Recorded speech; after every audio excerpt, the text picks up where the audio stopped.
Ask him if Putin has the photos of Trump blowing Bubba.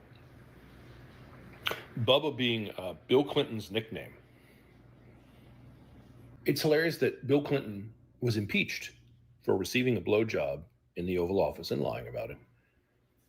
And now the sitting president, there's an email indicating that he provided a similar service to the same man. 20,000 documents came out as part of the Epstein estate. This isn't even the Epstein files that we've been trying to get released. This is just from the estate stuff. And Donald Trump's name appears more than anyone else's.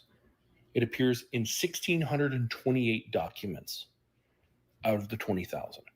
Jeffrey Epstein talking about having Thanksgiving with Donald Trump, talking about Brett Kavanaugh with Steve Bannon and making sure that this dude was still very much involved with Trump and with the government as Trump had become president. And in just one of those many emails, Jeffrey Epstein, referring to Donald Trump, said, "You may recall, I have met some very bad people, none as bad as Trump. Not a decent cell in his body. So yes, very dangerous." Even a monster like Epstein thought that Donald Trump was dangerous. And at this point, I feel like we could have photos of him assaulting children, and there's a contingent that would not care. Let me be clear. Anyone in that list, anyone who was involved and harmed children, guillotines. Guillotines for all of them. So let me see if I got this straight. Jeffrey Epstein sent an email to his brother and asked his brother, ask him if Putin has the photos of Trump blowing Bubba. Bubba being Bill Clinton's nickname. It's hilarious that Bill Clinton was impeached for receiving a blowjob in the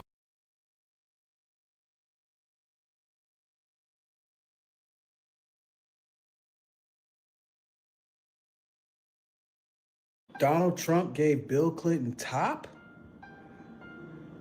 Can somebody confirm this? So Trump did what to Bill Clinton? Oh my God. So apparently there's emails that are floating around that Epstein's brother had asked Epstein if he took pictures of Trump giving Bill Clinton, but they refer to him as Bubba, but that's his nickname, a blowy. And what do you mean Trump gave Bill Clinton a blowjob? What do you mean? You're telling me that Trump blew on Bill Clinton's saxophone? You're telling me there's actual real life emails that were dumped that says Trump gave the Gluck Gluck 3000 to Bill Clinton. So I understand why Melania Trump has been quiet lately. Guys, isn't this too much for the internet? The past 48 hours? No.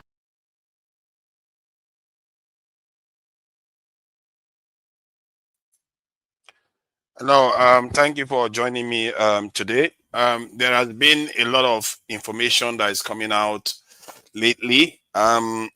Unfortunately, they are not always good news for a lot of people. A lot of people that support certain politicians. For other people, it will be good news. But I think this is not a political right-left thing. I don't think so anyway. This is a human thing. I think what is beginning to unravel these days is about how our societies are run. It's beginning to show more clearly. This is exactly the reason why I wanted Trump to win the election. This is exactly the reason why, because he tends to stop all the pretense and all the lies. And in other words, I'm not saying he doesn't lie. He might lie, but the point is that it is easier to reveal it, and it's easier for people to see it than when Democrats are in office. Democrats have a way of hoodwinking people, making themselves look like they have good intentions for you, when in reality, materially, barely much has changed. So that I thought I should just say that off the bat. Anyway, given that this news seems to be burning everywhere, and I'm going to go to Femi Kuti. Femi Kuti covered another area that is interesting regarding governance. It's funny because I've been talking about this system in Nigeria, about the presidential council system, that it would be good for us to embrace such a system because we are so diverse, and it also helps the people take control over the country. And when we say take control over the country, it's harder to bribe the entire country, isn't it? It's hard to threaten the entire country than individual politicians that are cowards and just want to educate their children overseas and that sees foreigners as, foreign lands as heaven for them. So that's why I support such systems. But that said, there is news in Nigeria too that we have to cover, like the Christian genocide that Trump is accusing Nigeria of. I think part of it is beginning to emerge now is because Trump is trying to use that as a distraction and as a form of punishment too to Nigeria for siding with the Palestinians. There is also the story about Wike, what he did with the young military officer.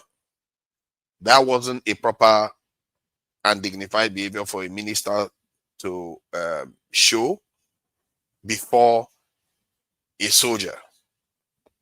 I think the soldier handled himself just right. He didn't have to say it's not stupid. He didn't have to answer Wike any of those things, though. That said, he didn't have to. Because I just remained silent, and the only thing he needed to tell Wike is that he's under orders. Period. You don't have to give a bit of mouth to the Wike telling him you are not stupid. You don't have to do that. But then again, Wike is the elder. He is the minister. He too is not supposed to go there and start behaving the way he did. This is the Nigerian, do you know who I am culture? You know me? You know me? What are you? That is us, I guess. It's funny because Lord Lugard said this over 100 years ago about our behavior. Until today, we still remain like that. By hook or by crook, whatever reason why, we are somehow still like that. That said, those are the major ones this week in Nigeria. There is the president borrowing money to help plug the gap in the budget. Clearly, the spending that Nigeria needs to do is increasing. And at least if he's borrowing the money for the right reasons, I don't have any issues with that. Borrowing money is not always a bad thing. If anything, I would say we are borrowing too little money. It's good I do this. The reason why I do these monologues, because so I don't get to talk too much when the main show is on. For me to put forward the disclaimer about the conversation that is going to go on here later on. We are not here to discriminate against any group, any tribe, any religion, any nation, any race. We're here to speak the facts and hope that the next generation does better than this current generation to leave the world a better place. And we truly have to figure out a way to build a better world for ourselves. Most people don't care too much about what I've got to say because they prefer to hear the news that they are familiar with. They prefer to hear that. Let me ask you, that news that you are familiar with, where has it gotten you? Where has that news gotten you? I hope you sleep well. I hope it does you good. But we've been doing it for 6 years. Where did it get us? This thing that we do, we hold grudges because somebody says something we don't like. We don't like this. We don't like that. We have to do this. We have to show this one. Look at that video that was just played about a pastor in a church completely maligning an ethnic group. This is what we do, isn't it? Because that's all that is left to us. We don't even lead anymore. I feel sorry for our children, the kind of parents that are leading them. The only thing we know how to do right, I would say we do right, is at least we still manage to maintain some of our culture. We still manage to maintain our languages. We still manage to still be standing. I'm not sure it's it's all because of our strengths.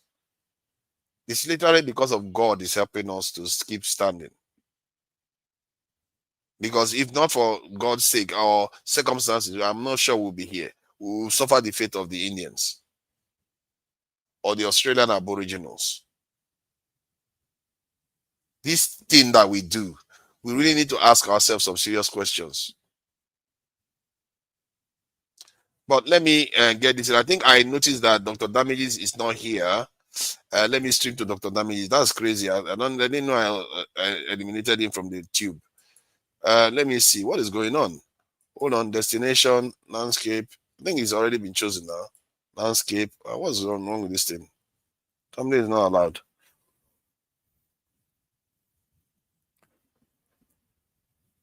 Hello.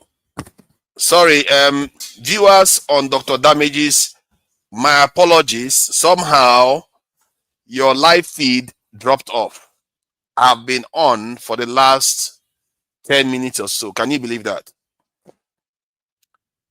If you are on Dr. Damages, my apologies. That is crazy what just happened. The live stream to Dr. Damages came off. If you're on Dr. Damages, please let me know that you are getting the live feed come through, because it wasn't coming through a moment ago. I just noticed it and I put it back on. And if you are there, let me know on the chat, because I can't see it on the chat to see that you guys are connected now. So what I was covering before, I'm going to go back again to cover it so that you guys can see it. It's a shame quite a lot of you have already missed what I was covering. I'm so sorry about that. I will play the video again and I will say the disclaimer again. I will state it again. Our disclaimer is that we are for national cohesion, continental cohesion, and world cohesion. What I mean by that is we want people to support each other, not fight each other. We want people to help each other, not always looking for reasons to have arguments, not encourage division. We also want leaders that encourage unity in Nigeria and in Africa and the world entirely, because you can see now the problem is spreading everywhere. There is divisions everywhere in America, in Europe. You see what is going on with asylum seekers, refugees and all the rest. You see what's going on in the Middle East. There is tension everywhere in Ukraine, Sudan. So we have a duty, and I really think the next generation and this current generation, they truly need to take charge and not do it the way the ones that came before them have done it. There needs to be a global movement to curtail the level of suspicion, privilege, violence that has been going on. Discrimination is a big problem. Some of them are religious discrimination, some of them are racial, some of them are tribal, especially on the continent and in Nigeria. We saw the video that was played on Dr. Damages. We saw what Abike Dabiri did. I will not let that one go. If that woman is still in her job after retweeting that stuff, has anybody seen her apologize? Has anybody seen any apologies from Abike Dabiri? We are not for that. That kind of people should not be leading the country. That kind of people should not be in charge of people that she is discriminating against. Is that not 101 of leadership? You can't rule people you don't like. You shouldn't. They shouldn't allow you to. I don't understand how President Tinubu allows her to remain in her office without coming out openly to give an unreserved apology. to the nation. If she's not going to do that, then she steps down. You can't do that and remain in your job. In Nigeria, that should be a no-no. We have to set standards. Leaders can't come on stage and on any platform and start discriminating against fellow Nigerians. If you want to be in a leadership position in that country, you have to completely renounce such behavior. If you want to do it in your own enclave, you can allow to do that. If you are governing some area that is local to you and you want to say all that kind of stuff, you can go ahead and say that. At least you are not in charge of the people you are discriminating against. Abikedabiri tomorrow will have to represent people that are from that ethnicity that she discriminated against. Tomorrow, when those people cry out, you wonder why our nation is in peril all the time.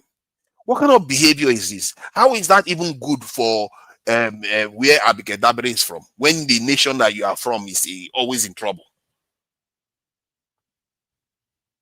What kind of mood thinking is this?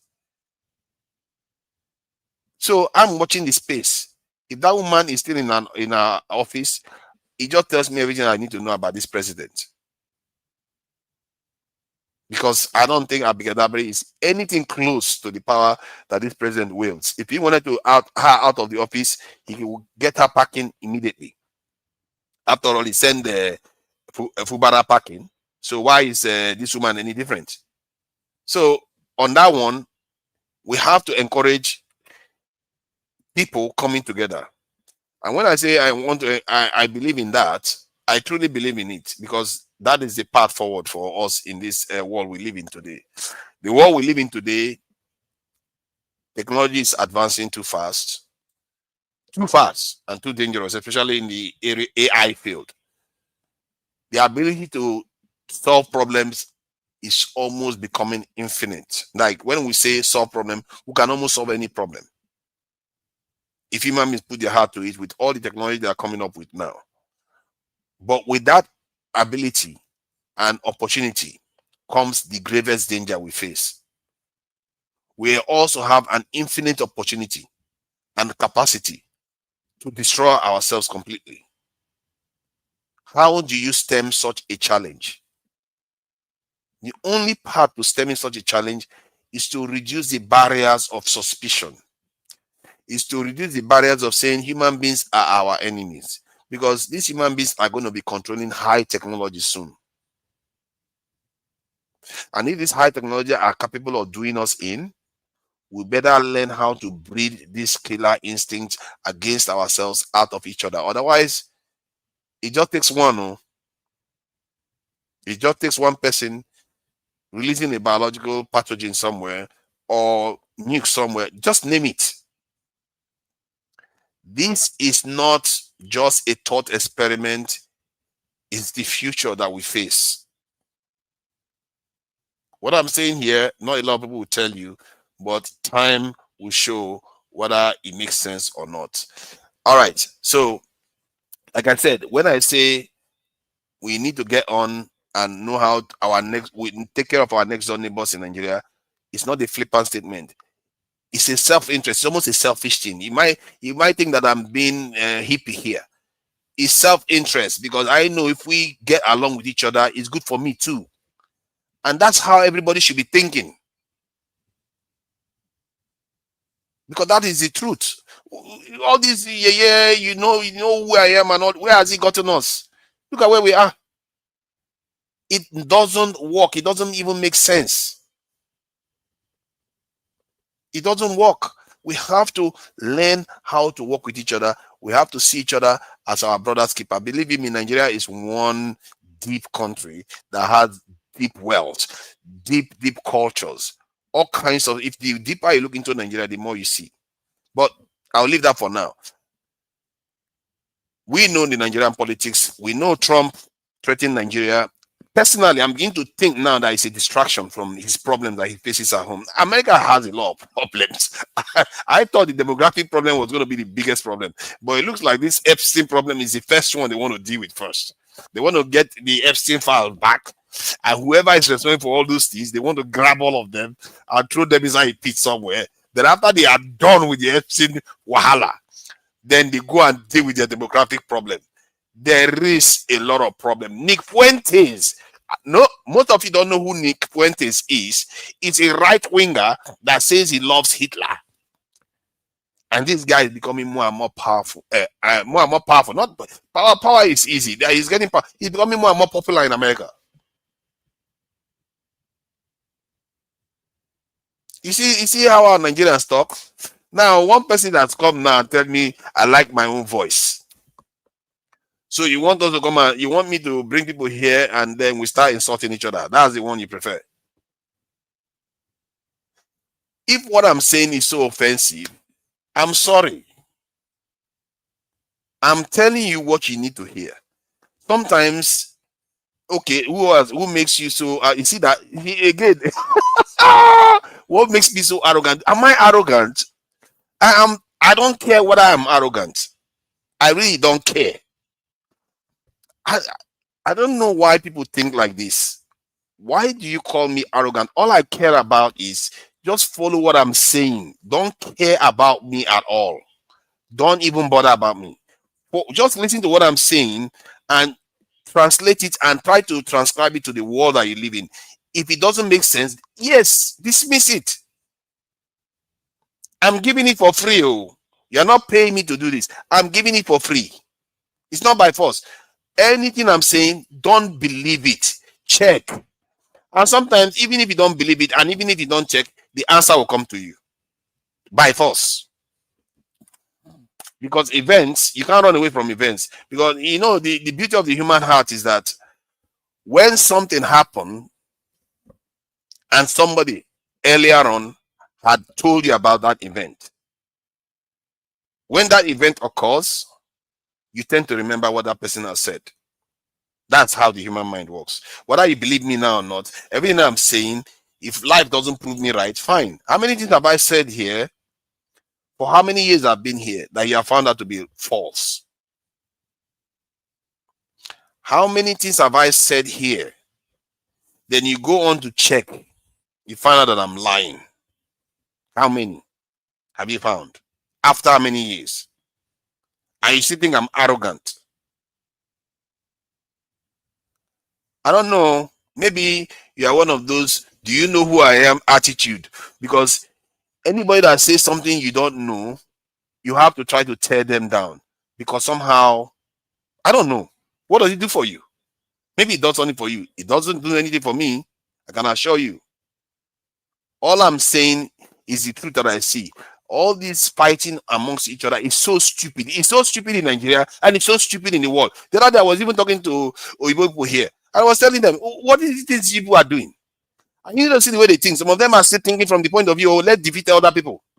Let's go, and they don't even understand the danger they are in. Many of them are not, they've not started calculating that all these things we are doing, it could kill all of us. Oh. They don't understand it. And it's a little bit stupid, really. Humanity has become downright stupid. And maybe they've been stupid all this while.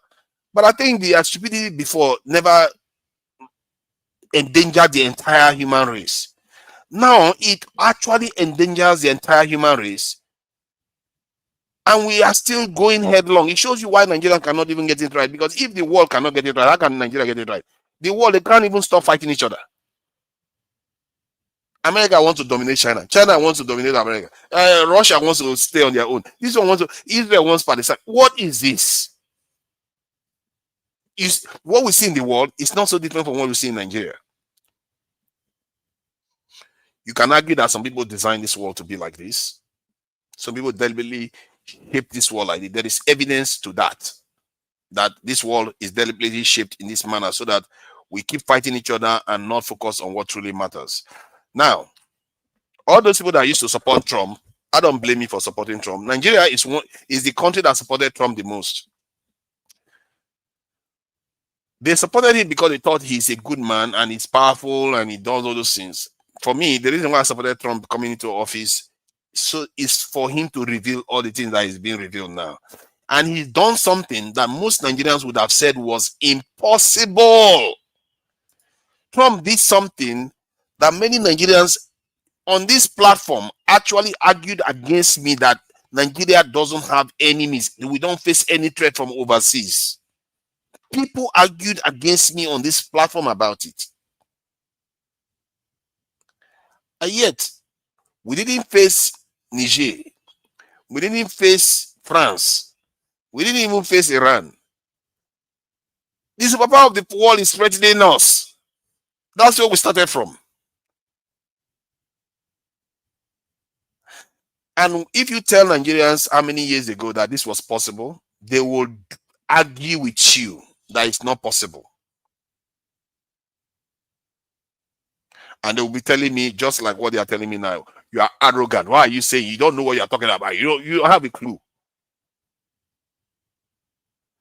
But it was always going to happen. It wasn't even a choice. It will happen. And more people will threaten us, we like it or not. That is the nature of life. What kind of world do you live in where you think that people will not threaten you someday? You are supposed to prepare for that. That's what you do. But this Bele culture that we have has completely blinded us to it. That you have to prepare if you want your people to be sustainably fed without some other person coming to take their food away. You have to prepare for it. That's how you do it. You can't not prepare and expect to get a reward for not preparing. Other people will do those things and make sure that their nations are well taken care of. I don't blame Trump. Trump is doing what he's supposed to do for his country. Every nation, most nations are doing it. It's only Black African countries that are not doing enough for their people. And in the area of security is the greatest area they've completely failed their people. Now, Trump is about to borrow 1.something trillion this in Naira. 1.something trillion. No, not Trump, sorry. President Tinubu wants to borrow 1.something trillion. If he took that 1.something trillion and built a very big and proper hospital in Abuja, he said Nigerians are going to be against him. Nigerians will not fight him. If he built a world-class hospital, ultra world-class, that has everything we need, like it makes a small village of a healthcare center, our leaders will be going for treatment. Do you think Nigerians will fight him?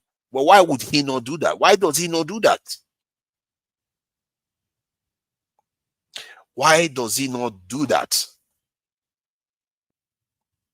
Why does he not put the money down and actually secure Nigeria? Because these people, the reason why he's not doing that, let me put it point blank.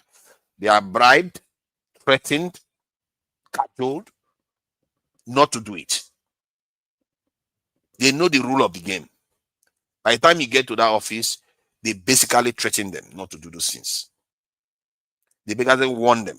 The way they warn them is they will tell you, if you know what happened to Lumumba, you know what happened to this, you know what happened to even the ones you didn't know about, they will use it to threaten him. And many of them, you don't even have to threaten them. They're already conditioned to be that way. Many of them, you don't have to threaten them at all. They've already been raised to be that way. So this is why even though people are embarrassed by how we show servitude towards them. They're embarrassed. You saw our NSA leader, our NSA official, or government official, sitting in front of Oyibo people and begging them. They don't even have to threaten that one. It's already been raised, conditioned to beg. That is the kind of people that are ruling us. What else do you want from them? When I tell you that Nigerian military cannot secure Nigeria, Nigerians will be like, oh no, they can do it. How can they do it? We are such an unfair people, and many of us live in countries you can call police and they will show up every minute. And when they say do that thing for Nigeria, you will say no. Why should we do it? There is Boko Haram in the military. They are compromised. Which country doesn't have compromised people in their military? There are compromised people in the American military right now. Oh, because they are not openly recruiting them and there's no terrorists. Okay. How about the Syrian leader? Was he not in the White House? He was Al Qaeda. There was $10 million bounty on his head. $10 million in bounty on that Syrian leader's head. And he was in the White House just barely a week ago. How does that work? It's not only us that are going through these things, but no matter what I say, it's not going to make too much of a difference. I'm not stupid enough to be acting as if what I say is going to make much of a difference, or what anybody says even. At this stage, what people say will not make that much difference to Nigeria. I'm sorry, we will talk. What is going to change Nigeria? Let's say Trump come and attacks Nigeria. And let's say he didn't stop only in the north. He started attacking different areas of Nigeria. And Nigeria's got pissed. Now Nigeria will change. Because now they will feel like, okay, you guys are not our friends. Clearly, the thing you say you're going to come and do, that's not what is going on. And now my village hospital is destroyed. Our police station, we are poorer for it. Our power station has been blown up. When Nigerians go through that, they will be like, okay, and they see fellow Nigerians acting brave. Because sometimes when those sort of things happen, that's when you start creating such leaders. When Iran, the TV station was bombed in Iran by the Israelis, there was a lady, newscaster. She was reading the news, and the Israelis knew they were there, and they blew it up. They blew the station up, and she was startled, and she was knocked off her desk. There was a lot of people died there. He got back up on the TV station and carried on reading the news. Now, when you see that type of stuff in a nation, that's the kind of stuff that start forging such leadership. Because people start getting, okay, we don't care what you can do to us. They are not afraid for their lives anymore. Now they've transcended their belly and their life, and they are now ready to transform their nation. And this is why Iran, watch this space. Iran is not going to look back. Watch this space. 2-3 years from now, watch where Iran is going to be. Iran is already ahead of Nigeria. Even with all the sanctions they are in, they are already ahead of Nigeria. If Nigeria experiences that kind of stuff, Nigerians will be ready for a change. That's when you're going to see. So whatever I say is not going to make any difference to Nigerians this today. Whatever we all say is going to help us in terms of, connecting with each other, talking to each other, knowing how to survive these hard times. Like when the Chinese were going through the century of humiliation, some of them were like this. They were like us. They were talking. You have to have people like this. You have to have the kind of minds we have here that come to the channel to talk to the public. You have to have them, because when that time comes, they are some of the people that help reshape the nation. Because they are conscious. They are already conscious, but the total change has not occurred. The mindset, the physical change that is required to spur them to actually move it's not time. It's not happened yet. I don't think it's going to happen anytime soon, except Trump decides to make a catastrophic mistake by attacking Nigeria. Strategically, that would be a terrible mistake. It will destroy America's credibility. One, America is their ally. Nigeria is their ally. Why would they attack Nigeria? That's stupid. Then it will destroy. Most people in the world will be thinking, if you can attack Nigeria, that is your ally, what are you going to do to us? What is the meaning of that? It destroys its credibility. Secondly, it's going to wake Nigerians up. Not this one Nigerians are thinking that they're going to attack only terrorists. They're not going to attack only terrorists. They're going to attack so many places if they are going to come and do it. I'm beginning to think Trump is not going to do it. And I'm not even sure he will even have the chance to do it. With the release of the EPSTEIN file that is going on. Sorry, I think I wasn't on the camera. With the release of the EPSTEIN file that was going on recently, I don't think he's going to be able to, attack Nigeria. Nigeria is an ally. And I like the way Tinubu, say whatever I like about Tinubu. Tinubu is an interesting character, actually. I don't necessarily think Tinubu is like Wike that was crying in the plane begging God to save him inside that plane. You know, this Wike is somebody that has experienced danger before. I don't know why he was so scared. He likes to brag about how he was almost he almost lost his life.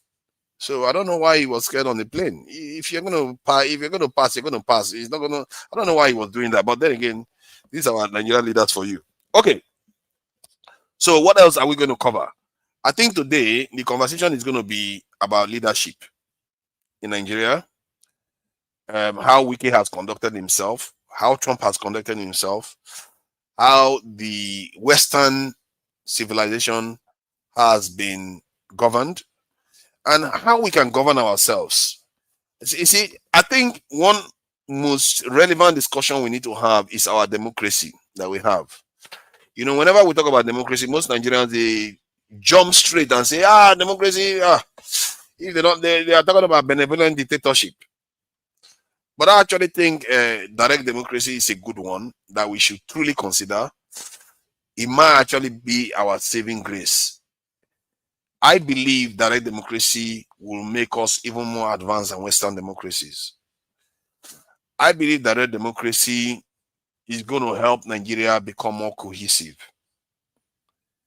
And I actually truly believe that direct democracy might be the only thing that can keep Nigeria together for a long time.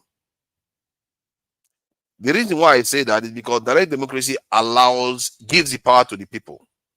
It takes the power from the elites and it gives them to the people. That's why it is direct. And they have a presidential council system where you can appoint leaders from different regions of the country, all at the same time. None of this rotational business. Oh, we are not allowing Southeasterners or Southwesterners or Northerners or South to govern. No, because this system we have now, it takes about 36 years to rotate or even more, depending on whether somebody decides to jump in whenever they are not supposed to be there. Dr. W challenge is not live.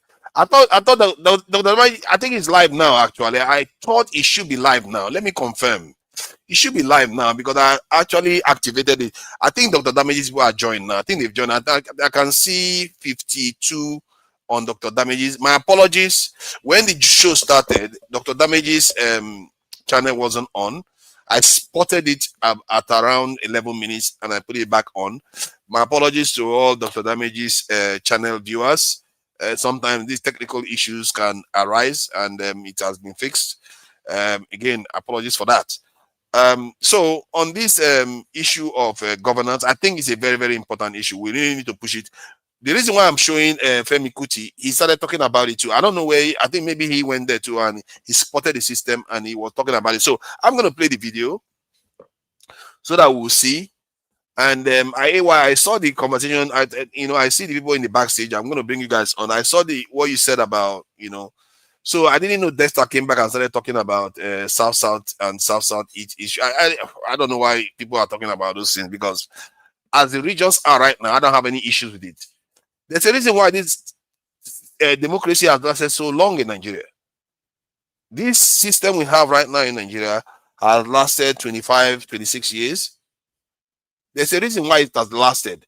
If it was like where it was before, like after independence, within 6 years, they were having issues. But this one lasted this long because I think the structure of Nigeria now is actually the structure that is best suited to be governed. However, I really think this rotational system is not working. It's really not working. A lot of people feel like they are not in control of they don't have a say. And I don't blame them though. How can you blame them? Look at the way some of our leaders that have the privilege to rule, the way they are behaving as if the country belongs only to them. It's not right. That's what fosters this feeling of being like you are not treating us as if we are part of the country. And if that is the case, what is going to take care of that once and for all is to create a presidential council system where all the regions create their own leaders and they all sit on the presidential council and make decisions on behalf of Nigeria. Period. No one strong man anymore. And that is wrong, actually. For a country like do you know me culture, that's the last thing you need. Strong men at the top, you don't need that. You're just going to have do you know me nonsense keep going on. You have them sit there and they have to be making decisions unanimously to govern the nation. And I believe that will foster a nation that is a lot more cohesive, because the decisions will be made together and the decision will be smarter because it's coming from every angle. They are seeing more. You have more angles and you have to listen to your mates because their vote matters in that presidential council. You have to listen to them.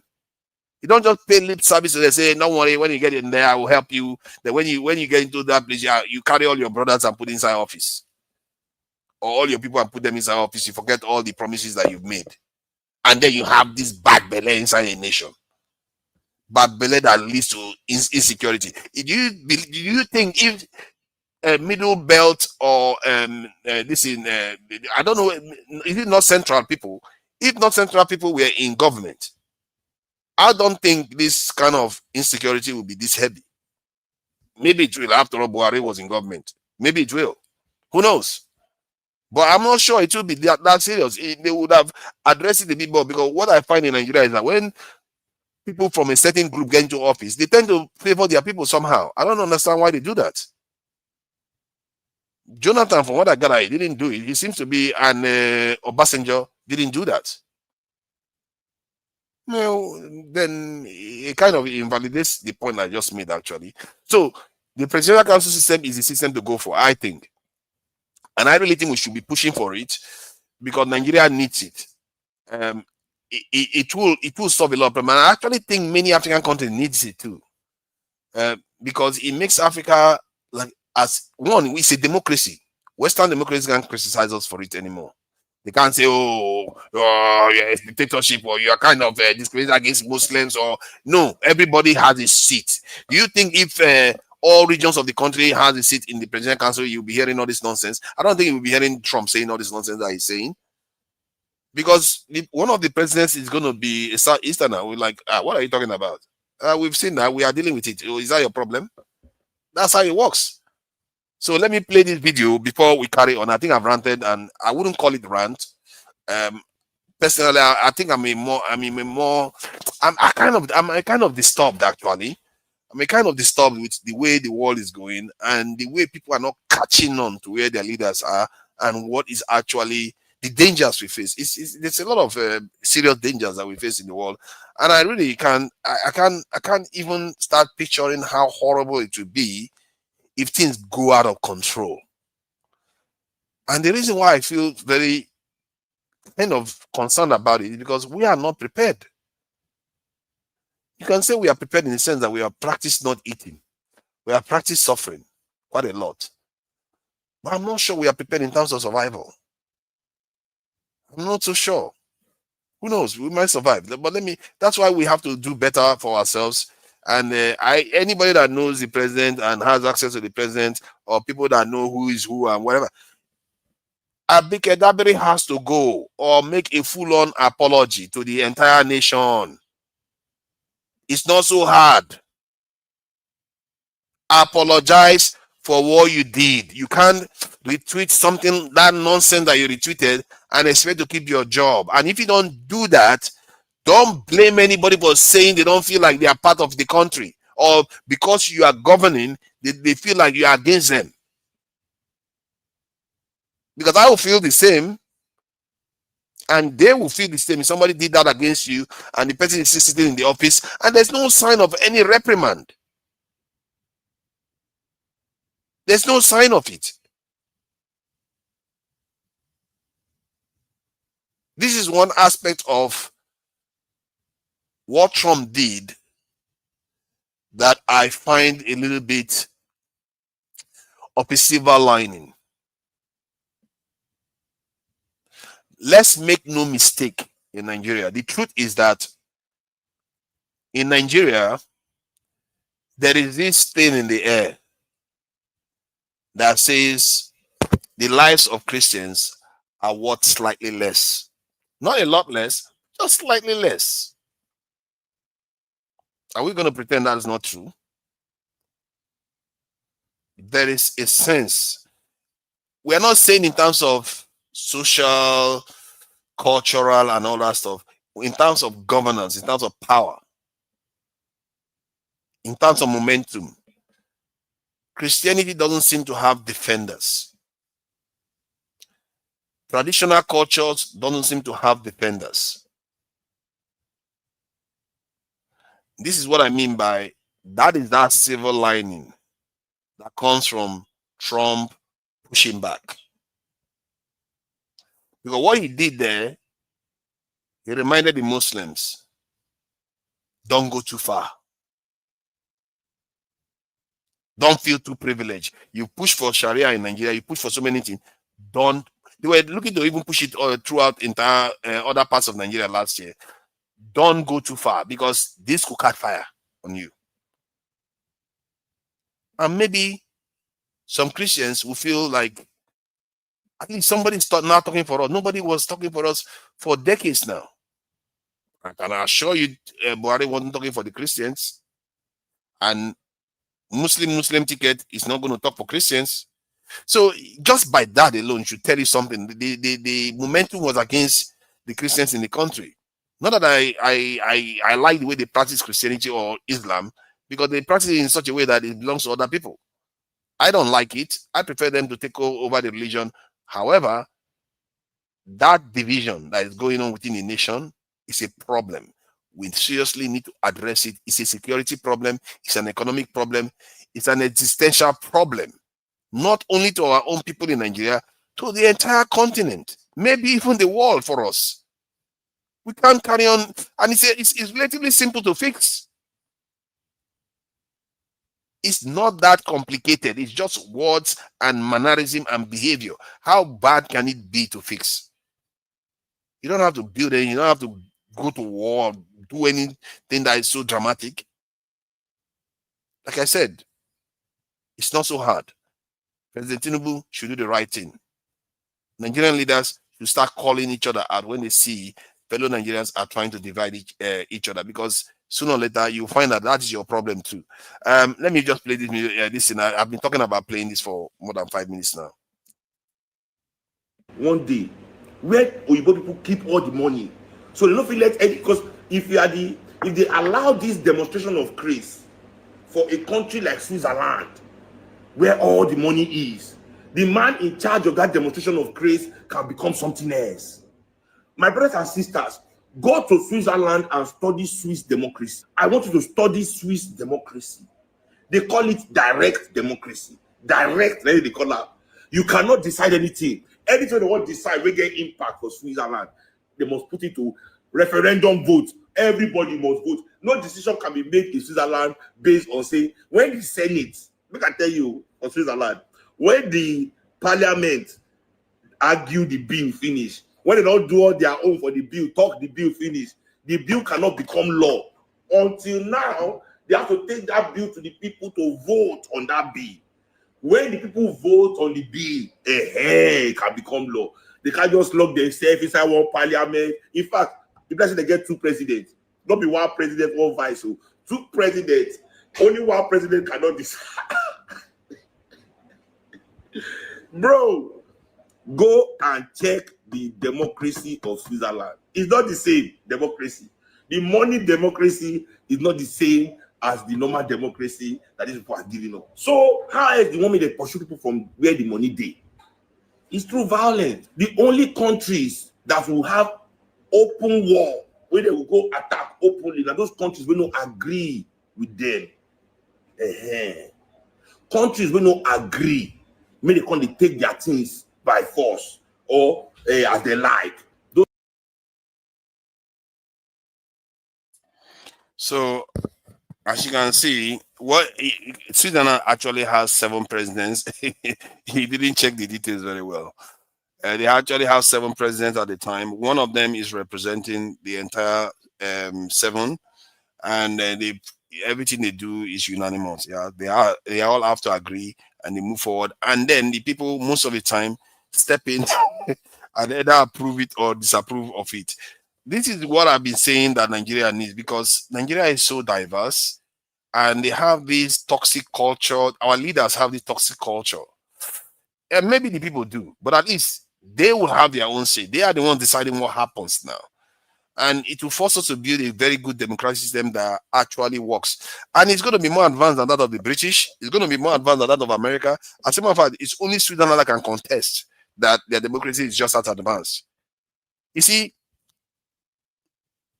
types of governments are a form of technology, for want of a better word.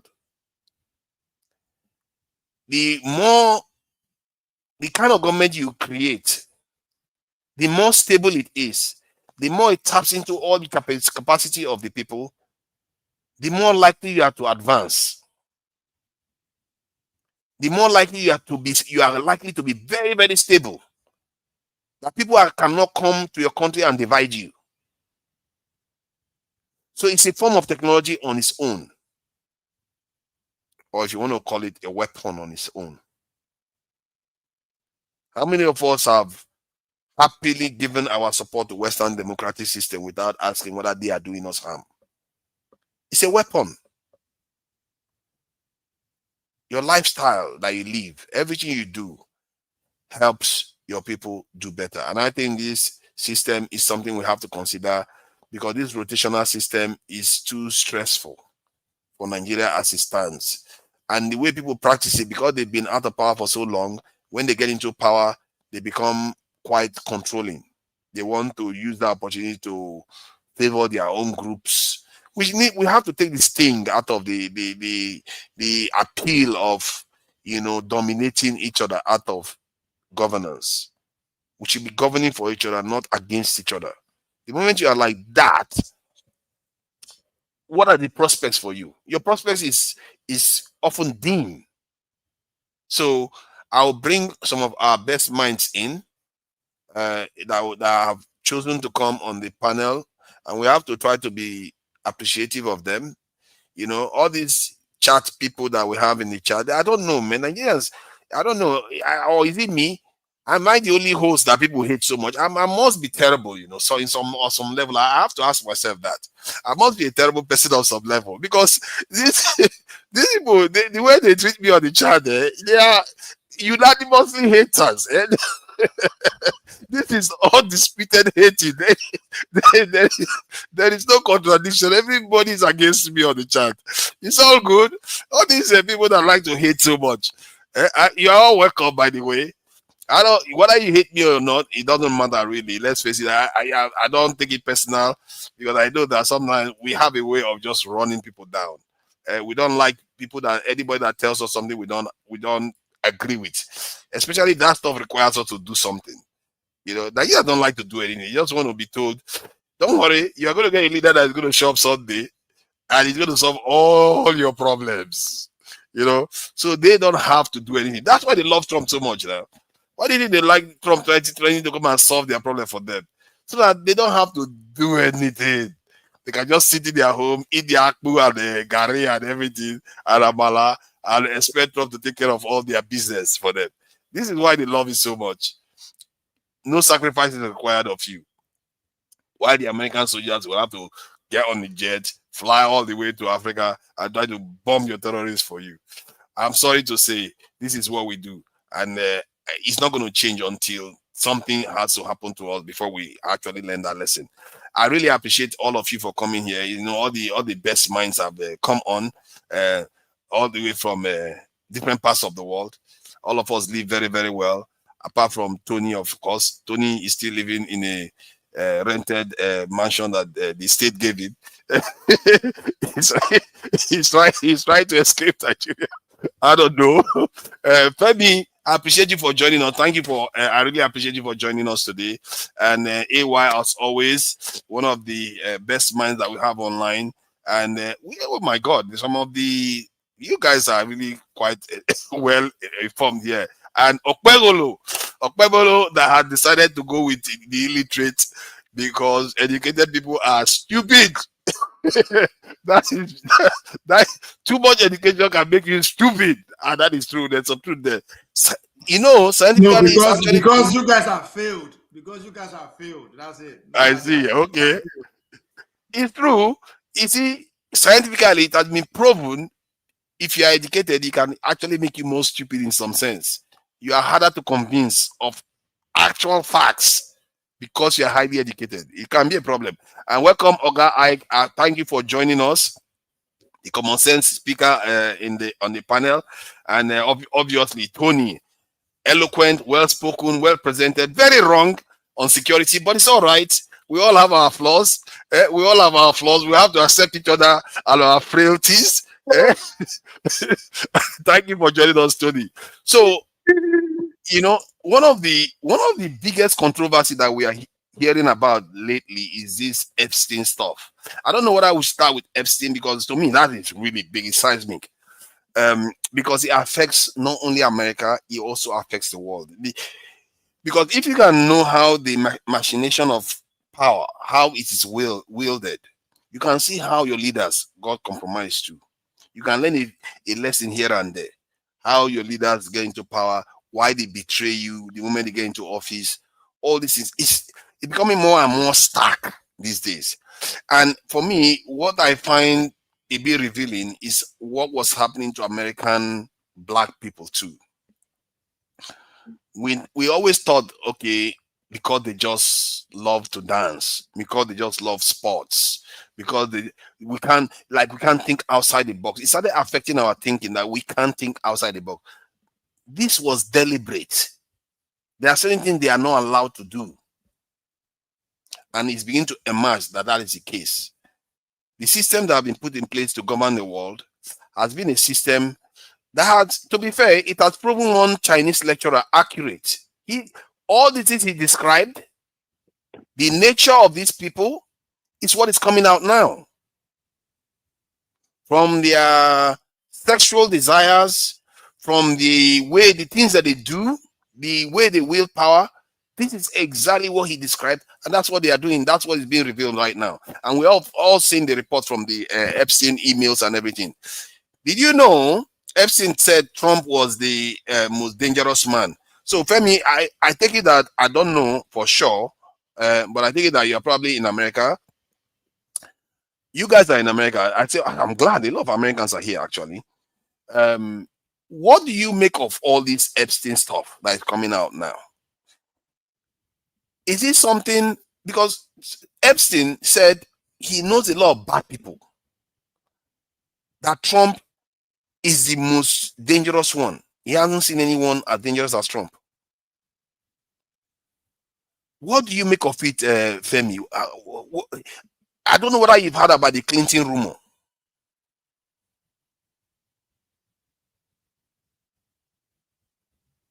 Are you there? Can you hear me? Femi, can you hear me? I don't think you can hear me. Oh. All right, let me go to AY. AY, so what do you make about all this? I don't need to even contextualize this for you. I just go from any angle. This Epstein email, 20,000, whether pages or emails that were released. Please let Tony go. I will join. I'm coming. Let Tony go. Okay, you see, Tony is the one that is going to talk about this now. Thank God there's no security issue there. Okay, so so Tony, what do you make of this Epstein document that has been released? To be fair, you are one of those people I don't necessarily know where you stand on this, actually. Yeah, I really don't know where you stand on it. Okay. Yeah, what do you make of it? Okay, greetings, forefathers, and greetings everybody on the platform and those listening. Let me just say, first of all, forefathers, I think it should surprise you that every time you have a program, a lot of people come in, a lot of comments, a lot of people in the platform. That should tell you that we like you, even though we disagree with you. If you take a statistic of the responses that you have in your program, you'd see that there's a lot more response, by people. They may not agree with you, but that it brings some kind of richness in the discussion. because you have all kinds of views and so on and so forth. And then, of course, you can make out sense from what people are saying, which one is unanimously. Unanimous is a scary one. Like there's no supporting here. So we like you. We may disagree with you, but we like you. We like your program, and that's why I just want you to know that, and the more the merrier. When you have divergent views and so on, it makes it merrier and makes it a lot of opinions, and then we can begin to sift the facts. Thank you. Good to know. Good to know. Yes. So, but to go straight to your question, first of all, I want to ask you why your former prince is no longer a prince now, who leave the UK. I know that you have some very fine, a lot of fine, beautiful ladies in the UK, and come to America to come and be flirting with Epstein. Why he would do that? I think often they are lured into these things, and maybe he's already doing it in the UK already. So it's just an extension, another party. Okay, so but you would see, if you have that kind of high level, influential and important personnel, involved with Epstein, so it will tell you the kind of people that would have been hobnobbing and socializing, that axis of evil. You can imagine the kind of people that would, be included. So if you hear some big names, if you hear that some big names are being fingered, are being pointed at, and some of them are holding very strategic positions, some of them are influential people, they would not want their names to be involved. And so when you look at everything that surrounds the trial, the initial trial, and how eventually his influence could not stop him from going to prison, and eventually went to prison, and then you look at the circumstances relating to his death, whether it's a suicide or whether it was something else that we don't know, you begin to see that it appears, when you look at the entire trajectory, you begin to see that it looks like there are certain things that are hidden, that people want to know. So, and I think that is because if you look at Trump initially, when he was asked about this whole thing about Epstein, he said, yeah, I will release it. Yes. If I become president, they will release everything. And then now he's singing a different tune. He's doing everything to frustrate it. So the question is, why? What changed? What is there? And I have said that if you look at the imprisonment of Epstein, where they kept him, and top security, and then you look at, when we heard the first time that he attempted to commit suicide, he failed. And then the big top security act, that's what we hear around him. Okay, the CCTVs were there. And in spite of the CCTV and the heightened security around him, in fact, they changed where he was staying, in his location in prison, to a more secure place, where they can keep an eye on him. Now, if usually what I know from American from security, if you feel that someone had attempted to suicide, then you keep a close eye on him and you monitor him. The surveillance level will be very, very high. Now, we heard when some investigations were being done as to whether what happened to him and so on, we found out that some footages, part of the CCTV footage, was missing. Now, yeah, 2, yes, 1 minute or so. Yes. So, and then 2, somebody who is detailed, to keep an eye on him or to watch, was not on duty the day that thing happened. Wow. So that tells you that's a red flag. Okay, It tells you that there's something. And in any case, why would the man want to kill himself? No, it doesn't sound like somebody that wants to do that. In those emails, it doesn't sound like that at all. So it sounds to me we don't have the fact. Which man? Epstein? Epstein, yes. So it sounds to me.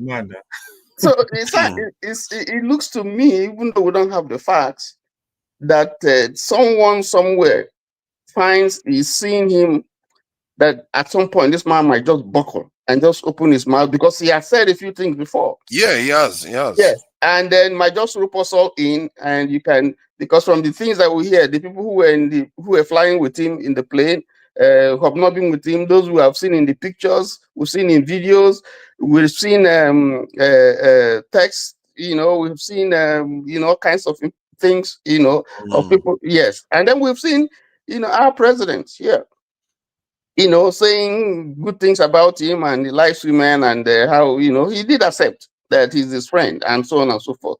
So I think it's important for, this whole thing to be made bare, so that we can really see exactly what happened, transparency.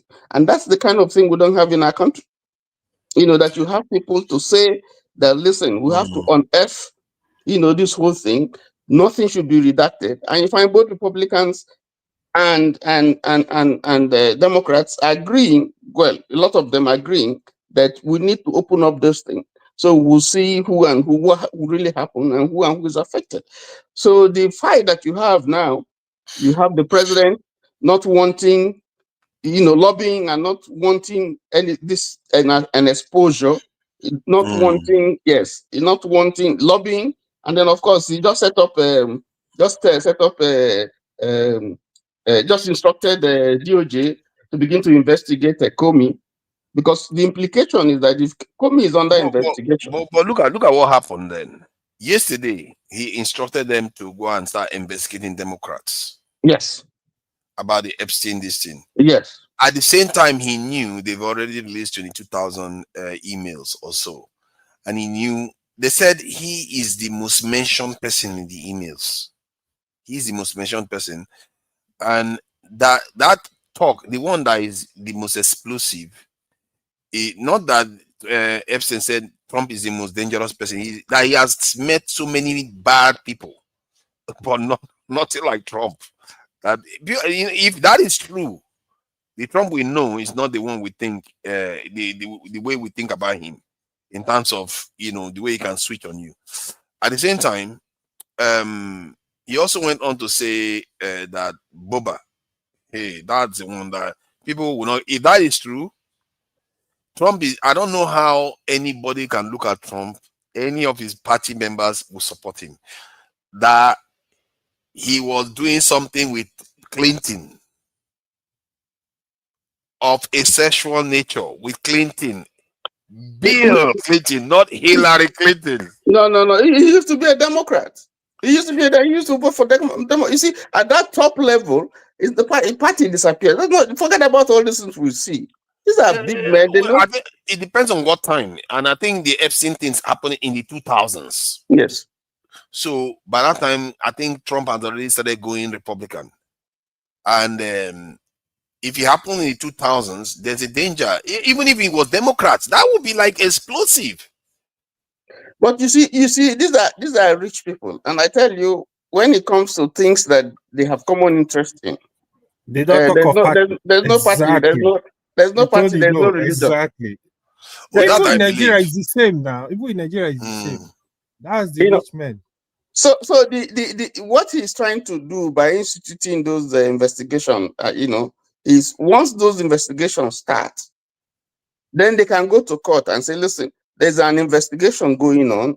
So that if the Congress proceeds with their action, they're going to interfere with certain things, certain sensitive things, that will be inimical to, would maybe bias the court, and so on. So they're going to halt that court proceeding, would automatically cause a slowing down of the investigations of Congress. Because that's the kind of thing they discuss. They've tried to slow it down for 50 days already. They did try. I get a feeling that the American people are beginning to get to the point whereby this is a national interest issue. That even to be fair, even the one that they released, I'm not sure legally is normally can stand. I think it's with the Congress that they did it. So when it comes to national interest, they start making decisions for national interest. So if Trump tries to block this one, yeah, they will pretend as if they don't see him. But in reality, as long as the lawmakers, this is the difference between them and Nigeria. I think this part is where they are different from Nigeria. When the lawmakers, okay, maybe they are not that different from Nigeria, I don't know. When the people start changing, the people start troubling their lawmakers, the lawmakers change. And I actually think maybe that is true for Nigeria too. It's just that the people themselves don't trouble their lawmakers. Everybody seems to like their lawmakers in Nigeria. The one in their town, they seem to think that one is okay. But the one in the country is bad. That is the problem. So for us, let me tell you one thing. My fear is that, you have senators like Kenny, my brother. Yes. Trump can never go wrong. So even if they catch him stealing meat in the pot of soup, if they catch him stealing meat in the pot of soup, they'll find an excuse for it. Yeah, So there are people who are just, in fact, they can go to battle with Trump eyes closed. Yeah, Tony. Yeah, Kenny and KJ they love Trump. I have to give it to them. Sorry, I know that's not my turn, but hello everybody. I just didn't want to lose this chain of thought. Look, the question is, what are the accusations that people are having against Trump right now? They sound very, very not good, and we've known this for a long time. But I think the way you are talking about Trump is, are you talking about somebody else? We've known Trump in this country. Everybody, there was nothing that Trump, we even know what he was doing with the porn star. Like, what else? Trump has never been like a, Christian or religious guy, and he's never hidden it. He even said that he hasn't even asked for forgiveness from God. Like, for what? So please, okay, hold on. Are you sure you are referring to the Trump? Okay, if let's say it comes out now that Trump is known to have had this intimate relationships with Bill Clinton in a kind of like we know what you're talking about. So you think the Republicans will say nothing to happen. You've just finished and also because if foreign leaders have access to this information, so what? First, Trump denied that he did anything wrong. Trump denied that he did anything with the porn star initially. So here's the problem. Hold on, if you just hold your thought. Maybe you're right. Go ahead. Here's the thing. You see, Trump has only 3 more years to go. These algorithms we're having and being boosted, I hope you know where this is coming from. I've never thought of Trump as a good person. Maybe that explains how we voted and all that. But the truth is that Trump is doing what people like in their party, right? This is all about the person who owns X, right? He's the richest man in the world. He's pushing the algorithm. Oh, no, not necessarily though. There are people that are against him. No, I just wanted to address that. It's not only the fact that he did all these things. One, he tried to block it from coming out. He also, because of this, may have been compromised to the point whereby you saw what he did with Gaza and some of the things he allowed to happen. So there are quite a lot of consequences. That's why a lot of people are so angry. And Charlie Kirk too. Charlie Kirk, what happened to Charlie Kirk? People feel like there's a lot of lies going on that is not proper, that they are all linked. All these are linked. America has had all these conspiracies since as old as the country has been. Nothing has changed. Let me tell you something. There's nothing Trump did in Gaza that the people before him didn't do, even worse. Trump was even able to control the guy in Israel. Without Trump, nobody was controlling that guy. Everybody was scared of him. The idea that, Trump is now afraid. Look, Trump has done some funky things. Many of these, Did you say Trump controlled the Netanyahu? Oh, he did actually for Netanyahu to agree to a ceasefire. Do you think he wanted a ceasefire? Netanyahu wanted a ceasefire. He wanted it. That's why he got it. Netanyahu didn't want any ceasefire. Are you kidding me? You don't know this? Of course he did. If he didn't want it, the war would be going on now. No. Okay, I think I'm surprised even you or 4 people See, thinking that. you saw what he did now. He went on to kill 200 and something people. And did you see anything happen to him? He can go now and bomb You don't get Gaza. what I'm Nothing's going to saying. happen. No. Because the war has stopped officially. The corruption trial is starting. Everything has been about not to proceed with the. But let's not get distracted.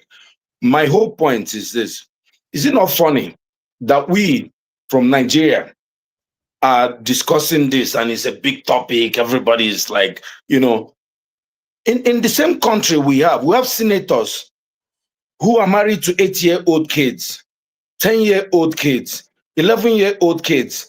And we really should be ashamed of ourselves to even talk about these things. And we're not calling out our people.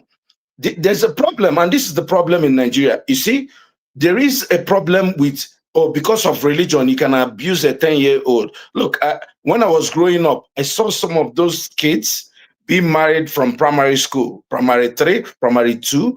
And now we are all excited that Trump may have maybe had something with a 16-year-old. Go and look at the age of consent in Britain where you live for girls and all that. I'm not saying it's good. I think it's a terrible thing that he's done, probably if it's proven. But we've known that these people are not good people. Elon Musk, if you work for him, he likes your wife, boom. This is what they use their money and power and influence. Trump has been friends to Snoop Dogg and all these guys in New York. It's not a new thing. There's no way.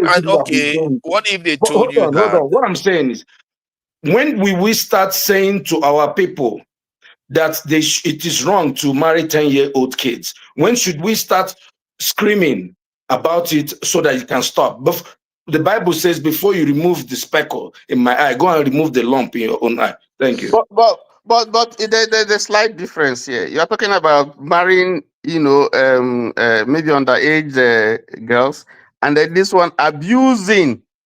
There are two different things. Because some people can justify So it with their religion. you don't think marrying a 10-year-old is abuse? Oh, No. there's a problem, man. If the religion permits that, I mean, how do you? If my religion, for instance, Trump permits me can to go and do coin that. a religion and say that his religion But what I'm saying is is that of the you secular use. sect. That What his I'm saying is religion. that. Are you What I'm saying. kidding me? You Hold see, on. Hold Tony, I on. respect you. Please don't even go there. No, Please, hold on. You see, brother. you use two different words. You use marriage, and if you understand what marriage is, if you truly mean that word marriage, it means that there has to be consent. Okay, so that's a different thing from what we are discussing now of abuse. There are two different things. Have you seen those 10-year-old kids being married off? They are crying. I've seen them. When we were these children are dragged out of their homes. They are crying and screaming, and their parents fling them. You think a 10-year-old girl Then can that's not consent to marriage. getting You married? use the word. You use the What word happens marriage. to those kids? How can a You use 10-year-old consent to be married? But you use the word marriage. But that's What is they call marriage? it in Nigeria. Forefather, One Africa is trying to derail the discussion. It's his no way. We are discussing about Trump. Because that's what you people do. It's just because I didn't call your name. Hold on, that bro. You came here to defend Trump and the Epstein situation. I don't know why you do that. If I tell you what have you got to gain from it? That's who he is. What have you got to gain from when we are it? discussing Gaza, I will say I'm calling people like AY out because that's what they are doing in Nigeria. They are marrying 10-year-old kids. What have you got to gain from what we are talking about here? Sorry, OT. What we are talking hold on. Let me say what I want to say. Let me say what I want to say first. At the top of it is it's not only about sexual abuse or lying about it or this thing, a kind of obstruction of justice. We are talking about also blackmail rings that are used to control leaders, whereby they have what they call the Russians call compromat. In other words, their leaders are found in compromising positions, whereby maybe having carnal relationship with men or political rivals or young girls or all kinds of different things, or doing something illegal. when you're compromised like that, you can see why such leaders, they do things that don't seem to make sense to us. Why do you think small Israel is so influential over America? Because the people fear. Tucker Carlson literally said it will, Epstein may be linked to the Mossad. This matters. This, when I was saying that, when we say Oyibo people, some people will say Jews control America. I say no, they have influence like some groups have. But when the people that actually have America and Europe want to take power, they will take it. And you are watching it happen. Watch, this episode is not going to end. You're going to watch it happen, and they will take their power back. Sorry, go ahead. Do you know why I don't argue about this? So, like Mr. Tony said, right? Trump himself said he knows the dumb people that are supporting him. He knows these deplorables. Trump himself said, even when he shoots somebody on Fifth Avenue, they will vote for him. He did hide it. This is Trump. So when you hear people like Ode, they come here in Nigeria, senator married 10 years. Do you know any senator that married a 10-year-old? Let's be real. You need to be investigated first. A propaganda session. Come with fact. Let's have proper discussion. Now you want to destabilize the whole channel just because Trump is your savior. Stop deceiving people. Let's face it. Do you think he sees Trump as I actually voted against Trump? Do you see Trump as your savior? Your Lord and personal savior?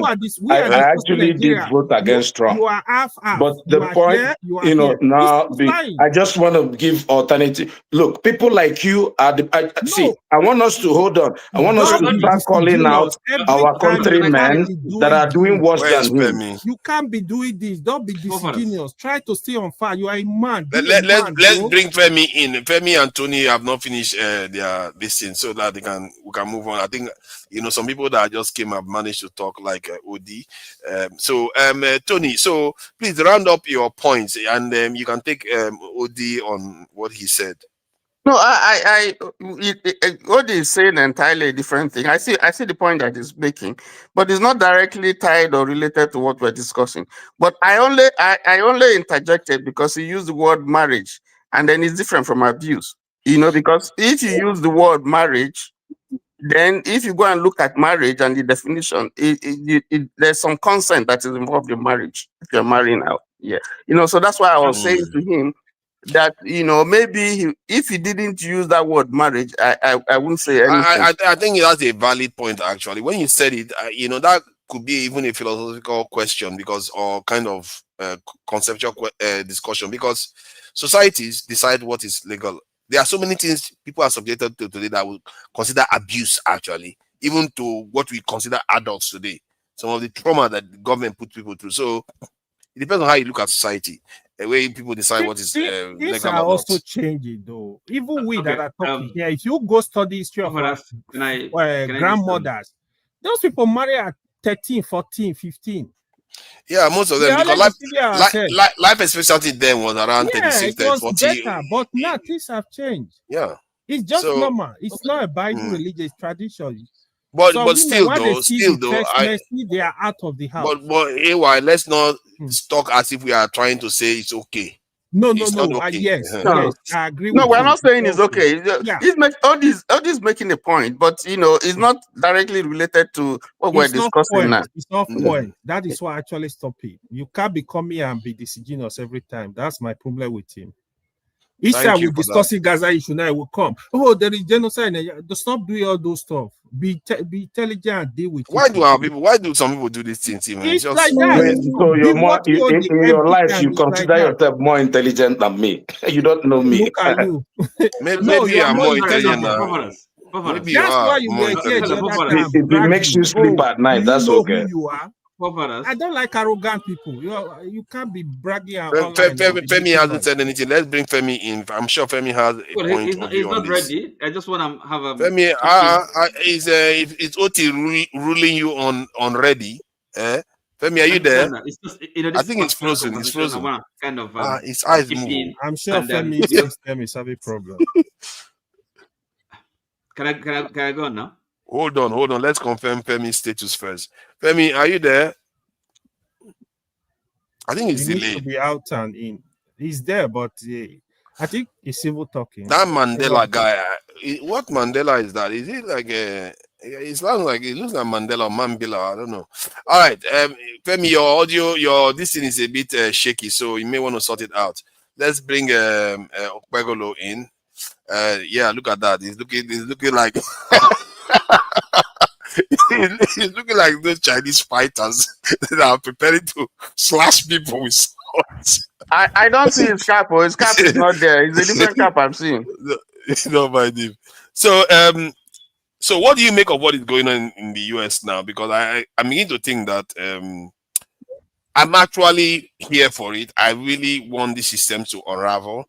It's going to help our people see the systems for what they truly are, and it's going to help America a kind of restructure itself. And I really think if the Black Americans can take advantage of it if they are smart, because while this is happening, you can use that opportunity to free yourself from all these people that are controlling this in the Black community. Why do you think they don't make any videos of Black, like Haiti? Why is it that no Black American with all the like big movie producer they have in America, they've not made a video about Haiti or some great things going on in Africa? They don't do that because they have been told you are not allowed. Make no mistake. We think this is not spelled out. It's actually spelled out to them, and the truth is beginning to come out. People like Kanye West have been telling us all this thing, all this one. I didn't believe it because Kanye West is crazy. He talks like a crazy person, but it turns out that he was actually correct. What do you make of this stuff? Because I think that's where this thing is going to. It's not about the sexual stuff. We know Trump is crazy. It's the blackmail, the control, how they used to control each other. That is the one people are after because they feel like their leaders are not listening to them. They are listening to some people that are not of their nation. So, what do you make of it? I'm struggling. Sorry, just before you go, just one term. They use the term that America. They use the term America is occupied. That's the term that they used. That America is an occupied country in the sense that the people in America don't control America. Go ahead. Who are those people? People like Tucker Carlson, Candace Owen, Tucker is cleaning out. Young Turks. What do you mean? What did he say? Tucker is cleaning out. These are top leaders in America. What are we talking about? These are top leaders in America. Who is the top leader? Thought leaders in the American Conservative Party. Yeah, actually they are. You like it or not? These people, they will say something before how many hours? More than 1 million people have watched their videos. How many people do that? Come on, man. Please go ahead. I don't know. I'm sorry. No, don't start with your gaslighting now. Go ahead and address the point. I don't think gaslight you now. I don't be any gaslight. I just don't because me where they here, right? all these things where they talk so now propaganda. All these guys that you just mentioned, he's called a thought leader. They call them now them they amplify all this misinformation and all that. You really actually think waiting you they see now waiting actually they happen for America. It must be delusional. If you think say those people, now them they listen to before anything happen. Like you don't actually understand. American a machine. I don't just understand. That's why they laugh. Don't be say as if because it just who cares about those people? Everybody in a hustler, that's their job. I keep telling you, people that actually people that actually do you know what you are saying? Does it add up? Why is it that if they don't care about it, Trump is reaching out to Candace Owen through Tucker Carlson to beg her to stop talking about Bridget Macron? Oh my God, the people don't. They are nobody. A president is reaching out to her. She's nobody. Come on, be serious. To Nigeria, you know they get my point. The people in total, nobody cares about the people. They don't count. Like I don't understand what you they talk. Who they listen to the people before they actually say policy? How? That's not how America works. It's the other way around. Not be all these people, not be people they pay them. Just think and first. Now people they pay them now. Actually, the viewers pay them. They are already making money from YouTube and all the social media, the things they are selling. That's why they talk. All these platforms, they no be spirit. Now people, they are products. Now people get them. But like, so do learning how to raise money too. All in any movement, any change, they need ways to raise money. So how is that strange? My question is, how did you know about them? Not be true platform you didn't know about them. Yes, that's true. So the platform are product, now people get them. Yes. So when they talk about America is capitalist, what do you think they're talking about? I'm not sure where your point is heading in terms of their ability to influence minds. Actually look the direction of America from those people's view. That's why actually I'm not. Was I not the one? I don't think. Hold on. Sorry. Before you start saying I'm taking my cues from them, I started talking about America facing a civil war well before they started talking. Before when started going crazy. So why are you not citing them as if to because if he aligns with evidence that I've seen, sometimes you'll be trying to find structures. Hold on, man. You don't talk any evidence. You ask me question based on people. That's why I'm kind of. You don't ask me direct question now. You are asking me question based on waiting those people they talk, which is nothing. That's why they laugh. What do you really want to know? What do you mean nothing? What they are saying, everything they are saying based on evidence. How can you say it's nothing? Tunanja asked me the question. No, they asked me what the question I asked you was about Trump. Okay. And what do you make of the emails that have been released? They are talking about Trump having sexual relationships with Bill Clinton, and Epstein talking about him knowing about the girls, and Epstein considering Trump one of the most dangerous people he knows. He described it as the most dangerous person he knows. Given that he said, I've met a lot of bad people, not like Trump. That's the way he put it. So what do you make of that? I'm not sure you are aware of this information. I didn't know. I didn't. They are talking about something on the Apple for the guy. I didn't make any. See, right from the beginning, I thought this estimate of it is a distraction for a very good reason. Now, and my question, since all these emails they come out, who is their target? Because nobody will take Trump out as it is now, unless he die or they kill him. It's impossible. Oh, their target, if you ask me, a potential target is Israel. Okay, how? What do you mean? Because a lot of people in America, especially the Conservative Party, fear that their leadership. You saw that Mamdani debate now. They feel that their leadership are zombies for Israel now. That it doesn't seem not natural. That they are being controlled. They have handlers. All Congress members have APAC handlers. That is not right. And then when people like Candice Owen and Tucker Carlson go and see what is happening in Gaza, they say, okay, this is evil. That's what they call it. That as Christians, they can't see this type of stuff and back it, and their leaders are backing it because for some reason they are backing Israel. And these people claim to be Christians. Tunanja, on one hand, you are alarmed about how war is going on, right? How civil war will see happen for Nigeria, America, and how the whole war will see explode. And you make a good case where I agree. Then on the other hand, you will see people they pay attention to is Epstein. So one of them has to be distraction at this point. None of them are distractions. The point is that all of them can happen at the same time. Why not? There's no real thing there. The world doesn't wait for my narrative. The world does its own thing. What's the goal? The goal is to take control. Okay, in a way, they are aligned. If you think about it, the demographic problem that you have in America is forcing the American people to take control over their country. That's in terms of the Europeans. They feel that they are losing their nation. They literally say it. So they are looking to take control over the country. That if they cannot do that, they will break the country up. No. You asked me a question while I asked you, but you throw the question back. But I need to finish the answer. I finished the answer, so I will link the two. Because they want to take control over their country, they find that the Democrats and the Republicans are not listening to them. Their leaders are not talking. They feel like their leaders are listening more to Israel than listening to them. Okay. And that's why So they are digging into all these things. they want to take over their country from who?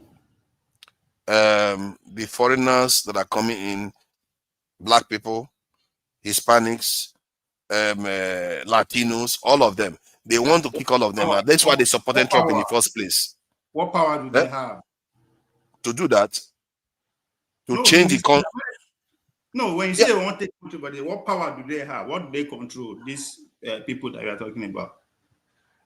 They control people. They create people. They have more children, and sooner or later they will take over. That's how it works. That's sooner or later they will take over. But you say they won't take over from them. They want to take over their country. Tonight, that's what I'm saying. You are trying so hard. I'm not. How is that confusing for you? It's not confusing, no. Now America they live, and now they tell you everything Okay. when you hear. Now the propaganda model of the exact thing we don't happen in the past. Everything where they hear now. That's why they ask you, take back America from who? Minority don't control shit in this country. Not even one city. Minority is not going to remain minority forever. That's the problem. Again, since you the answer or you begin to understand yourself, because you started by saying they want to take over their country back. That's why I said back from who? That's what you said. You don't understand how they think. They don't see it like they are in control right now. Okay, let me try to explain it in a simple way that you can understand, or most people will get.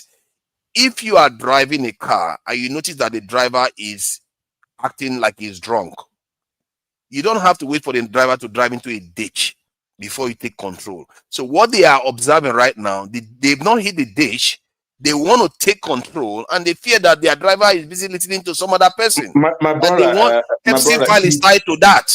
Forefathers, you need to know this same we want to take back our country has been said for the past 50 years or 60 years. Go and listen to the system. It's been generation after generation. That's the next election that is going to happen. Take back your country. When Obama came, 2008, it was take back your country. When it was started with take back your country. It didn't. Don't raise something. Well, trust me, I'm here. And see, all these things that their talker is telling you, nobody cares about this thing in Walmart, in CVS, in everybody. My God. Like you said that, it's just something that's fun for you to be talking about. I see sometimes the way you talk OD, you can't make it up. You say this is something that they've always been talking about. Yes, but data hasn't followed that stuff. Now the data is different. To Nigeria, you just see when people now the minority you are talking about now also. No, we are not the main ones, to be fair. The ones that are truly worried about the Hispanics. The Hispanics they are worried about. Oh my God. See, when I talk say now, all these things where they follow, now just the propaganda model. That is because you don't understand how the power American system works. America now 50 countries, not 50 states. Oh God. Every state you go differ. So if person from New York they tell you about America, it go different from person with the Texas they tell you about America. There's a reason why it's like that. So all this way they all this way they listen to, so all this one are noise. It's all part of it, making sure the people are. Let me ask you a question. I don't know how many things I've ever told you that you have found to be actually false. Since I've been coming here for years, how many things have I told you that you have found to be false? Father, let me ask Okpawole a question. Or even wrong. Yes. Okpawole, the question I have for you, right? Where you guys are discarding Kadesowen and Tokakasi, these are people that have average of 5 million followers. They are influencers. If somebody like Madani, the New York mayor, from nowhere can gather millions of people to vote for him, you think Kadesowen don't have influence on the society at this point with over 5 million followers? That's the question I want Now, to help me answer. America no be by vote that they produce president, right? By influence. Vote. But again, talking about influence, if you say make I even bring it down to the cover. If you say Tucker Carlson he has influence, right? He they get 5 million viewers from YouTube. So what will you now say about the owner of YouTube? I'm talking about of course, the owners of YouTube have influence, but he's not the kind of influence he has is about shaping minds while they are on. But we are talking about people that are political in nature. We are not talking about people that are just having a product. Talking about influence, and I'm trying to let you know that the goal of every government is to make the majority of the people stupid, ignorant of what's actually going on. This played that role. Are you saying Tucker Carlson is not influential? Influence. That's what I'm asking you. In what area? No. Period. Are you saying he's now in the society? Wait, please. Are you saying he's not influential? Period. In the American power structure, yes, it's not. No, not the power structure. Does he have any kind of influence? Period. Of course, he's playing to the propaganda model, which I said. No, forget what he's playing to. Is he influential or not? No, it's not to the scheme of things. How would I want to make a talk him again now? So you think. Okay, let me ask you someone else. Do you know who Nick Fuentes is? They're the same, yes. What about Stu Peters? All of them. You know Stu Peters. Okay, so hold on. If you think these people are not influential, take for example, and this is why I asked you about these other people that I never hear anybody on here speak about. Take Stu Peters, for example. Stu Peters right now might be the reason why Kash Patel, I wouldn't say might lose his job because he's doing Trump's bidding right now, but he might be the reason why Kash Patel might pay for everything he's doing now in the future. If a future congressional hearing is held, Kash Patel has denied that he knew Stu Peters. That is obstruction right there. But then there was proof that he went on Stu Peters' show at least 8 times where he even acknowledged Stu Peters by name and even called him his friend. I say all of that to say, forefathers is right. People in the comment section are saying, well, he called Tucker Carlson and Candace and the rest of them leaders of thought. They are leaders of thought in this present dispensation that we have, in this era that we have, in this era where most kids listen not to their parents as much as they listen to people on the internet. People like Tucker Carlson, people like Candace Owen, people like Nick Fuentes, people like Scott Peters, Stu Peters. I speak the truth. They are influential. Please wait for your turn. They are influential. Other people interject. You don't bother. Because your point is very redundant now. You just keep coming to defend. No. I want to talk to him. I don't even know who you are trying to defend. You just don't like my point of view. Just let me talk. No, because you've had more than your fair share of say now. Come on. I've let you talk. It's not like I didn't let you. So let Okpegolo finish. In American politics, there are 2 currencies: money and numbers. Money buy everything, including the numbers. So that's why I ask you, if you say these people, now they are media personalities, we just keep forgetting that this platform that these people so-called make their name is owned by people. So if you say they are powerful, more powerful than their owners, if their ideology doesn't follow what the man upstairs wants, you're not going to know about them.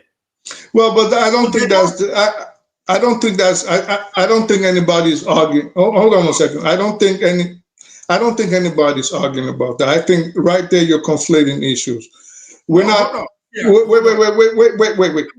We're not comparing. You're conflating issues. We're not comparing the power of the owners or if there is a hierarchy in the structure of power in American society or politics. What we're saying is them on an individual basis.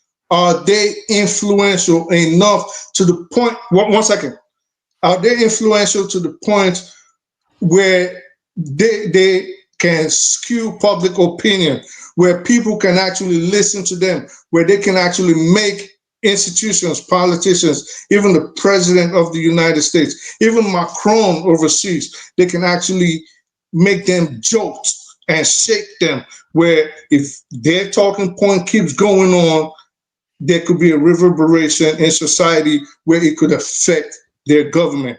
So if you say yes, then that means you would agree to our position that these people are actually influential. We're not saying they're any more influential than the people that own them. What we're saying is on an individual basis, are they influential enough to sway public opinion? This is what we're saying. Yeah, influential. I just type another name.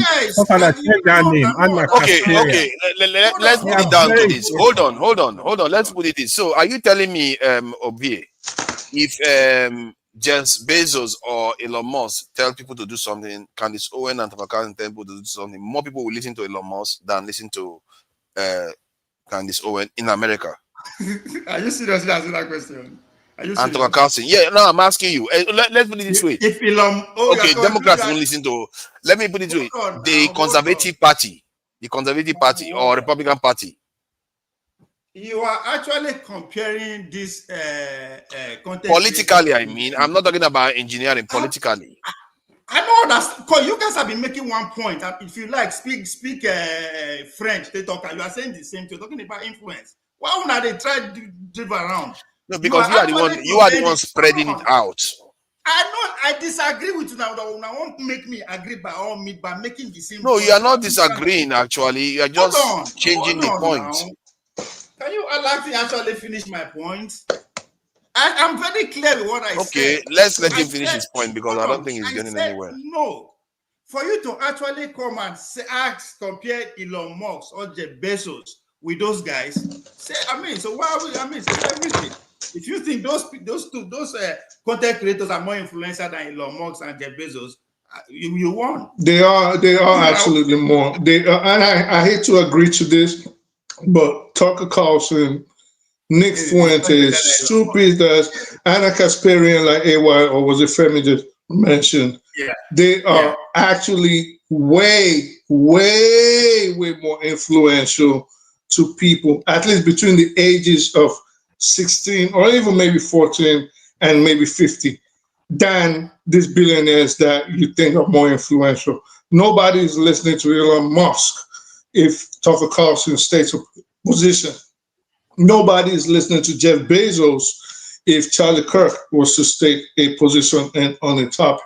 This is why governments, well, at least in the United States, this is why politicians actually go to them and try to be on their shows. There's even someone else we're forgetting, someone like Joe Rogan. Okay, those are very, very extremely influential people where they can skew a narrative or they can make it go in line with your position. And most people won't care to go investigate or find out if they're right or wrong. They just follow them. So unfortunately, I'm agreeing with forefathers, but he's right. Because they trust those people. So are you telling me? Are you telling me because you have money, it means you have influence over people's minds? No. I'm not. No, don't worry. I've already moved from you. I think some of you are just come to December. Please, can I ask you a question? Let me bring. Can I ask you a question? Yeah, please go ahead and ask. Welcome. This kind of your program you are conducting tonight. Can you tell me how many hours you have started this program, and how many people have you actually given the time to speak? It's just him and them. It's just like thank you. Thank you. Just come here and we are wasting our time. You did your monologue for more than 3 hours. And now it is only Tony that I know that you have actually given time to speak. And Ovie want to speak. Everybody is talking. Everybody is speaking. And at the end of the day, I don't know where you live. Where I live right now, I know when I joined this program from office, I came back home, I take a shower. I took my lunch, my dinner. I came here for almost 2-3 hours. I've been sitting down here. You have been talking. You have been speaking. Why are we here? It's unbelievable. Sorry. Let's move it around. For father, it's still less than 2 hours, though. Let's move it around for father. I don't like all these people that just come and posture here. It's just unnecessary, really. Why do you? What is the point of all that? No, but he was right. Tunajai was right. No, it's not 2 hours. It's not 2 hours. We've been here when the panelists came on. It's not up to an hour. No, Tunajai. Why do you just come and malign me? Say 3 hours. I've been having a monologue. Why do you just do that? No, he's making a monologue that didn't allow him to talk. No, is he making a point though? I think he's making a point, but why misplay? No. If you are stating facts, so that people can actually follow facts. The fact is the point he made. That's the fact. Let's move on. Let me do this. That's fine, but the fact that he is right. You spend more than an hour doing monologue, which is a fact. Then that is a fact. That is not the problem. That is not what he has the problem with. Hold on. Let me see. That is not what he has the problem with. What he has the problem with is that when he came in, he wasn't allowed to speak. And if that is the case, he wasn't allowed to speak. The program has been going on for 1 hour. Odi was able to interject. Other people were able to interject. Even Nigeria's one brain cell was able to interject. So, what is the problem with that? This is not new. And what he kept saying was that what he doesn't like is me talking. Yeah, but you talk too much. I mean, I talk too much, but that is my style. Okay, hold on. You have to interject. Or I don't understand it. I really don't understand. How is it confusing for you? Whenever somebody is there, we talk about the issues in a slightly different way. We try to go in depth. Like if you go to have your say, the main one, you say whatever you like to say. Sometimes that doesn't even bother asking you any question. Most of the time, it doesn't even ask anybody any question because you just say whatever you like. But this one is we tend to have to and fro. So do you think other people here cannot ask questions? The problem. They can ask questions. This thing was asking regular questions. Other people can ask questions. The problem is they don't like the topic, and they can't just come out and say, "I don't like this topic." They always find a way to shut you up. That's just the truth. They don't like the topic. Look at how many people. Look at how many people here. Hold on. On this one. Look at how many people here that are here to defend pedophiles. They are here to defend. Some of them people pretending they are not defending pedophiles, but they are actually here to defend pedophiles. Excuse me, sorry, that is wrong. See, I wanted to say. When I listen to Odi, what do you mean? Was it not Odi that came and accused Nigerians of pedophilia? You allow yourself to go on. You don't allow any other person to say something. This is the view. Okay, because I didn't allow you to speak. Odi was talking. Excuse me. I'm not gonna waste my time here. You see, I'd rather go to bed. No, but the only thing I wanted to say actually is this: you said Odi when he spoke, he wasn't defending EPSTEIN of that was not, and that's the way you interpreted it. And I wanted to correct that. He wasn't. He wasn't. He's still here. He was busy calling out Nigerians instead of calling out what is going on. We are having intellectual conversation. Everybody has the right to take it. He said, who says you don't have a right to say it? Who said you don't have a right to say it? But the way you guys are coming out, like you came out today, deliberately, Tony hasn't even said that much. He came out and started accusing Nigerians of marrying no, that's what I want to say now. What's your problem with that? I don't see. I'm calling you out on it. I'm saying that we are talking about. When it's my turn, I will call you out too. He was putting it in context. No, because you're so busy. I mean, so obsessed with what's going on. The sexual life. What hypocrisy? Hypocrisy at the worst. They are forcing us to. You guys are here defending EPSTEIN. Like that's what you're here for. Just admit it. You're here to defend Trump, no matter what happens. Are you saying that Father, shame on you, really, for saying this. That's what Shame you are on doing. Because if shame people on are you. discussing it, you came and tried to shut them up. What do you call that? Ode was actually people to defending see Trump. things from That your is why perspective. That's people wrong. Yeah, okay, he's defending Trump. What do you call defending that? Trump, If not somebody, Epstein. I wasn't yeah, but defending No, Trump. okay, let's I say said was whatever right. he did must have been. He But wasn't. Come okay, on, let you were the defending Trump. discussion Don't lie flow. here. I don't understand why people have to do that. Allow me start If you one don't session with see, AY. Allow me session with AY. Odi, it has to be orderly. It has to be turn by turn. Now that Oga Ike has left, then it should be the next person should be AY. I think Femi hasn't spoken. Femi should be the first actually, because he was having technical issues. That's why other people kept speaking. So it's Femi's turn if his technical issue has been resolved. This idea that we have been here for long, no, this is why I do monologue, and I like to ask people questions, and you have a right to your own opinion. You yes. I don't know why you are angry today. If you want to be angry, be angry. The answer to the question. When you ask questions, allow you accept the answer. Ovie, have I jailed you? Have I thrown you out? Have I reprimanded you? What kind of wahala is this? I'm not the one saying it. It's obvious to even people that are watching. So okay, what did I do to you that was so bad? It's not just me.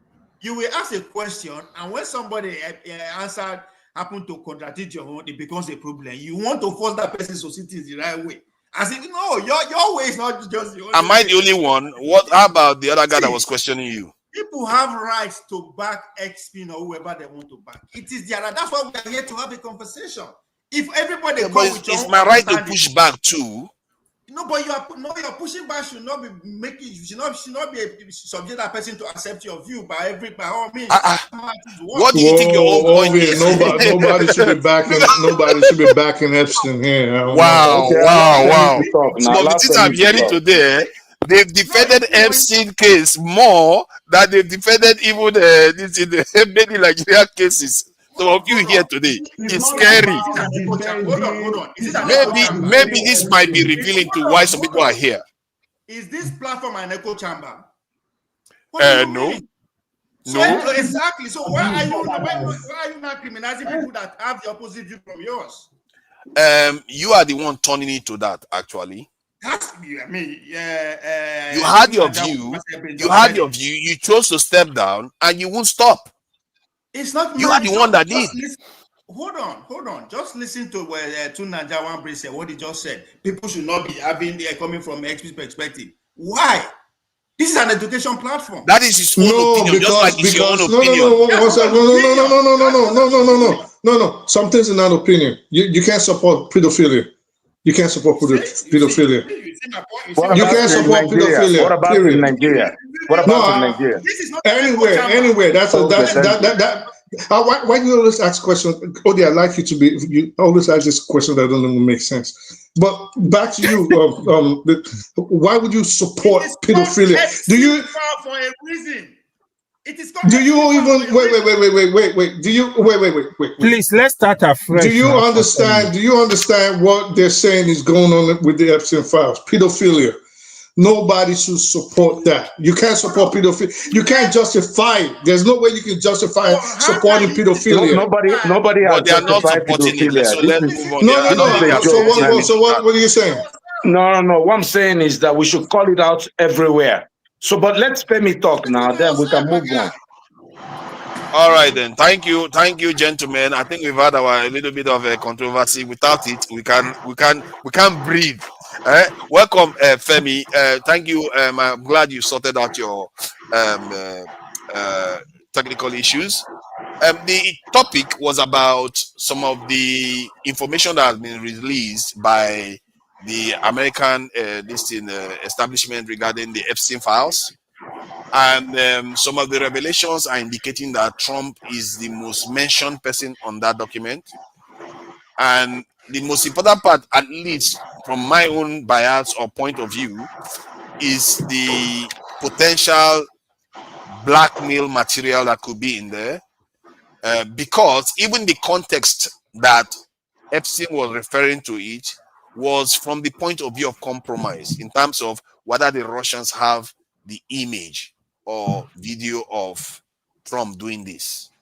Now, what that implies is that there is a system of blackmail and control of leaders that goes on in the Western Hemisphere. It's not only in America, it happens in Europe too. And so Americans are beginning to dig deeper into this. It's not about, everybody knows Trump is, has a lot of, is a bit loose in terms of morality. So I don't know what you make of it and what the implications of this could be, how far reaching it could be, given the nature of the, I think you are aware. If anybody's aware, you should be aware. So what do you make of what is that document, the document that has been released? And the ones to be released, by the way, in case you have any idea. There's a bit of noise coming through. Listen, can you confirm that you can hear me right? I can hear you loud and Right clear, now? but there was a bit. Yes, I can hear you loud and clear. Okay. No, it wasn't coming from me. All right, thanks though. I tried to jot down a couple of things that I was already forgetting. You see, and I often cite the fact that we've been fed a lot of lies through the decades, apparently, right? And I often cite my own lived experience, starting from when I was in Nigeria. And the way I'd like to even start is the fact that, you see, when TV programming, I think there's a reason why TV programs are called programs for a reason. And it was best explained to me by one of my lecturers when I took classes while in New York. I took an elective, and it was like, there's a reason why a lot of things are called TV programs are called programs, because they're meant to program people. Now, I have long discounted the likes of anything from BBC to NTA. In fact, just regular media. Let's put it out there. I am also glad about the fact that I quickly came to the realization that, thanks to the person that first told me that whenever you hear anything history, scrutinize it, because history actually does mean a story. It depends on the perspective of who's telling the story. And again, I might despite Trump, and I do despite him because he's a very despicable person. There's no way around it. And for anybody that has lived longer, that was probably either born in America and has seen through America as a country, you would agree unequivocally that America is a hypocritical country. That's a fact. And it's not going to take I don't care who wants to abuse me. I have been on the other side before. There's a lot of things that are clear to me, that there's nothing anybody can tell me that will change my mind on certain things, because I've been among those that have been fooled before, and my eyes are clearer than ever before. I don't play this politics of Democrats and Republicans, because to me they're mostly two sides of the same coin. So I just want to put this out there. And just as with Nigeria, because as much as we bash our country, Nigeria, I like this idea of maybe moral equivalency, for lack of another phrase, that whilst what is happening in Nigeria is happening, or in Africa is happening, or in South America, a lot of these things were not immune from the people that, if you will, we probably learned it from. And that is part of the reason why I still have this opinion that I like the way Dr. Damages ordinarily phrases things sometimes. There's a reason to the madness about why he likes to talk about different topics, because I understand people that like to talk about, why are we not talking about Nigeria? We talk about Nigeria all the time, and we're not isolated from what happens in the rest of the world. All of these things are connected. Once I came to that realization, I became free. So me, I don't deal with sentiments. There's some things I did not like once I started seeing the truth. And once I started seeing the lights, there are things a lot of us were schooled about, were told, that are not true. A lot of it is down to sentiment and our bias, the reason why we fail to want to accept the reality of certain subtle things that have been fed to us, whether we like it or not. Now, to Epstein and how it, maybe by extension, we tie into a country like Nigeria. You see, I've said it before, this is probably the opt-in time, that I personally believe that there's some people that are in charge of this world, they're the ones that are principalities and the powers. Whether it's Trump, whether it's Elon Musk, whether it's Tinubu in Nigeria, a lot of these things are interconnected. Now, specifically talking about where we are at on this case of Epstein file, the knowledge you know will set you free. The real knowledge you know will set you free. You know, it was only today, earlier this morning, I realized, because I've been wondering, see, let's be honest, factually honest now. I've been wondering, why is it that when Biden was in power, and he had an opportunity to release why did they not release these files then? So the way, I think it was Roland Martin, in answer to this Stephen, what's that guy's name? This black guy that's been talking crap recently, that's all over the place. He too has influence, so because I believe that these guys, they have a lot of influence. A lot of these podcasters, they have a lot of no, Stephen A. Smith. Stephen A. Smith. Okay. Yeah. That guy is funny. These guys have influence. Otherwise, Charlie Kirk would not amass the kind. I mean, see, let's not even this guy. They have influence. Let's even start with that. Now, why did I? So it was Roland Martin in answer to something Stephen A. Smith said recently, because Stephen A. Smith is playing one kind of game too, right? He was the one that provided the fact that there was still investigations going on in the aftermath of Charlie Kirk being in prison. I did not even realize that, because I've been wondering that, okay, if Democrats all of a sudden are now pushing for the file, pushing for the files to be released, because personally for me, it's not even a matter of whether it's Democrats or they're all involved. So once I got that fact out of the way, I was like, in my head, I still wasn't totally convinced. I still felt somehow, even if there was some other investigations going on, because you know the way investigations are carried out in the West, typically, they try not to, in some cases, hopefully sometimes I don't even believe them, because sometimes I just come with some kind of suspicion. I don't know why. They try, in their own opinion, they think they're trying not to sabotage some further investigations. They're trying to further spread the dragnet to see who else they need to also prosecute. You understand? So maybe it's just me that I'm thinking. I was still wondering that, okay, you know what? I understand the explanation, but I still felt maybe it should have been released. But that's on one hand. On the other hand, the other thing that nobody can ever convince me about is that guy was, what's his name? Was not murdered. Epstein was. There's no way you can convince me. So that one you can tell it. You can tell it to the Marines. On his emails, it doesn't sound like he was depressed in any way at all. He's just doing shenanigans in there. See, I'm not, there's some things I don't even bother myself with. You can't convince me otherwise. Now, what's it called? I took 2 semesters of the social history of America, and a lot of us grew up on a lot of things. We were influenced by American movies, American culture, and what have you, right? And growing up, I read, I had this book, Exploring Country. It was one of the first books that introduced me to America. I read that book over and over and over again. And having lived in America, there's something about your lived experience versus what you read in books and what you watch in movies or what you hear in the news. That when you take an introspective look and you question things, that's why it's good to question things, no matter one's bias. You begin to wonder, wait, but this is what we were told. But the things that I am saying is different. You understand? Now, Ehud Barak, the former prime minister of Israel, is heavily linked to Charles Kirk. You apparently know that, right? That shocked me. That one shocked me. He doesn't look like that at all. He shocked me. The guy looks like another guy.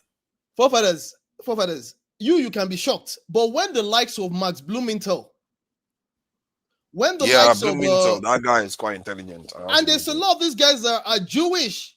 Yeah, he's Jewish. Yeah, that's why I tell people that you cannot be more Israeli than the Israelis. The games that they're playing, Israelis and the Americans are playing, is so dangerous. It is ridiculous at a high level once you realize that what we know and what we're told is different from what exactly is happening. That's on one hand. Then there's also the issue of Tucker Carlson. Again, something I'm just giving bullet points. Just stop me whenever you will. I only just realized 2 days ago or yesterday that Tucker Carlson himself, his father, was actually one of the top CIA agents in his time. Wow. He was an ambassador to one of the African countries. Yeah. Most But of it them was are actually a high CIA. ranking But he people. was actually a CIA agent. I Like think he knows he a said lot. that too. He did say that, I must say. Yes. Now, maybe in furtherance, because you might be wondering why I am saying all of these things. You understand? I don't teach me nonsense. I will forever be grateful for Fela. You understand? Now, even Tucker Carlson himself, I only just realized the same 2 days ago that he had tried to get into the CIA. And guess what? The current president of Russia, Vladimir Putin, had actually spoken to him about the fact that he knew when his father was a top CIA agent. He knew about the fact that he had tried to get into the CIA, but they had rejected him only because they felt it would be more useful in the area of the propaganda space. Interesting. Just follow me. Just follow me, forefathers. This world, the thing where we don't know, it plenty past the one way we know. That's all I'm The saying. word there now, is useful. On top of that, I like that, Femi. You said useful. I like that. Thank you, sir. Talking about influence. On top of that, let me now go back to Trump, because not be only him. It's just that the matter get as it be, right? You see, I've said it before. It's not. I feel Trump is just the unveiling of America. He's saying he continues to say the quiet part of America loud because he no get sense at all. Or maybe it's organized. Who knows these things? No. Forefathers, have you read books about people that know him one-on-one? Not just Michael Wolff now. Femi, even the reason is his own sister. Femi, the reason is that before now, America has been practicing policies of prediction. So pretty much every nation know where they are headed. So this is the very first time they are switching that off. So you can follow what Trump says all you want. The main players know where the movement is. So this is the very first time. Everybody's confused. Which is why I've also said it before as well. You know, me, I re-educate myself. I mean, I've been fooled before, right? Which is why I often say something whenever we talk about things like this, even when we tie to Niger, that each time they keep telling us to look this way. Meanwhile, what is happening is this way. Me, I understand. I get the message. We might since you like things, since you like books like that, go read The Spook Who Sat by the Door. Oh, you said the spook who sat by the door. The spook who sat by the door. Okay, all right. Now, let me just give a summary so I'm not all over the place. There's a lot I had in mind I wanted to hear more about why Putin said, okay, what was he going to be useful for? Were we talking about in the 80s or 50s that Tucker Carlson was going to be useful again, for? I don't have the timeline, but I was just impressed by the fact that I continue to dig newer things that I did not even know, even though I'm on the converted side of, I'm not fooled by these mainstream things that we see that they're pushing to us. Meanwhile, the people who really they control things, their background, the neocons and co. The lies are just out of control. His father started as a journalist too, Tucker's father. As a journalist, so I forgot that part. Yeah. As a journalist, and then they lobbied him into, you understand? Then ambassador to Seychelles and all that. Exactly, you understand? So, you see, when you begin to now tie down the fact that, especially now that we are in an era, a very dangerous era at that, where now you now have all these tech bros, the Larry Ellisons, and those rich people, the Peter Thiels, those are the powers. And when you now tie it down to the fact that, just like you said, originally, after all, we not be Mumu now. This guy, one of the reasons what he voted on and which made the MAGA movement powerful was they kept drumming up the fact that in fact the first day, just like he said, he was going to end the Ukraine war in 24 hours and what have you. He said it was as if as soon as he got in, he was going to put in an executive order to release the Epstein files. I remember when you had all those, influencers and other people that went to the White House and they had binders as though probably some. What changed? And then when you now tie it down to the fact that something else I wanted to remember before I now conclude. This FBI director, remember he was an influencer too, just like Pete Exit, who was on Fox News. So which is why I disagreed.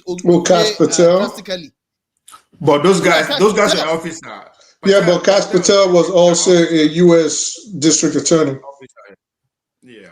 Right. He was right, but he was also an influencer. Well, he was going. But he was also an influencer too, because remember he was also within that movement that was going around talking about how.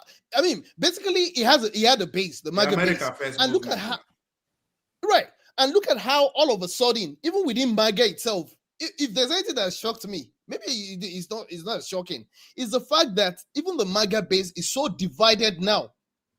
A lot of whom are like, no, you know what?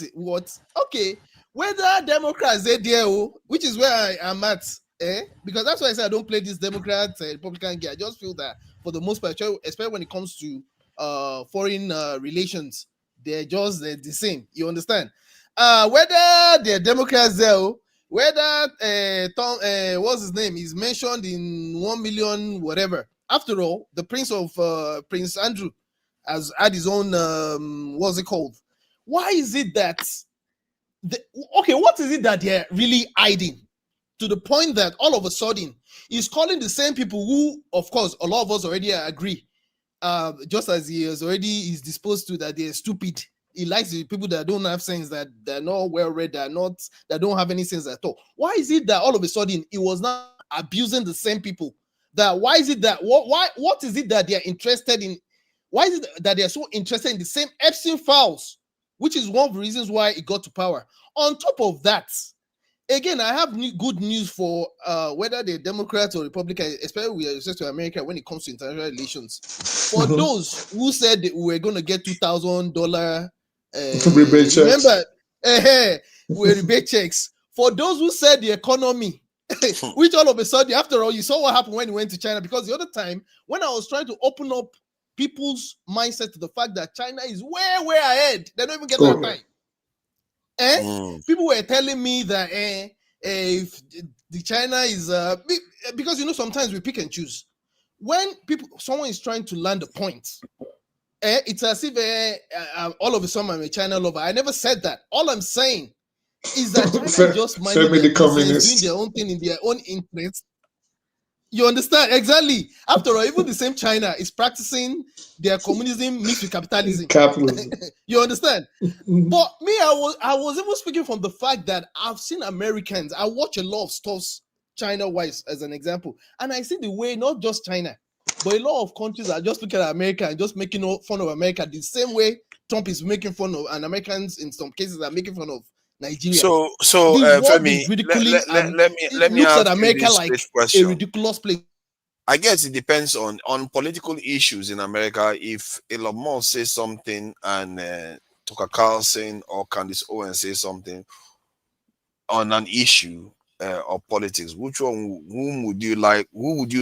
are you more likely? Not because it could be on an issue, it could be on cars for all I know, but on political issues, whom are you likely to lean towards in terms of agreeing with?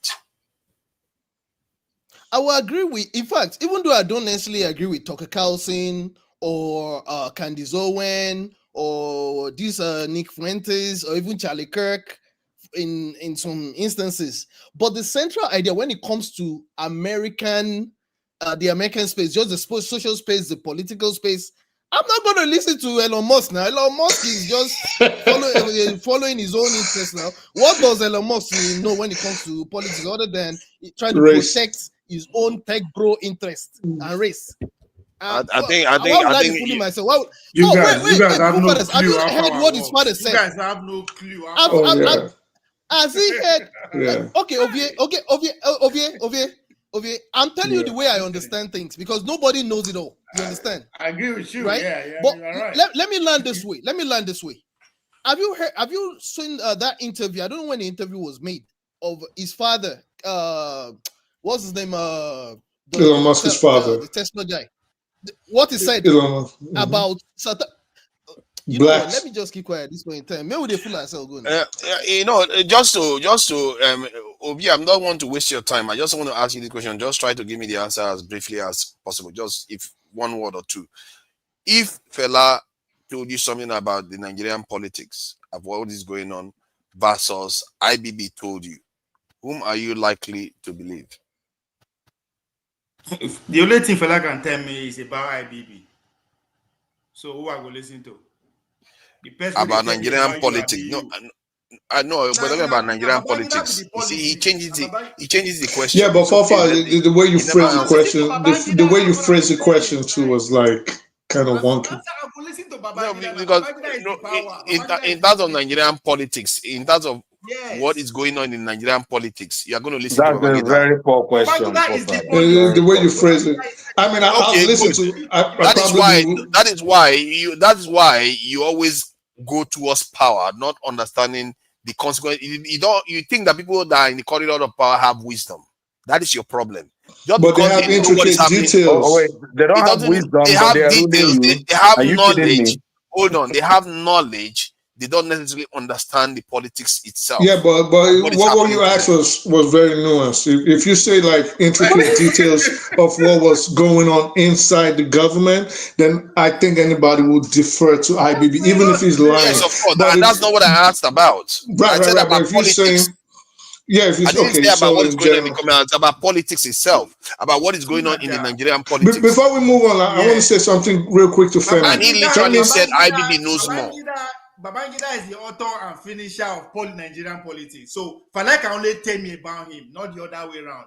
Like Femi, since you're very interested in what's going on in America, and I'm really proud of you compared to like when I first knew you, how you like on learning and you're proud to say it, and then you put in the pieces together. Since you are very interested in this, something else you should go look at. Go look at the relationship between Charlie Kirk's girlfriend and Donald Trump and the U.S. government, and go look at Charlie Kirk and all these guys. Let me finish, please. Let me finish, please. And go look at the connection between Kash Patel's girlfriend and the Israeli. Let me finish, sir. Let me finish. Let me finish. If you don't understand, if you don't understand the connection, that should be a private conversation. If you want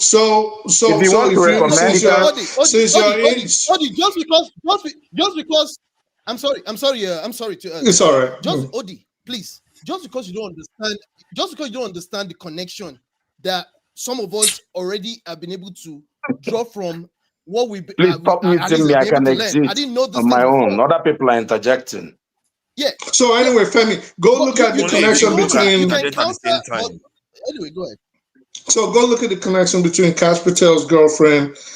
It's out in the open now. You can read it. It's all in public space. And the Israelis, the Shin Bet, and the Mossad. And go look at the connection between Charlie Kirk's wife, how she met Donald Trump, how she met up with U.S. government agencies in Romania, and how she ended up linking up with Charlie Kirk.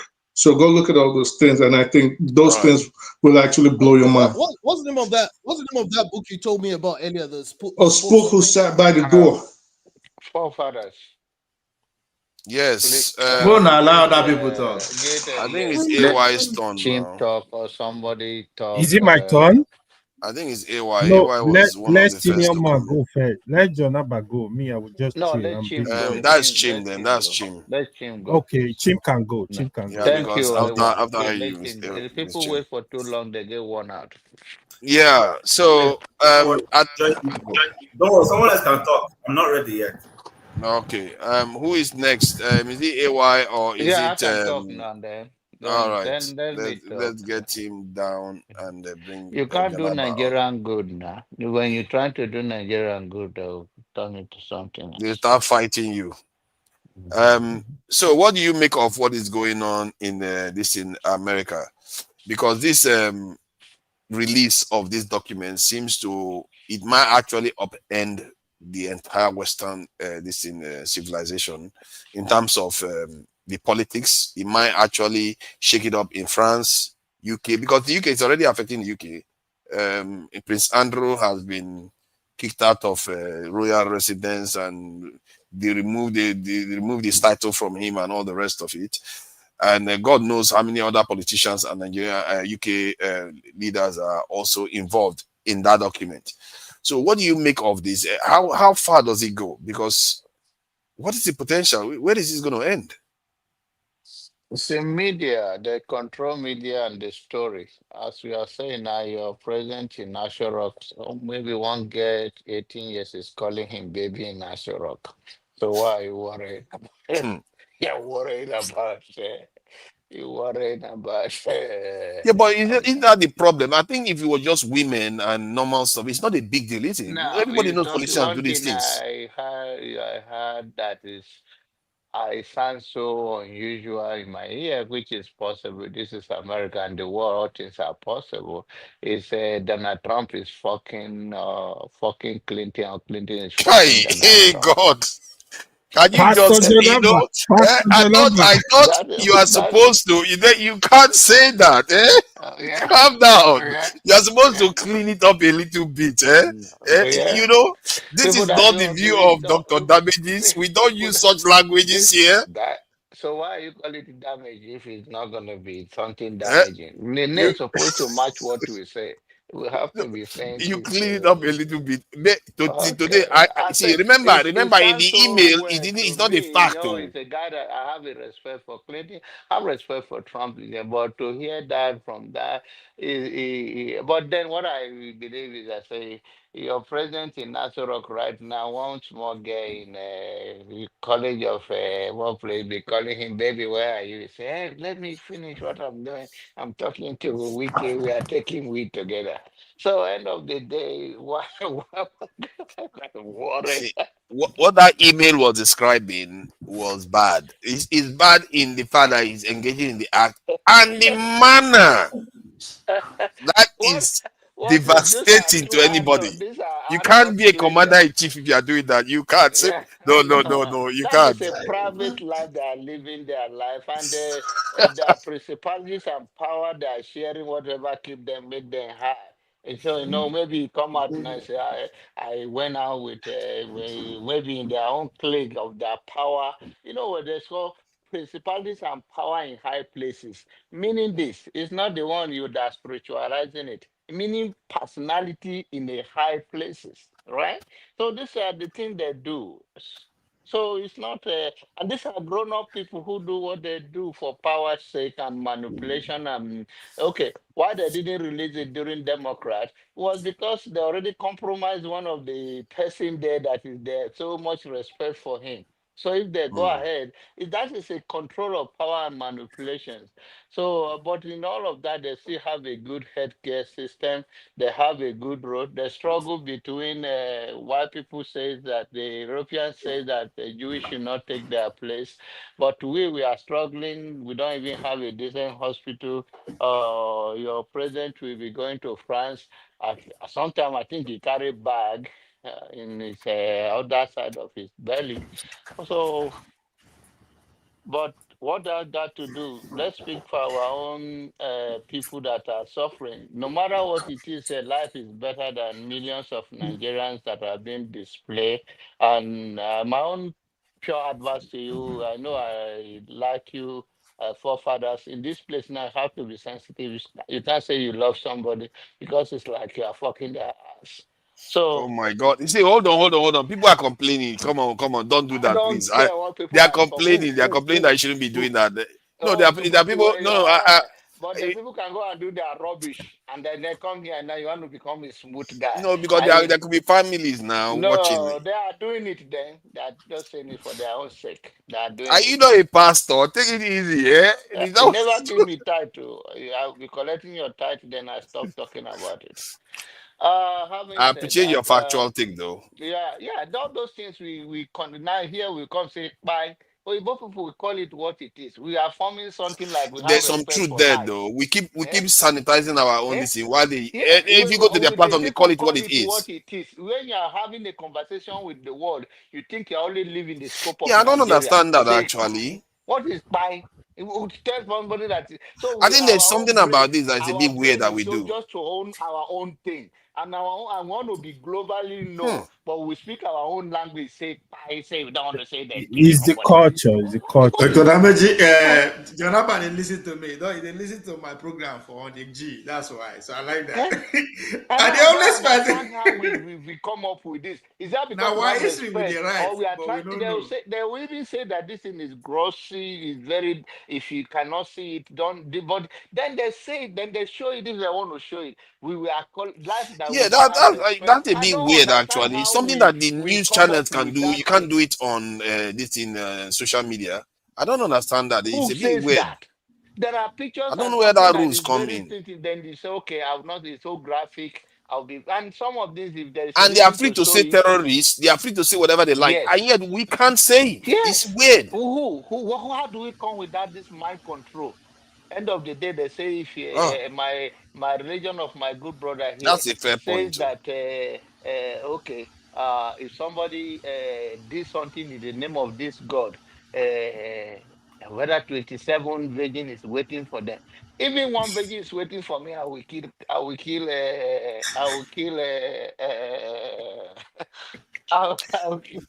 Maybe because maybe when our people start talking about kill, they use And it in then such a way that the it's way we are threatening. Maybe that's why. presenting things make us look so primitive, like our forefather they control. Don't Now say there's an this. algorithm they reject them, so they Don't say like this. likes. They But prefer people are likes doing over the that. thing they are doing. Nothing concern you. Donald Trump said they grab it like this. You come here and say they don't grab it. What it concern you? He said it. Are you going to be defended? Are you his lawyer? When are we coming to all those things? We're trying to pay this, and is that because we are trying to be decent? If I take off my coat, who I am? Donald Trump is a man of God, though, Abba. Somebody that is defending the Christian. So I mean, forefather, thank you for having me. It's all I know is that I think the reason why your show, I love it because people have more time to talk. But I also I want to be sensitive because if I wait too long, I know others are waiting. So I'll try to cut it short. I've spoke a little bit here and there because all of those things make me I easily get irritated by all those things. I put it together. The puzzles are pictures that already painted, that you want to put the puzzles together and make the picture come out. But when we are putting our puzzles together, it will never come out because we are taking the junk out of it and say we are spelling killing like spy.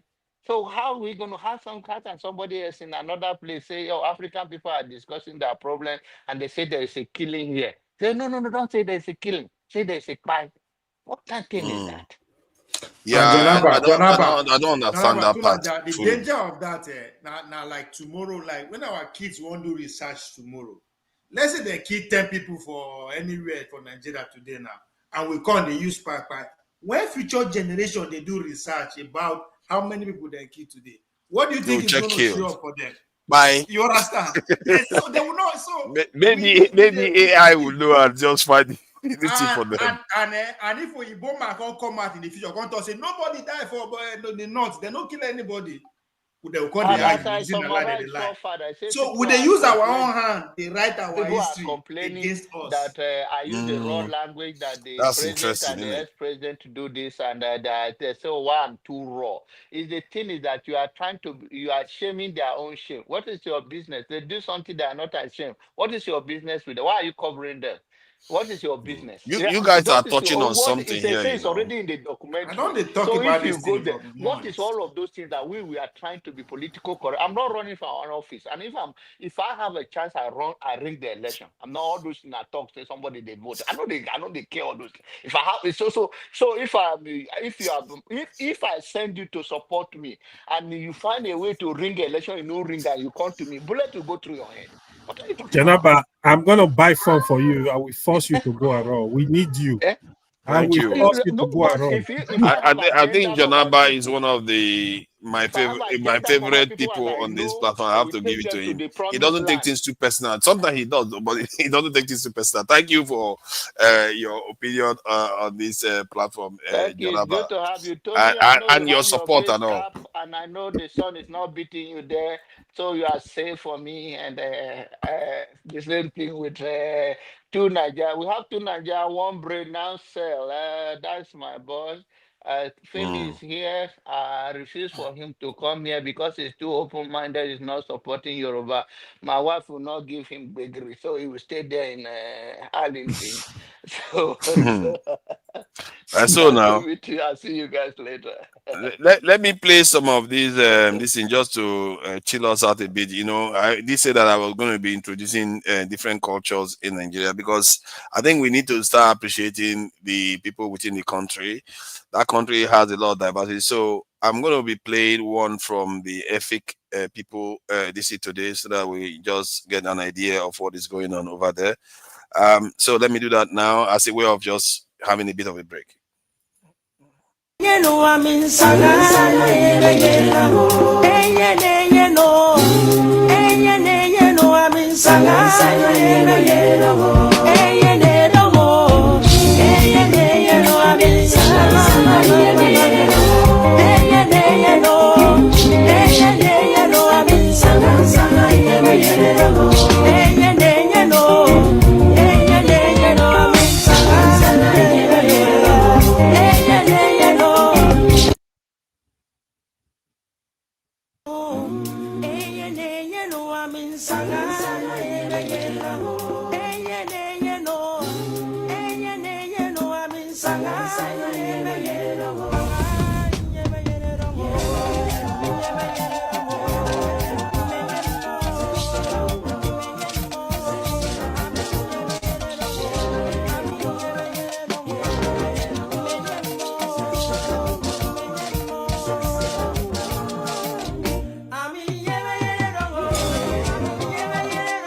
Father, you sure say you know the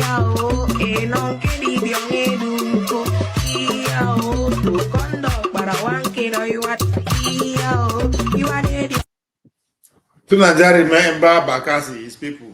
What are you trying to say? You sure say What you were know you trying to say? you sure say you know they take style to listen to your people music. You will tell us say you want I don't trust you. Maybe if you want to listen to your people music. After all, one of them are mine now, and we are all Nigerians, aren't we? So we have to. Forefathers, is that Let me ask you a question. Sorry. is that Fatin dance? I think so. You know, I saw some of the fattening room this year, but that one is a bride. You see, so I don't know whether she went into the fattening room, but I know that she's a bride, and they were just showing some of her this in escapades. So that's it. Yeah, go ahead. Let me bring you on. Yeah, I think we're enjoying how democracy works. We're enjoying how freedom of information works. We're enjoying how a society holds its leaders accountable. So the question I have for many of us here, the man that is behind the screen on, sorry, who is the person? Okay, Pablo, the man behind Pablo's back. Are we saying these things don't happen in Nigeria? Why is nobody being able to unveil some of those things? Because I know a couple of things about this man here. Chief, measure the man, no fear. Which of them? It's not. I can't even mention his name because his name is not good to be mentioned in my mouth. No, two of them now. The king and the president. No, not the king. Or the Oba is Oba. I respect the Oba. The other one by the corner. No, the president. I don't know the other one by the corner. So this kind of Epstein file thing, and I'm not talking about drug or anything. This Epstein file thing. Do you guys think there is no similar kind of situation in Nigeria involving this man? If you say compromat, probably like something that they can use against him, maybe legally from his escapades in the 70s, in America, it's possible. No. I'm saying. I mean women and young women, right? But do they need to use that even? They can bribe him. Let me make myself clear. Sexual pedophilia matters. Do you think I don't think so, though. You really? that one, I'm not so sure. You are sure? I don't know. I don't know. I can't be swear. What kind of wahala is that one? I'm not going to swear for that kind of thing, but I'm just saying not likely. I don't want to say certain things. I have the reason I don't want to say certain things. Hey, God, if you know any something, you tell me. Hold on. The much I will say is this: there are people sleeping with people's daughters in front of their father. I will stop there. But I love the way we're enjoying talking about America. I love it. That's why I said we're enjoying democracy, enjoying freedom of information, enjoying how accountability held. But when it comes to our own section now, the table will change. But we hold our people account. We call out our leaders all the time here, don't we? No, well, we don't call them out enough the way, in a clear, unbiased way that this other Americans. Sure? I'm not saying people are not biased in the US. I'm not saying that. But I'm saying to a larger extent, you see the way the information is free flowing. The point they are discussing now is whether to release a file for sensitive national issues or not. That's a different thing. But the matter was released. They know big wigs in their society are implicated. Yeah, but the same thing in Nigeria now. We know people that are funding terrorism, but we are not able to arrest them somehow. There are so many similarities you can argue. But obviously Americans they have more processes to hold people accountable. That's for sure. That's why the system is more functional. That is a fact. We can't run away from it. But to say that Nigerians don't, that's the thing Nigerians hate the most. Yeah, go ahead. Sorry, if I may coach. Sorry, Kim. If I may just chime in, just one sentence. But even the system in America is being compromised more than ever before, unfortunately. Heavily. Fact. Every member of Congress having an APAC handler. That is, for me, when I heard that one, I say, okay, this is, how is it the most powerful nation in the world can be controlled that much? It's crazy. The Democrats, 87% of Democrats are against Israel right now. But if you go to the Congress, 97% of them are for Israel. How did that happen? That is what they call state capture. But it has been like that. It has been like that for decades. Oh no! Historically, America has been in support of Israel. That's the population of America. This is the first time in history it has shifted in the other direction. I'm not sure you're aware of that.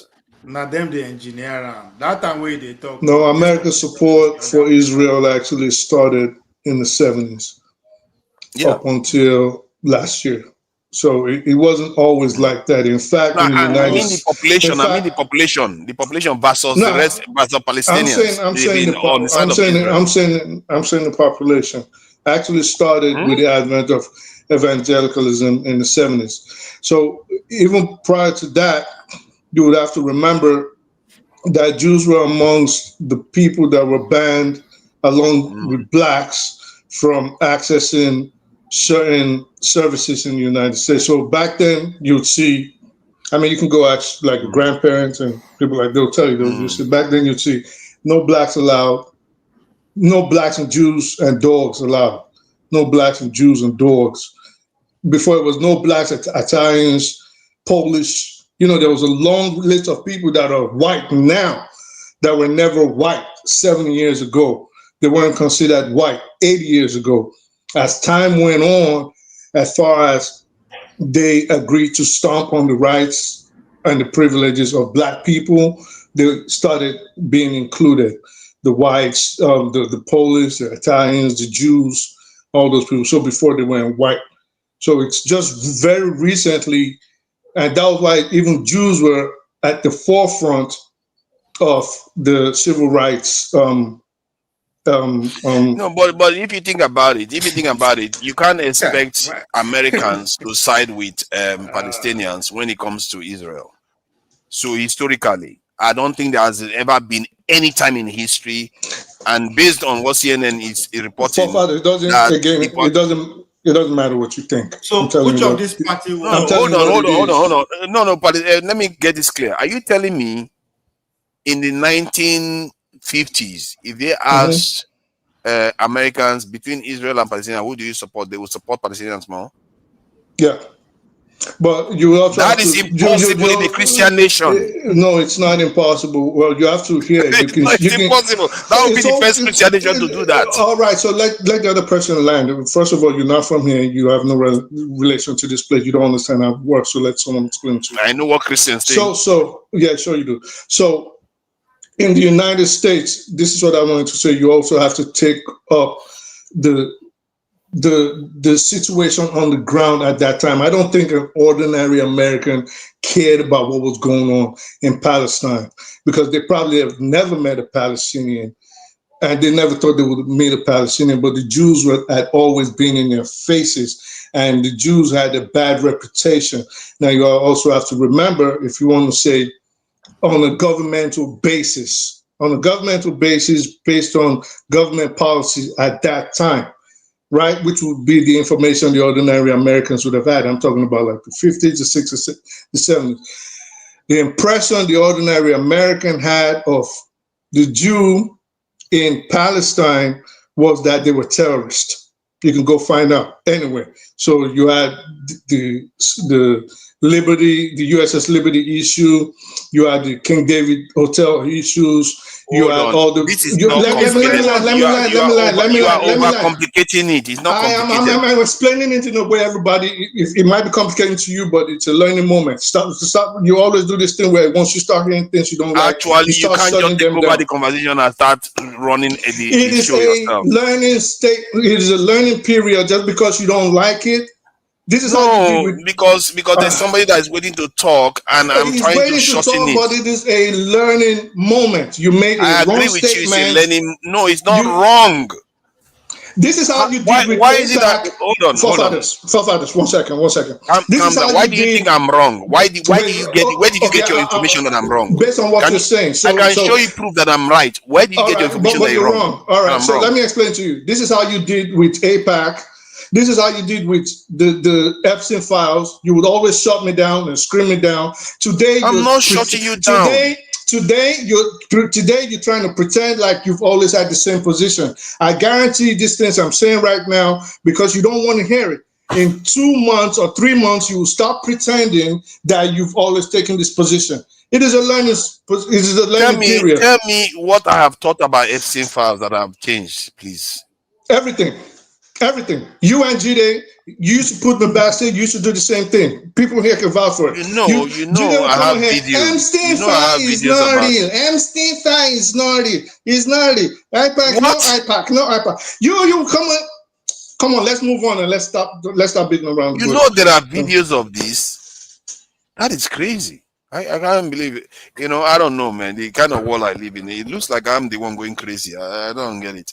So did you used to tell me on this same place? Did you just mentioned something? You said state capture with regards to the politics in America, between America and Israel. Do you want to say with a straight face that for months I never used to come on here and talk about how America was being influenced and controlled by Israel, and you used to shut it down and put me backstage because you didn't want to hear it? Are you going to say that with a straight face? Hold on. Are you going to say you never used to do it? Can you let me answer? What I said was, when the context we were discussing, it was about the control of America. And I said Israel might have influence over America. I actually talked about Biden when I said Biden was bragging about Americans funding this in Israel and all the rest. The context I was speaking from was that if Americans, the European population wanted their power back, they will get it back. That's not the point. Did you used to shut me down and say? I never said Israel doesn't have. Did you used to say?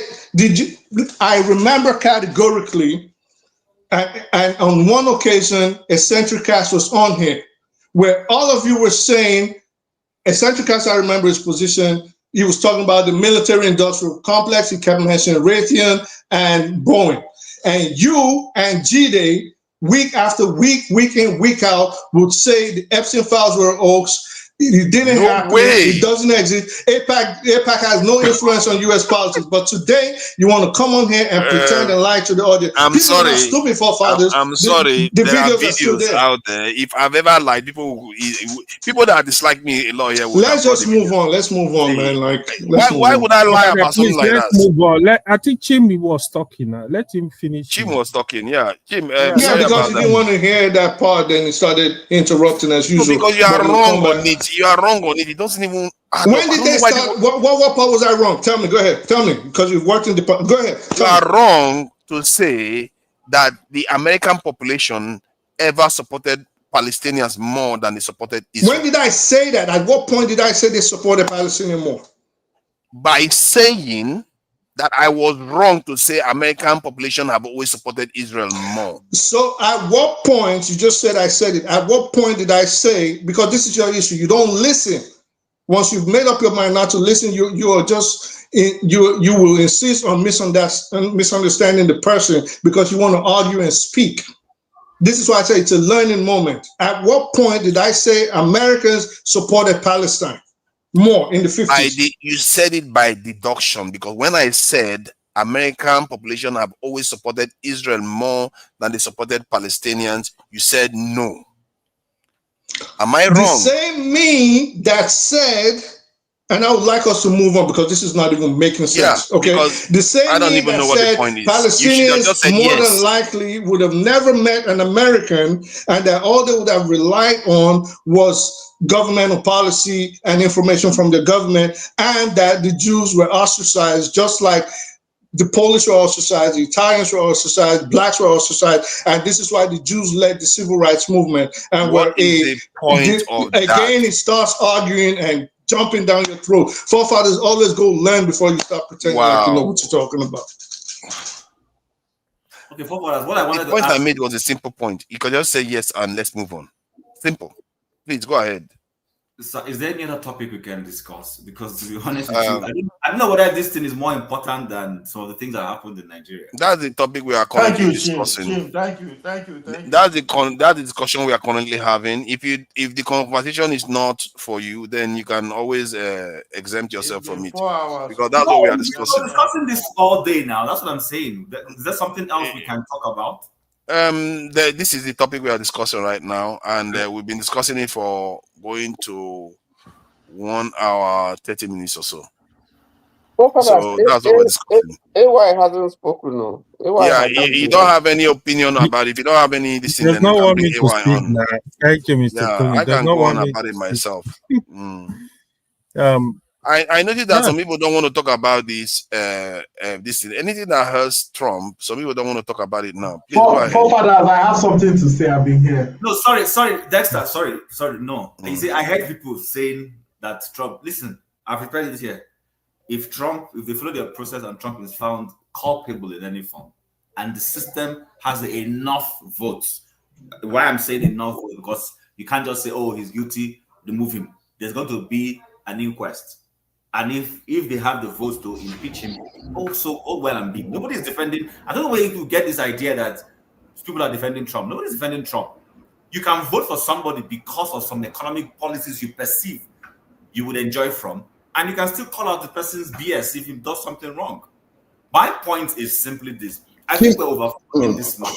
Because I don't think, in all fairness, how many of us have really read the document in itself to know what is inside it? The answer is no. We're submitting based on what they're feeding us also, which is what Femi is talking about here, is what media. I've read several things, and a lot of things have different holes here and there. This one will be saying this, drifting this direction. This one will be saying this, drifting this direction. It's all to get to a narrative. That's my own point. Okay, that's a fair point. Chim, you know the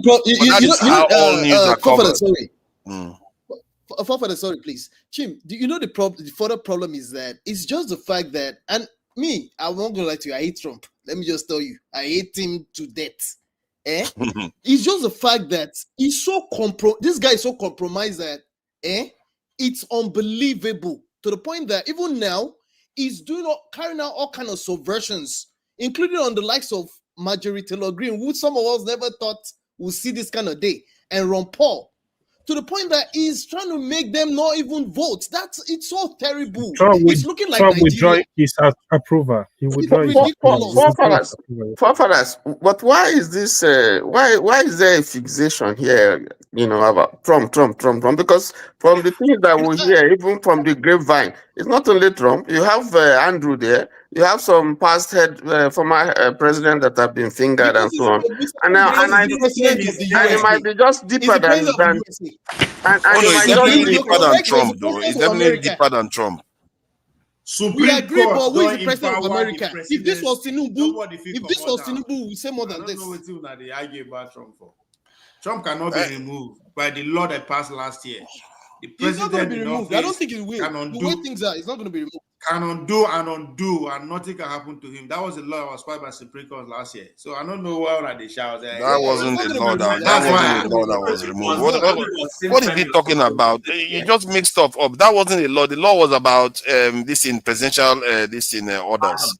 Actually, that's the Now you won't tell me about the law where they pass for my head. Like, what do you think you are? He cannot override Congress. See, the Congress that has always had power to hold. It's only the Congress that has. Hold on. We don't have a Congress. We don't have a Congress. Okay, fine. Right now, if you don't know. I agree with you on that, but it's only Congress that has power to hold. What is the Senate or Congress has power to impeach Trump, and that power still remains. What are we talking about? Hold on. Make I tell you. July 2024. Just look at America and Nigeria. We're the same right now. Nigeria and America is the same right now. Sorry, Femi abeg. Make I educate this guy with just the shout. July 2024 was not President Trump.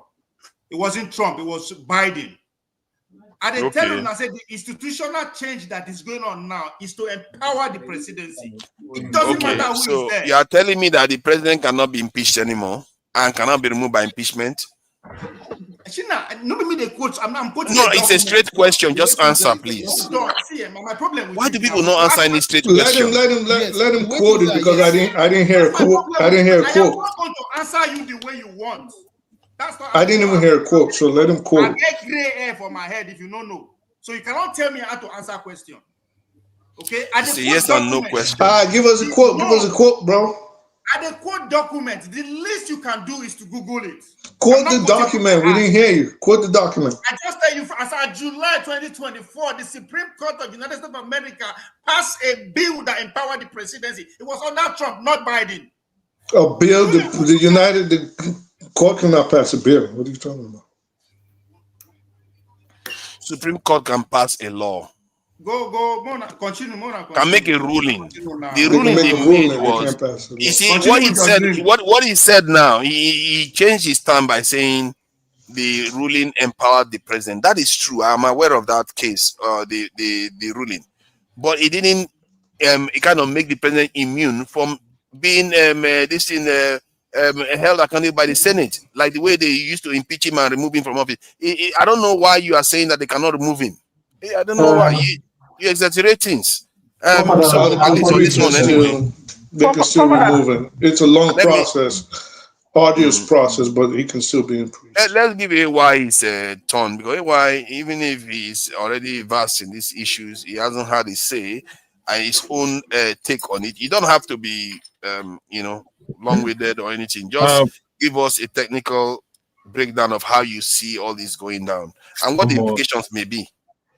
Honestly, I think Femi, I really enjoy Femi's submission. I think he has literally said everything. Yeah. He really went on, and people were paying attention to Femi. One that I really loved was the question: when Biden was there, how come they did not release this fact? So that really tells you it is not about party. Both the Democrat, the Republican, their top guys, they are all involved. The names are there. That's why nobody want to touch it. So this is the honest truth. When I come here and tell you guys, politicians, they are the same. Don't believe that. People say no. That is what it is. So Femi really break everything down. Like even him say, like he feel like all these politicians are ruling the world. There is a connection. There is somebody somewhere, people somewhere dictating what is going on. That's a fact.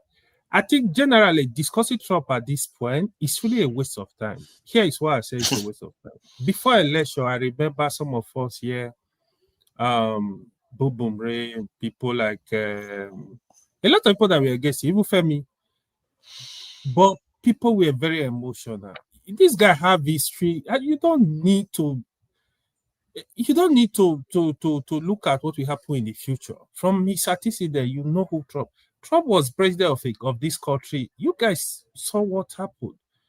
I don't even know what we need for people to show. Now people are disappointed. I'm gonna talk in terms of the economy. American economy is struggling. People are losing jobs. Even yesterday, a friend of mine messaged me, oh, he just lost it. He was the best staff in his company. They still lay him off.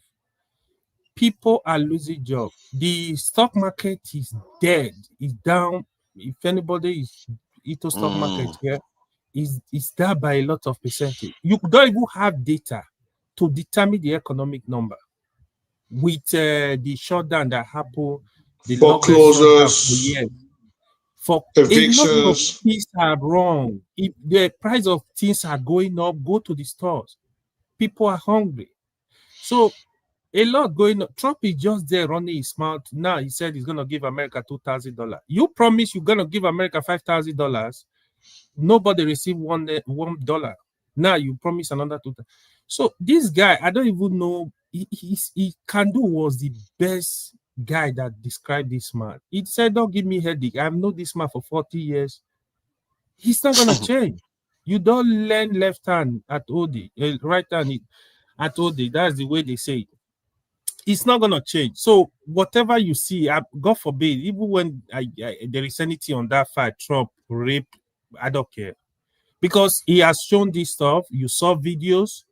You saw proof, the prostitute, everything is there. So yeah, but what if there is what if there is the implication that because of that, he is acting in a compromised manner to foreign nations or foreign intelligences? It's not manner. Is that not serious? So that the question now is, will the Senate, will the Congress sit up and say, you know what, we got to do the right thing, or they're going to play politics as usual? So what you just said now, IPAC, both the Democrat and Republican, about 90% of them, they get 40 from IPAC. So it actually influences that. How do you think this is going to shake down, though? Because there is a struggle right now. Because people are underestimating the potential of something that had never happened in America since the Kennedy period happening now. Because there's a struggle, open war out there saying this needs to stop. That they need to stop this APAC, this thing, and the influence of foreign powers within their government. So, yeah, people are. And really you think they will fail at doing that? People are really talking hard now, but will it have effect? What will change? That's the question you need to ask yourself. To be honest, politics are powerful. But see, my concern is that try to understand where I'm coming from. I'm looking at two threads here. The demographic change thread. This is not in the 70s anymore. We are looking at a demographic change that the Europeans there are saying this thing this path we've been led to, we have been misled. They are saying these people have destroyed their civilization because their population is not growing anymore and other people's population is growing faster. So they want to take charge. And I feel like that part of the equation is being omitted. And people are thinking that maybe what is happening now, from my point of view, it's not going to go away. It's going to get more serious. Half of Republicans voted that they wanted to break the country up. Can you believe that? Half of Republicans want to break the country up. Get more serious. It's going to get more serious, but don't forget, the young ones, they are thinking differently too, right? So you saw what happened in New York. New York is kind of like a template of what is coming in America. So even with the money back, even the Elon Musk, somebody was talking now, Elon Musk supported Andrew Cuomo. Everybody supported Cuomo. They didn't help. Money, millions of dollars. This is where Okwebolo need to pay attention. Sometimes money is not enough. Honestly, it's not enough. Oh, now shut up. New York, not Democrat state. What you guys expect? But that should tell you that sometimes money is not enough. But money is not enough. Yeah. All the money back supported Cuomo. This is just a It is mayoral not election. about New York, not Democrat state. What make them Democrats? It is a Democrat It tells you state. that money, you are the one saying money influencing them. Why do you think Democrats suddenly now is the more influential than money? You change your mind when it suits you. Yeah.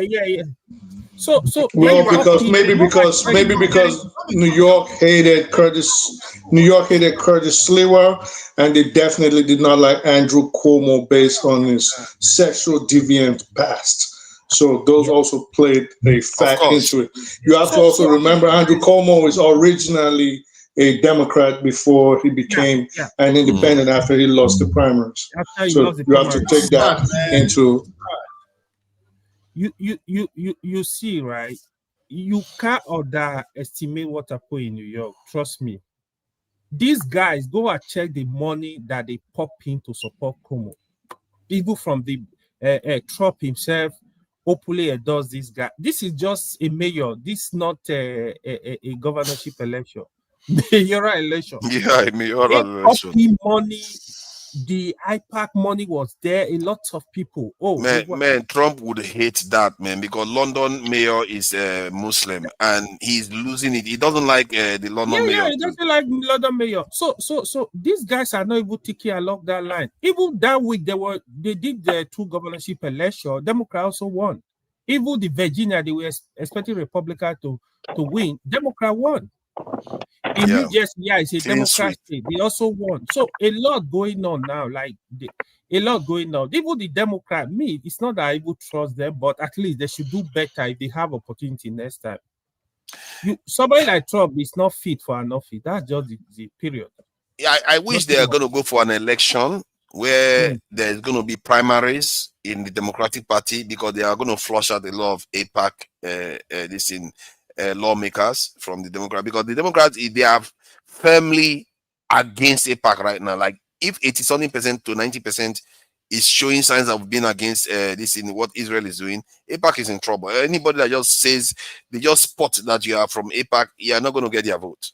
They're going to turn on you. So, and I hope they go ahead.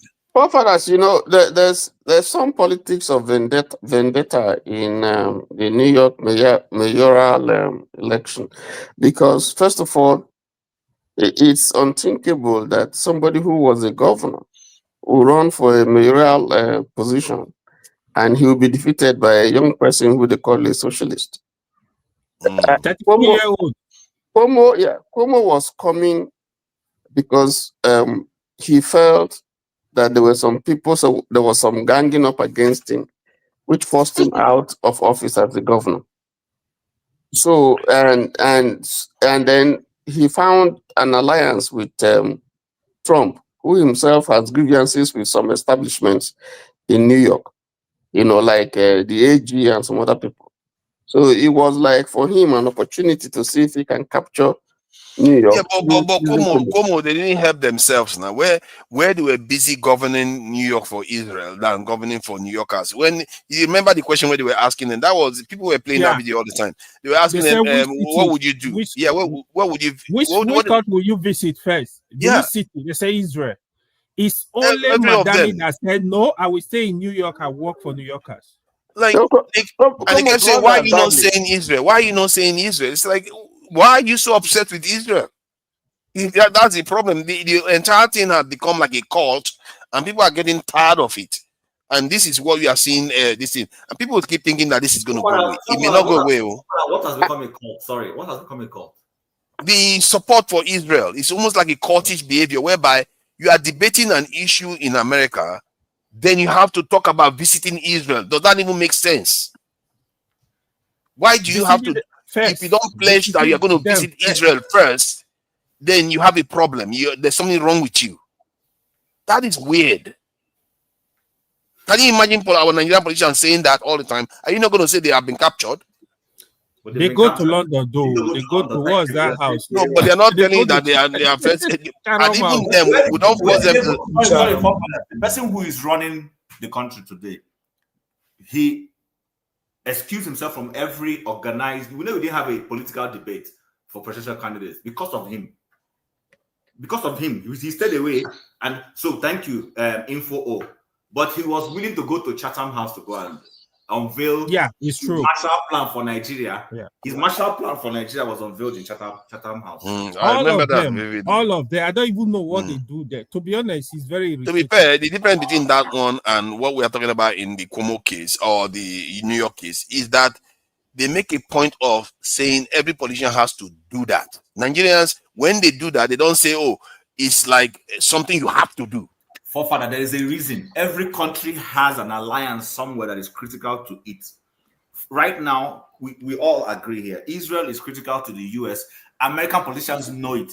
There are wealthy donors who are Jewish. You don't want to step on their wrong toes. Mamdani has won election. Good luck. Let's watch and see how the economy of New York pans out down the line. That's what I'm going to say. Fathers, if you look at the Jewish vote, a lot of it went to Cuomo, particularly. Yes, actually, more Jews actually voted for Mamdani. More Jews voted for this guy. Mamdani got a lot of Jewish votes. Considering the dynamics, a lot of Jews voted. Oh my God, Dexter hasn't said anything. No, okay, it was a White's turn. Yeah, go ahead.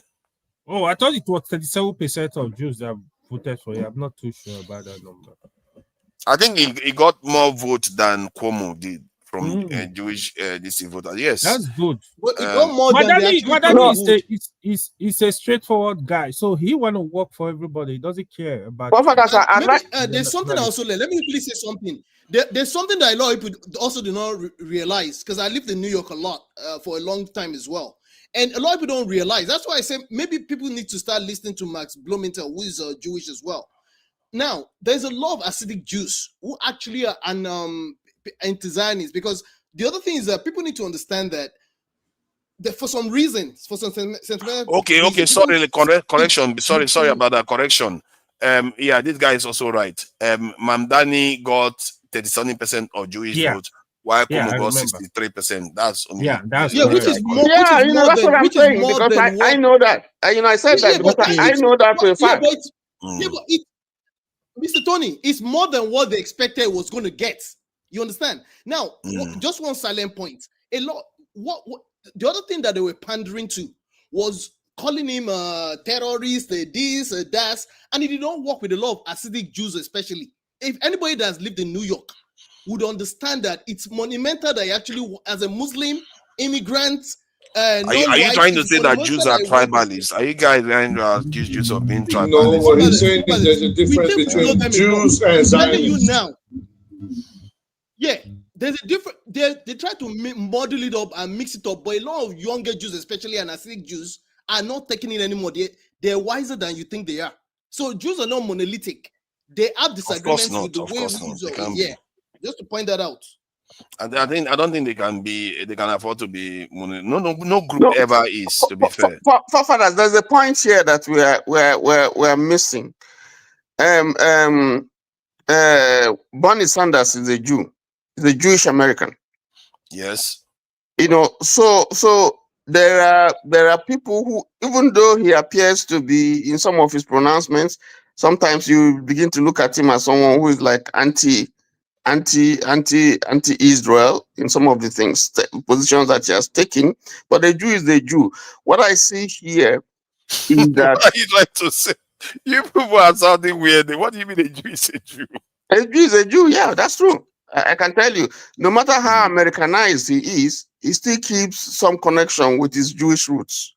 Oh yes, you have to now. I don't think they also Jews are against Zionism. That's what we say. But the Jew is not a Jew because so like what Femi is saying is actually right. Take the Ashkenazis, the Sephardics, and those. I know you want to interrupt me. Just relax. Don't do that now. So what am I not doing? Let me just explain what I have to explain. What don't do what? So the Hasidic, the Sephardic, and all those people fall under the realm of an Orthodox Jew. Bernie Sanders, like he mentioned, Bernie is a Jew, but he's an atheist. So if you put an Ashkenazi Orthodox Jew with Bernie Sanders, for example, they're not going to agree on their support of Mamdani saying if they were looking at it on a religious level. So atheists and so on that worships God, so they're not the same.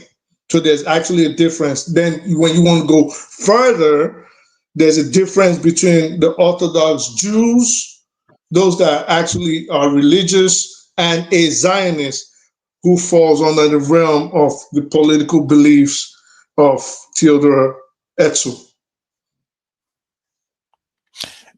For me, the way I look at it is that not all Jews are Zionists, and not all Zionists are I disagree with, in the context That's a that fact. That's a yeah, fact. not all Zionists I disagree with. So Yeah. Zionists just want Jews to have a homeland. There's nothing wrong with that.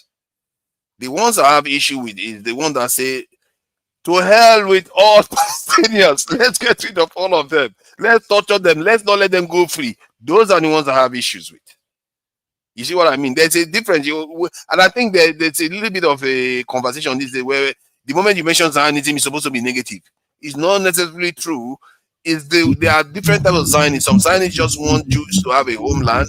They are not interested in oppressing other people. Okay, but let me just say one thing, right?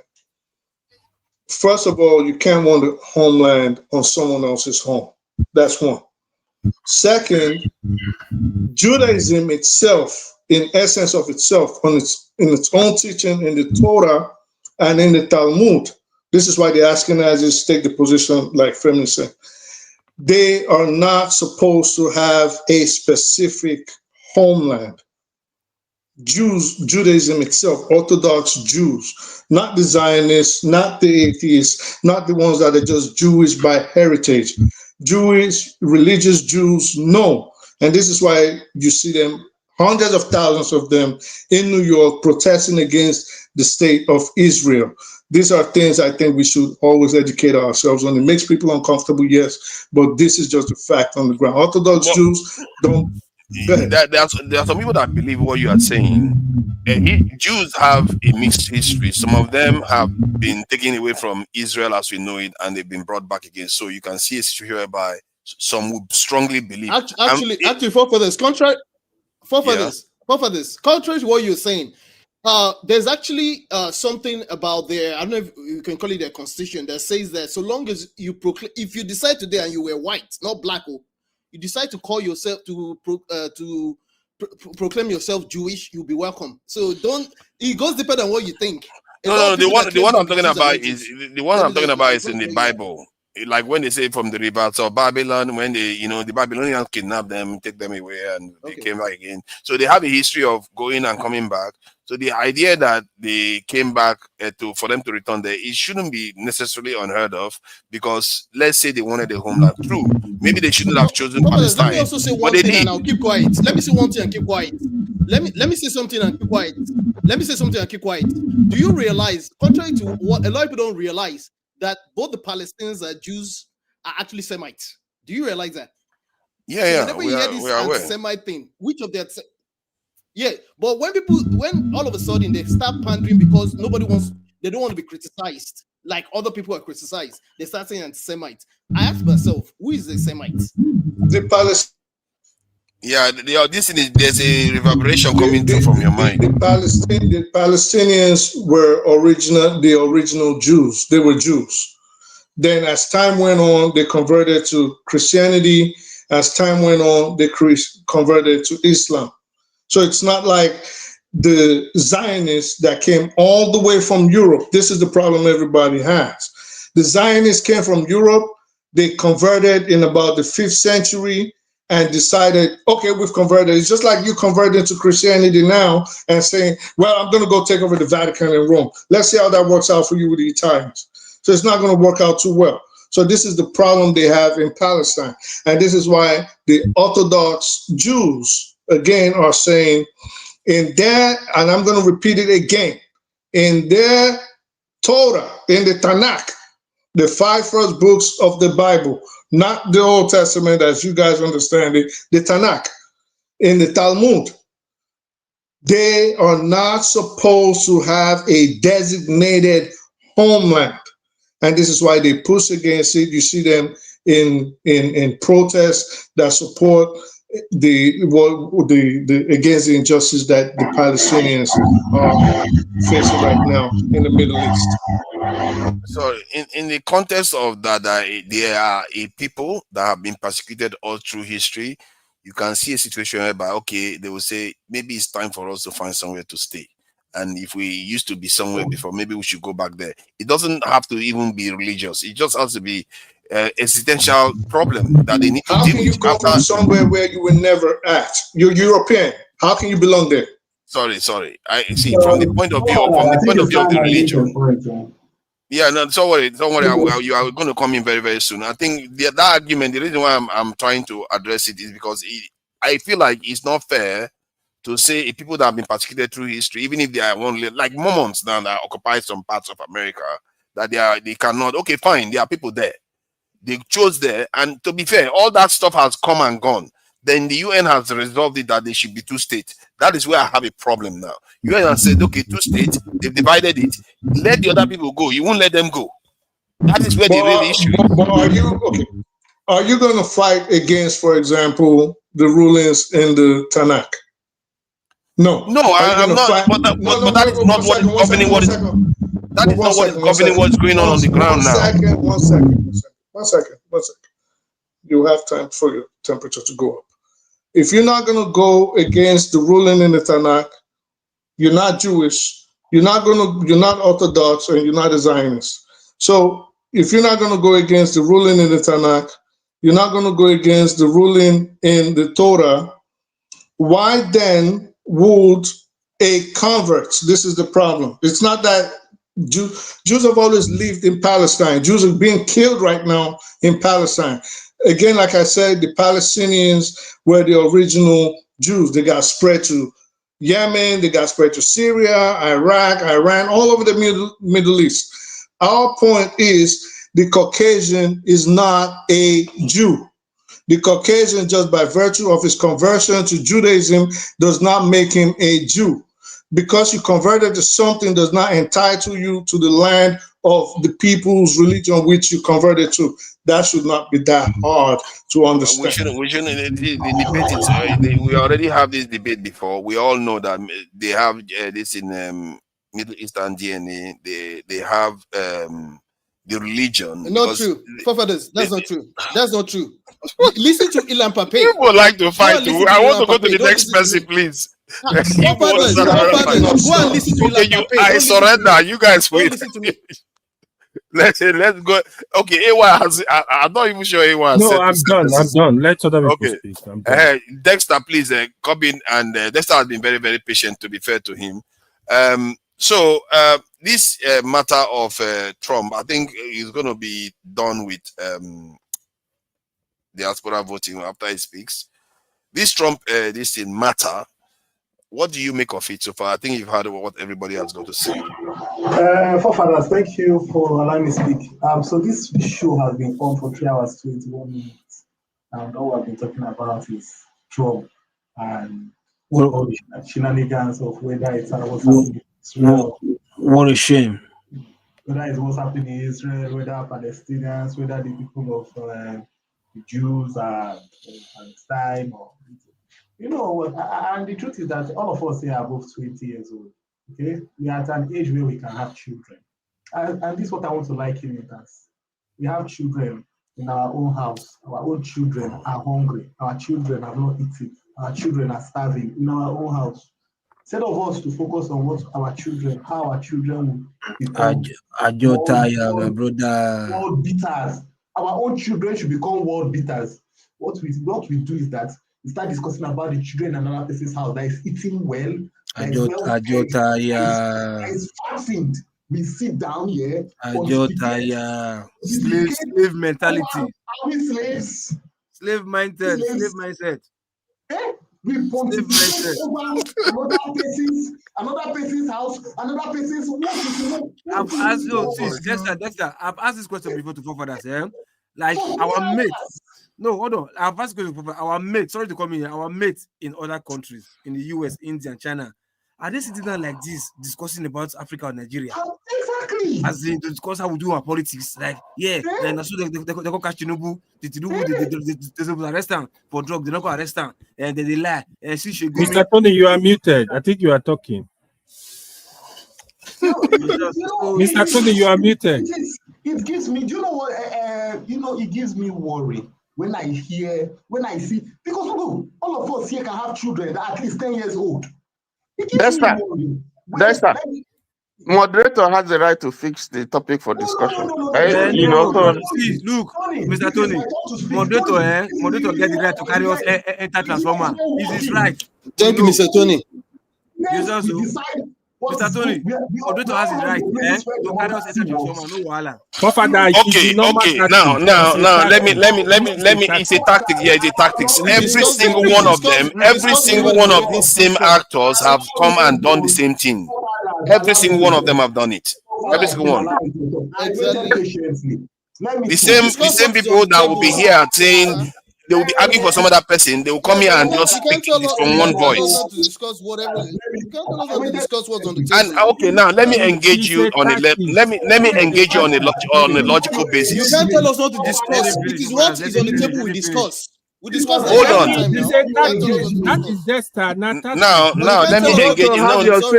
If you got to have your say, you can discuss whatever you want. But let's follow the you can't tell us what to talk about. You can't tell us what to talk about. Okay, let's relax. Let's you guys should calm down. Calm down. You can't tell us what to talk about. Femi, let me just engage him in a civil man. Let me engage him in a civil man. You cannot disrespect us by telling us we're not. No, it's not. He shouldn't do that. He shouldn't do that. You told the topic. That's why he didn't argue with you. But you took the topic. He's disrespecting us now. You know, the moment the Hasbra booty come in, he comes and fancy play. Let me finish talking, then you engage me. Don't tell us what to talk about. If you don't like the topic, don't talk about it. Don't tell us what to talk about. Nobody tells you what to talk about. That's the topic on the floor. Don't tell us nothing. Yeah, Femi, just let him listen. Don't tell us what to talk about. But your logic is flawed. To talk about. No, he shouldn't. I want to encourage him on that point. I want to engage him on that point. Femi, let me engage him on that point. No, don't do that, because you've just said something that is inaccurate. You made a disingenuous statement that if we discuss other issues, it doesn't have anything to do with us. But are you gonna say, oh my God? Let him finish his own view. Exactly. Let him finish. Why?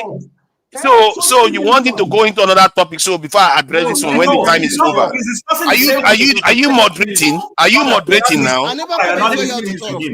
Are you moderating now? But you gave him the floor. Let him finish. Are you moderating? I am allowed to ask questions. Forefathers, you ask me, let me land. You can ask me questions. Hold on. I am moderating. I want to ask you a question. You made a statement that is because somebody.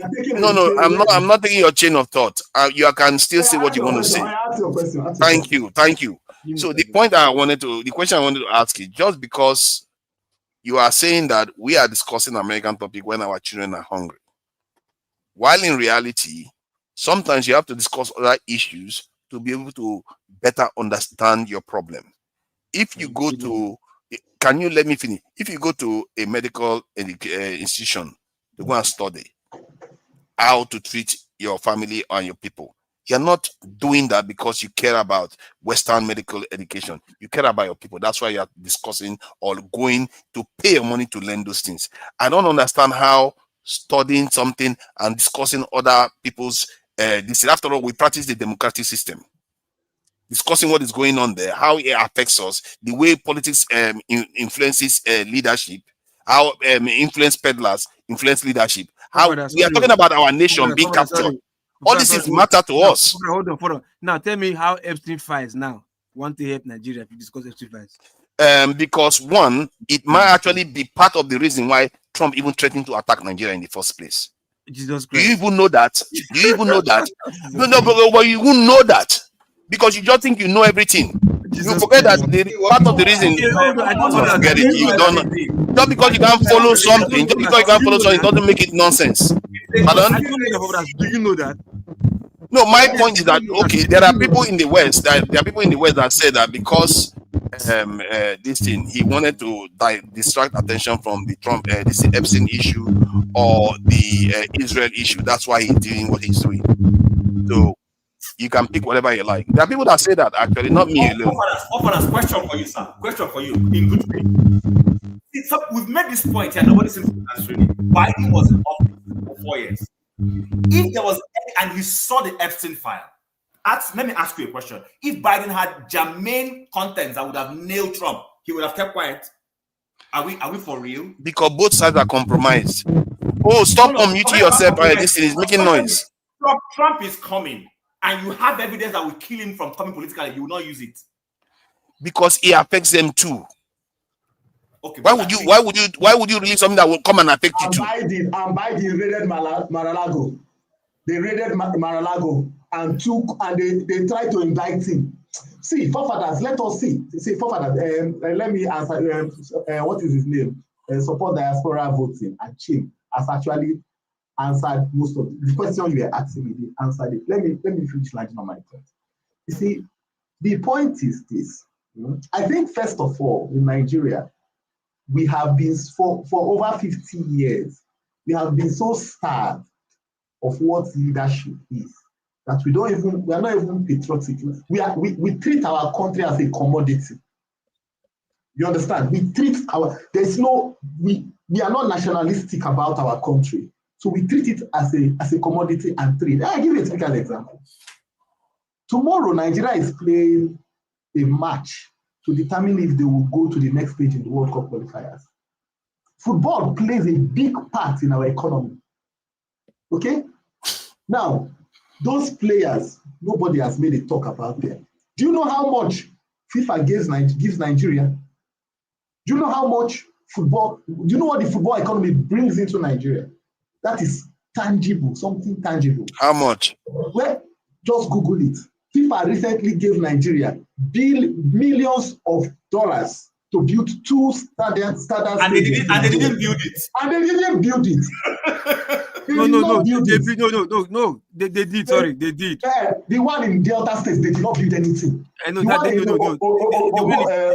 one in Ikwara, they built something that is not standard. They did only the field. The money was only the class, and that's it. Or the one in Oboro something, I don't know the place. It's somewhere in Escravos. They did not build anything. The same time they gave Nigeria that money, they gave Morocco the same money. If you see Kenya. If you see Kenya stadium, guys, please. So sorry, did you say billions of naira or billions of dollars? 1.2 million. That's what I want to correct. $1.2 million. Okay, $1.2 million. $1.2 million. We build a stadium. $1.2 million. Come on. Don't worry. Guys, context. When did they give that money? Which year? Which year did they give that money? 2020, I think it's 2020. Even if they gave it 2020, it's not 2020. They gave them the money before COVID. Even if they gave them the money before COVID in 1920, other countries have built. Other countries have built. You want to build Forget the money. Forget the money. But other countries will give the same money. Will they give Nigeria? They build their own to what standard? Why would yes, they the government can add money and do something. You see how he came not to change the topic. Every time you guys come, you want to change the topic. $1.2 million is nothing now. $1.2 million is nothing. That's to build even a $16,000 soccer-only stadium. Bro, $1.2 million will not build a good house in Abuja. What are you talking about? $45,000. $1.2 million is not getting you nothing but half of a rich of a crack. And nobody bothered to ask that question and think critically about it. But they just accused Nigeria. 1.2 million. That shocked me. I thought it was 1.2 million. Sorry. Who said 1.2 million? It's 1.2 million. Did you say 1.2 billion? Wait, who said it? Wait, who said 1.2 million? The evidence shows. Provide the evidence of the 1.2 million they gave them. That's it here. Are you seeing that? FIFA Nigeria 1.2 million. I know it's look at that. This one is globally 2.4 billion globally to everybody else. Nigeria received $1.2 million. I know now.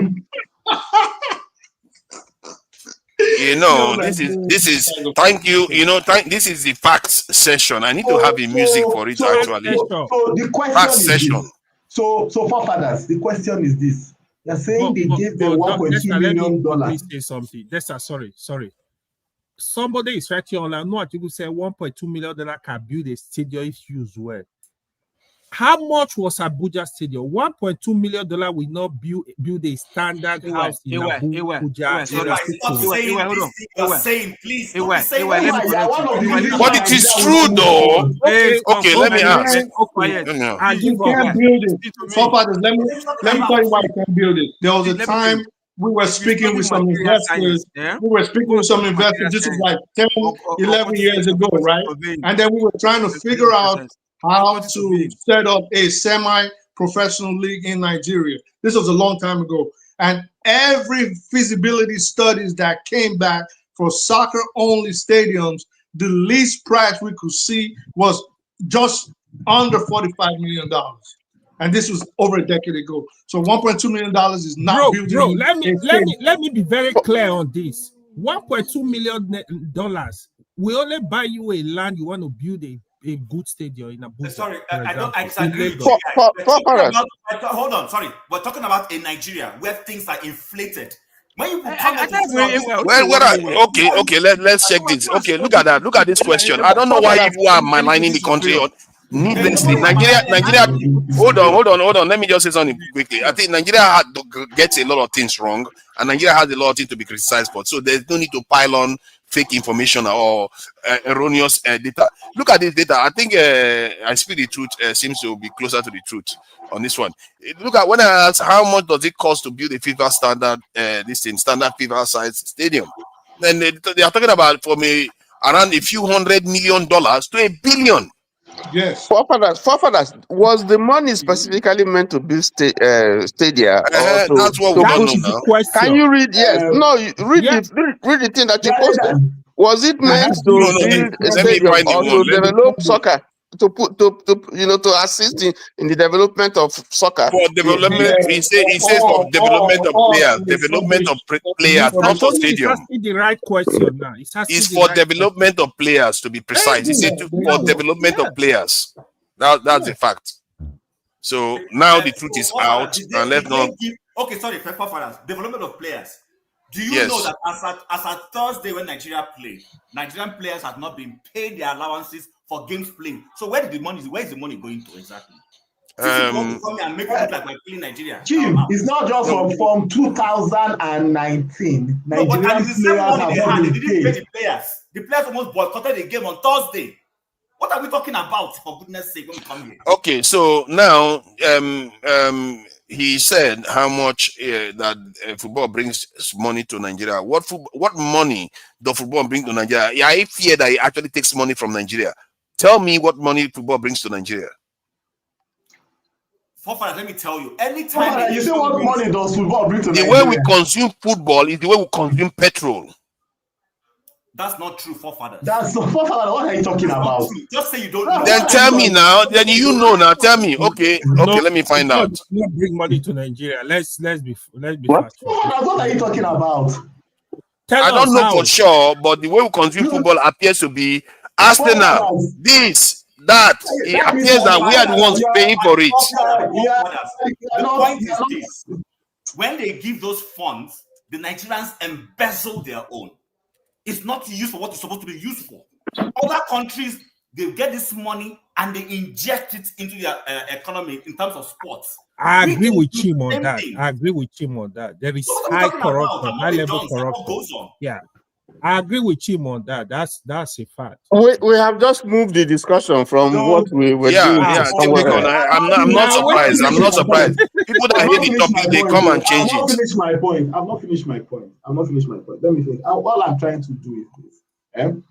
I'm trying to, as much as there's something about the sensationalization in media. There's sensationalization, and there is the truth. And what we should know is that media is a way, I think somebody was saying it here, the purpose of televisions. Media is a way of casting the minds of the people to where the politicians or the leaders want the people to look and it's not actually necessarily the right place for them to be looking. And I think one of the things we have spent the last 3 hours doing is casting our minds on things that it is more like we are being programmed. That's why I say I can't understand it. First of all, we are people that probably have children. As much as we can spend 3 hours here, we should be thinking about, I've been saying this thing on Dr. Damage's show, solutions. As much as we bring problems here, we can bring an 18-year-old child here, a 16-year-old child here, and he will rant and talk about all the problems and talk about all the conspiracy theories. But what we should do, more especially here, should be solution-oriented. Rather than talk about conjectures and this person was supposed to be here, all those things don't add. It's not value adding. And that's one of the problems we have in Africa.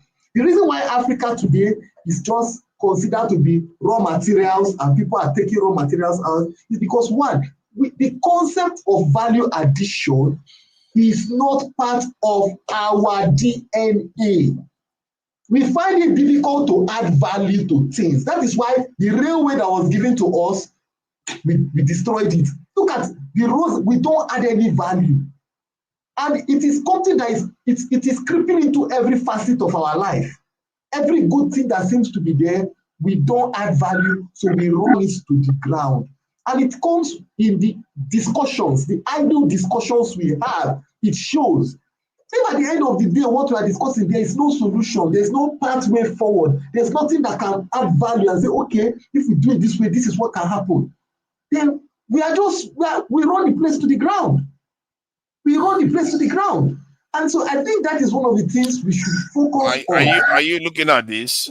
How Nigerians spend 1.5 trillion naira. This is 2017 to watch foreign football. Forefathers, it's not about how much they spend. Okay, forefathers, okay, they spend that money. Do you know that is football economy? They spend that money in Nigeria. That is football economy. If they spend That the is money, football economy. They spend that money in Nigeria. People are paid to watch football. That is football economy. Are they spending money abroad? They're spending money in Nigeria. Hold on. They are spending that money to watch football in Nigeria. Some of them want to watch Alex Iwobi. Some of them want to watch Victor Osimhen. So see, it is the money is going to South Africa. You have been talking. Let me just say something. The money is not going to South Africa. Let us stop spilling all these narratives. The money is not going. No wonder Nigerians shout. You always make somebody want to shout before you listen. See, the football club, this in companies that provide it to Nigerians also have to pay for it. When they pay for it, it costs them money and they make some profit from Nigerians. So Nigerians are consuming football the way we consume petrol, at least before now anyway. So we may actually be losing money from football too, that you were not necessarily aware of. But that said, that is the point I wanted to make. Finish your submission on the subject matter, please. Yes. So my submission is this.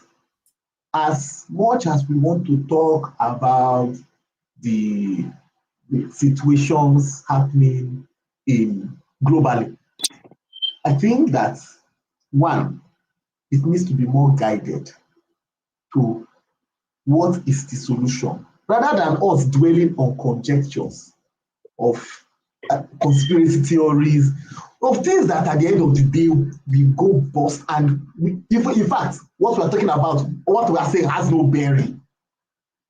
It doesn't sit for me. It doesn't sit well that we cannot be thinking of solutions to our problems. We're not thinking of solutions to our problems. We're spending our time thinking about frivolous things to other people. And we make it a topic that we are speaking for almost 4 hours. And it's not like we can even pinpoint and say, this is what it is, or this is the solution to what it is. No, we cannot pinpoint. It will just be sensationalization. We don't need that. We are not being any different from what propaganda papers do, which is to point the people to one direction. So, in summary,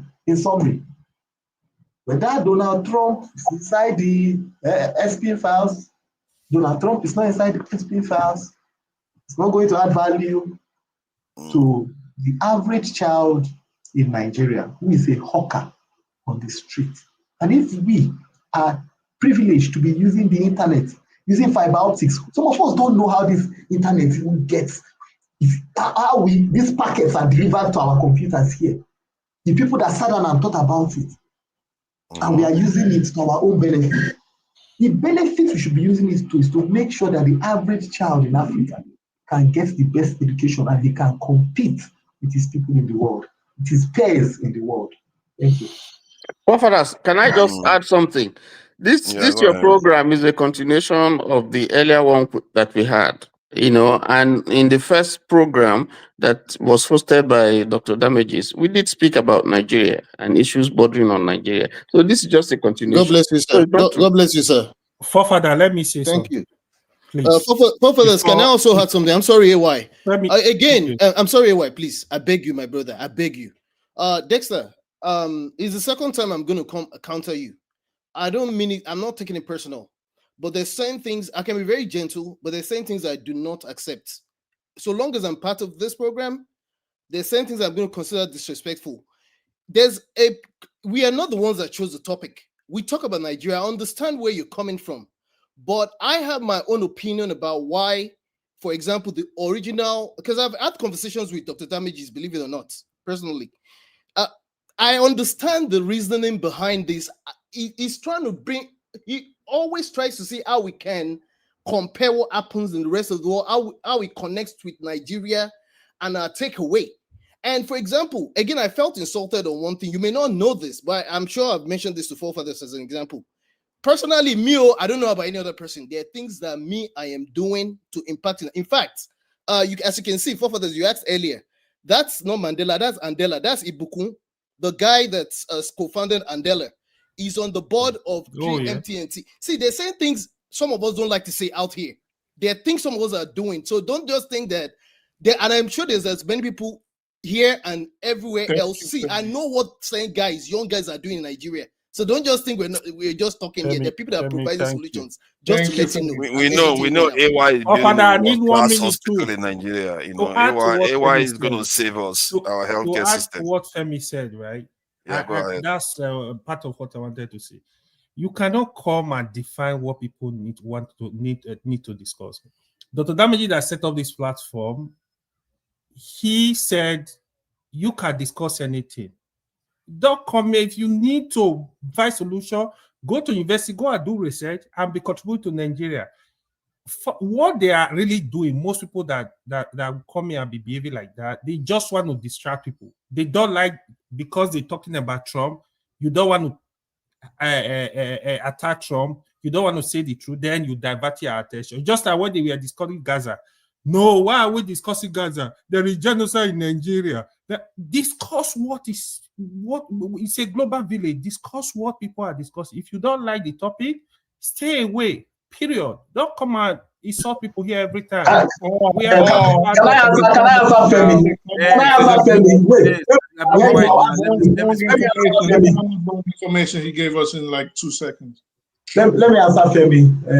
Femi, I did not plan to. I didn't come here to insult anybody. Okay. If you felt insulted, it's not intended. Okay. Accept my sincere apologies. But what I will tell you is this. What you have just said is just a typical narration of what happens in Nigeria. People go out to vote. Politicians decide to rig the election. The people decide, after all, the politicians have set the narratives. The politicians have set the narrative of what it is. But the people forget they have the power. Even if they decide here that, this is what we want to talk, who are the people talking? We are the ones talking. And if we feel that the things we are talking about, if anybody here feels that the things we are talking about is not adding the necessary value, the person has to speak up.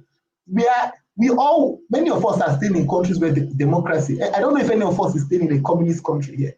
Any of you in this platform, if you are staying in a country that is communist, raise up your hand. I agree that you are staying in a communist country, or you are staying in a dictatorial country. Those in the UK should raise their hand. I live in Kazakhstan. You live in Kazakhstan. Jim, you know good. No problem. If you are being truthful that you are living in Kazakhstan, okay, Because I have a friend living in Kazakhstan, and I think you will not be like this. You'll be properly hooded and covered up if you are living in Kazakhstan now, because the temperatures right now in Kazakhstan is about -5 or -10. I pay my bills, so I got heat in the house. Sorry? I pay my bills. Time, what's the time? What's the time in Kazakhstan now? What's the time now? Sorry? What's the time? Is a day? Is a day? Is a day or night? You're lying. Oh my God! You don't. There's no need to come here and lie. You don't live in Kazakhstan. So the point I'm trying to make here is this: many of us here lives in countries where there is democracy, and we enjoy it. But the point is that we find out that many Africans want to enjoy something they cannot give. What is one of the tenets of democracy, Femi? Is that you have free speech. You can say what in fact, in the UK, the law says that free speech even involves insulting the person. That is what free speech means, that you can insult the person. Because if you say that you're not allowed to be racist, though. I didn't say racist. I say you can insult the person. But if you can, because if you tell the person you cannot insult, there is no free speech. And if somebody comes here and says something that is not, maybe it's not in what you want to say. But free speech is not real, though. You know that, don't you? Well, let me just land on. It's a political term. If somebody comes here and says something that maybe is not what you want, or is not in your leaning, but you're enjoying free speech, allow the person to talk. Let the person speak. You understand? So if you come here and if they have set a narrative and you want to go with the narrative, it's good and fine. Nobody is stopping you. But if somebody else comes and says, okay, look, that narrative, me, I am not buying into that narrative. I don't think I'm going to go into it. Then you allow the person to. Because that's what you're enjoying where you are. You know, that's what you're enjoying where you are. And AY, it's not about, when you bring in, when somebody is making a point of something objectively, and then you now start scattering emotional and words that are not related to it, you're not being objective, then you're not really adding any value. Okay? If you stick to what I'm saying, I'm not interested in all the look. And it goes down to adding value. And I've said this something. Is irrelevant. When you were raising your point, I didn't interject. Now let you speak. So see, I've said this thing, there's a problem, and I've said it here before. There's a generation in Africa, in Nigeria especially, that is lost. Because first of all, the value system of what needed to go on in our coding, especially primary school, secondary school, and any part of university, is very whacked. It's very whacked, and that is the DNA that is set into any individual, the developmental stage. And if that DNA is not, if they don't put the proper coding into you, when you go into the system, you are programmed wrongly. And that is one of the reasons why we are not solution-oriented. And we cannot solve our basic problems. Nigeria is supposed to be a cocoa hub. Nigeria was a cocoa hub at a point in time. Nigeria was the largest distributor of palm oil in the world at a point in time. There are a lot of things that Nigeria was at the top at a point in time. Nigeria was a research hub. Vaccines were being produced in Yabatech. Vaccines were being produced there and distributed around the world. Today, all those things have caved in, collapsed. Why? Garbage talk. Talk, we know they add value. Nothing. It's not getting better. Give you a system, make it better. No. What do? Collapse it. Then we start. No, let me ask you, we are the ones that complain the most. Why are we here? What's the reason why this place was set up? Can you answer that question? Can I have my say? Answer for yourself, Mr. Moderator. No, you just going, you just. You know, you are just in trouble. You are a proper troublemaker. You came in first thing. You come and encourage Dexter to carry on, and now we spent how many minutes trying to question that you will remain quiet in one corner. It's not because you are enjoying where you are, because for someone that's saying that we should let him have his say, he came here and you're trying to prevent us from saying what the topic is at Mr. hand. Femi, listen. Mr. Femi, listen. You discuss the topic. You discuss the topic that is at hand. You have to have a bit of decorum and respect. Did I bring up the topic? Even don't you understand? The topic is related to a lot of people here. Yeah, it's related to a lot of things. I don't understand why they are suddenly they love Nigeria more than all of us. People here live in America. Okay. When Odi was shifting away from the topic, I think we told him that you're going beyond the topic. You focus on the topic. So we said it here. That's what we're saying. I have something that I would want us to discuss, not this Trump issue. But I think to be fair to the moderator, this is the topic that we're discussing. We should first. I mean, we would have finished this and discuss something else. Exactly. I wanted to move to another topic. I don't think anybody said don't discuss the topic. What you people are actually doing, Jim, is the way he came across. Is the way he came across that I found. Do you know how many people left the show because they don't want to discuss the topic? And it tells you a lot about human beings, when they see a topic, but it's fine, let them go. It's not by force. You're supposed to, if somebody comes and pushes Pardon? the topic. Yeah, it's a tactic down to censor you from saying those things. No, but forefather, you're not helping matters. Why not? Hold on, hear me out. Hear me out. It's not a fight. Please, let's discuss the topic. Nobody says don't disturb. I've not heard anybody say don't disturb the topic. They've asked questions relative to how that topic helps the Nigerian system. You didn't give a good, cogent response, as far as I'm concerned. Now, you can still be magnanimous and say, okay, I hear you, I understand you, but you explain properly why you want this topic to be held. What you're doing is you're trying to create an echo chamber by silencing people who are dissenting, and that's not proper. I'm sorry to say that. That's not proper. That's the way I just see it. So I'm trying to silence people that are dissenting, that are saying that we should not discuss the topic. But I'm saying to you that they didn't say don't discuss the topic. No, they are saying we should not by saying that we should be discussing Nigeria. Before you say they Isn't that what they said? I don't know why we are struggling with deduction here. If somebody's saying don't discuss the topic, discuss Nigeria instead. You want to hear what you want to hear. No, it's a fact. No, but I just told you here. See the way you've been defining people who disagree. You say they want to shut down because they like Trump. How can you be saying that? Not necessarily. I never actually said because they like Trump. I'm saying that if somebody comes on stage and says, don't discuss the topic because you have to be discussing Nigerian topic, I gave my reasons that everything else you go and learn that is not Nigerian. Why do you think you learn it? You learn because you think it's going to benefit yourself and Nigerians. It's common sense, but you said it's not a cogent reasoning. Fine. That's your opinion. But I'm not censoring them and they should not censor us. Okay. That's all. Fine. You win. But you lose anyway. See, to Mr. Femi, first, you don't have the right to be angry. You know why? Because when you were speaking, nobody interrupted you or anybody about the topic. You understand? But I never disrespected anybody by saying that no, them what to talk about. Mr. Femi, hold on. Mr. Femi, I agree, but I don't talk. Let me tell you something. Sir, I don't talk like this. Now, see you now. Wait now. Now you don't allow me talk. I will allow you, but I'm putting something to you. I'll allow you talk. I have my reasons for. I'm not like this. Okay, why you not wait? Let me finish first so you can respond. You don't understand? Okay, all right. Okay, exactly. We can do this with low voice and soft way. Trust me. What I'm trying to say is this: everybody have been speaking about the Trump, where this, no problem. You understand? Nobody interjected to say no. Stop talking about it. Let's talk about Nigeria. You understand? Everybody had their own say. Mr. Desta came. I think I remembered when I wasn't on yet when even Chim even asked can we talk about something else like Nigeria issue or whatever, and you said no, and this is what the matter we have on now, and you forefather said no, and you also went ahead to measure the time, the duration that you said we had this discussion for 1 hour 30 minutes. I don't know how much time you have left. I thought you always do this for every 3 hours.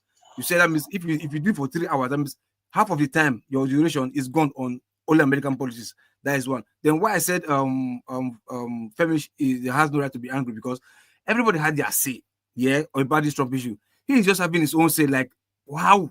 Or for my own understanding, like, okay, how does this affect us, Nigeria? We having this say about politics, discussing our politics about Trump or everything, go to jail, no go to jail, Trump file, release file, no file, Tokaka saying this or that, or and the Komo, Kiniko. How are these things going to help our Nigerian situation? Even Femi, Tim even asked about when he was talking about this guy, say talking about this guy now, the Oba Benin and the other guy, Tinubu, they don't want to mention his name. That something like this happened in Nigeria. You slightly deflected that issue. You don't want to talk about Nigeria issue. Okay, no problem. Now somebody is saying, look, we've been talking about this issue for long, and we have a cogent issue to talk about in Nigeria. I understand Femi will say he's doing things in Nigeria to improve Nigeria.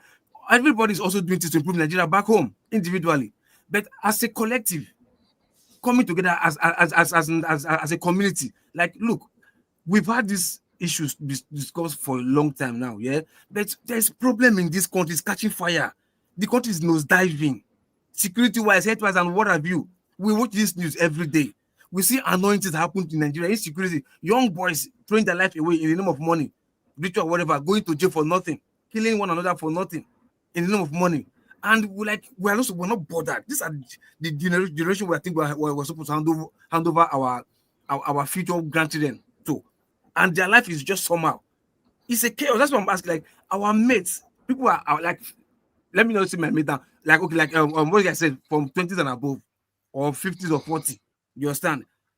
Are they sitting down in their own section right in a community like this in forum discussing Nigeria or Africa, whatever, or they're even discussing how to rip off Africa, how to invest in Africa and make money and live? That's the only thing you can hear in their mind if you want to discuss anything about Africa. They won't delve into African policies, talking about how Africa is developed or not or whatever. So for I say that we should go and study them and think about study what 21st century. I don't understand. You study what's their policies? I simply fail to understand your reasoning. What is there to study in leadership? 21st century. Your reasoning is flawed. I don't know how to explain it to you. Sorry? If somebody that's a country where one state spends $200 billion on healthcare, one state alone spent $200 billion on healthcare, our national budget is $28 billion. And that nation is trying to bomb Nigeria, and that nation has colonized people. Hold on, people from that nation has colonized us before. You pretend as if they don't exist. Good luck with that one. See, I don't understand. Now, let me ask you one simple question. If you are fair to yourself, yeah. Apart from the US that you discuss almost every time, how much time have you invested in French politics? The Germany that they sat down in 1984, hold on, listen to me. The Germany that they sat down to divide Africa. How many times have you sat down hours and talk about German politics? I've talked about it. When you talk about Western politics, you talk about German politics. Because they don't impact the world. What's your complaint? Even the countries that you live in, the UK that you live in. How many hours have you seen down to discuss about UK politics? But he talked about Switzerland today. He talked about. I was listening. Talked about Switzerland. I wish I could block this diaspora. You will not lie here. You will not sit down here and lie or pretend. I don't know, man. Hold on now. You will not sit down here and lie and pretend that if Fofana has been talking about other foreign countries, that the US have not taken 90% of the discussion. US have not taken 90% of the discussion. We talk about China. Not only US actually. We talk about China. We talk about Russia. Hold on. Listen. I'm replying Tony when he says he's talking about Switzerland. That's what I'm asking him. Like, you will not tell me that apart from other countries that are from Africa that Fofana has talked about, that the US has not been spoken of 90%. Okay, hold on. Even if it was, when I try to talk about China, they call me a communist. When I try to talk about China, someone they just want you to talk. They don't want you to talk geopolitics that has even more influence on our national situation. When he was talking about Switzerland, we can make that the next topic if you guys want to discuss this. It was making specific reference as to how Nigeria can emulate the system of government in Switzerland and see how copy from Switzerland and see. There's no problem. Yes, so he said that. There's no problem. We are still wasting time. We can move on with this discussion. Look, that's why I asked him this question. He didn't answer. Tell me that the Epstein file. What has it got to do with the people inside the Epstein file and the Cuomos and the Tokakasin and whatever? What has it got to do with Nigeria's backwardness? Or I can explain. Maybe I know maybe now. Forefathers didn't listen. explain it well. He knows. I know. I can tell you. explain. If you didn't know that, Mr. Tony, please. Yes. What I'm trying to say in a nutshell, yeah. Sometimes, yeah, you can talk about the world is a global village. Yeah, you can talk about other foreign nationals, policies, this and that. Yeah, we can learn from whatever. But what I'm saying, like Nigeria is in the states whereby we are not supposed to breathe, have even this space or time to even put like 10% of our discussion in other nations. We can talk about them briefly because learn from them, whatever. But I'm talking about the dire nature of the way the country is right now. Mr. Tony, trust me. I don't know if you listen to Nigerian news every day or you look at can I say something? Social media, what comes up social media, local news every day. Can I say something? I'm not holding. Can I say something? I'm not holding brief for Forefathers. You know, me and I would disagree on a number of issues. But you see, there is something that we can learn from what is happening in America. Because it shows that we have a system where people can be brought to account. I agree and with you. That's the important thing that Forefathers is trying to show. That in our country, we don't have accountability. And here is an issue that is dealing with the president. And people are saying, listen, no matter how the president tries to hide this thing, we must go down and dig it out and find out, the bottom of this whole thing. And it's across board. So I think there's a lesson for us to learn from them. I agree. Learning from the foreign, whatever government, I agree. But I'm trying to tell you, like, see, talking about it is not the problem. It's the time, effort, duration you put at the same thing. You understand? That's why I've mentioned Forefathers. Before I came to the live, I watched Forefathers said 1 hour, 30 minutes so far we'll be discussing about this stuff. Now he has 3 hours, according to him. Say every 3 hours segment. According to he has 3 hours to talk for his show or for his segment. Now 50% has gone for just discussing. Maybe some relevant. Please, can I respond to something you said? Please, I won't take time. When you said something about what Dexter said, again, it's not personal. I'm not saying you should not say, but my problem is we are not the ones responsible for the topic. Do you understand? It wasn't coming for you first. It wasn't coming for anybody. I understand. No, hold on now. I beg. Let me just respond real quick. I beg. And there are times when, again, to be fair on Forefathers, there are times when, even when we talk about Nigeria, as a follow-up to the initial segment of by Dr. Damages, we go on for long. So that have you been here when at least you've been here when you talk about Nigeria for long? Is it bad? No, it's not bad. No, it's not bad. It's not bad. Hold on now. I beg. Okay. Hold on. Okay. All I'm saying, we all have emotions. There's some things that I don't take kindly to. You understand? I'm not saying you should not talk, but when you now come and blame, make it sound as if we're not speaking to the topic at hand, that's what I took an exception to because of the disrespectful way it came across. Now, just to summarize, and finally, to the point that you said you spoke about. See, let me tell you something, Logo P. Again, it's not a boast or anything. That's why I made mention intentionally. Whenever you see me put certain backgrounds like this Andela guy. When I talk about that, when you speak to the fact that people are doing things individually, see, I'm doing group stuff, including that 3MTT stuff that Botswana is leading. It's monumental. That's why I keep saying that just because we can walk and chew gum at the same time, watch out for what's about to happen. I'm just telling you now, just because you do not know, settings ourselves, despite ourselves. Thank you, Femi. You understand? I get you, but I'm just saying that. I'm just saying. There are people watching. People don't seem to understand. Let me add. No, Loco, hold on. Let me finish now. You've been talking. Let me just reply, please. You say what? There are people watching this show. Sometimes they wonder. Somebody made a comment. You might not know. People message me while I'm here, saying that Trump wants to bomb Nigeria and Nigeria doesn't want to talk about him. They want to bomb Nigeria. That is odd. Our behavior sometimes, and then we start moralizing about it like it is wrong to even do that. I don't understand us.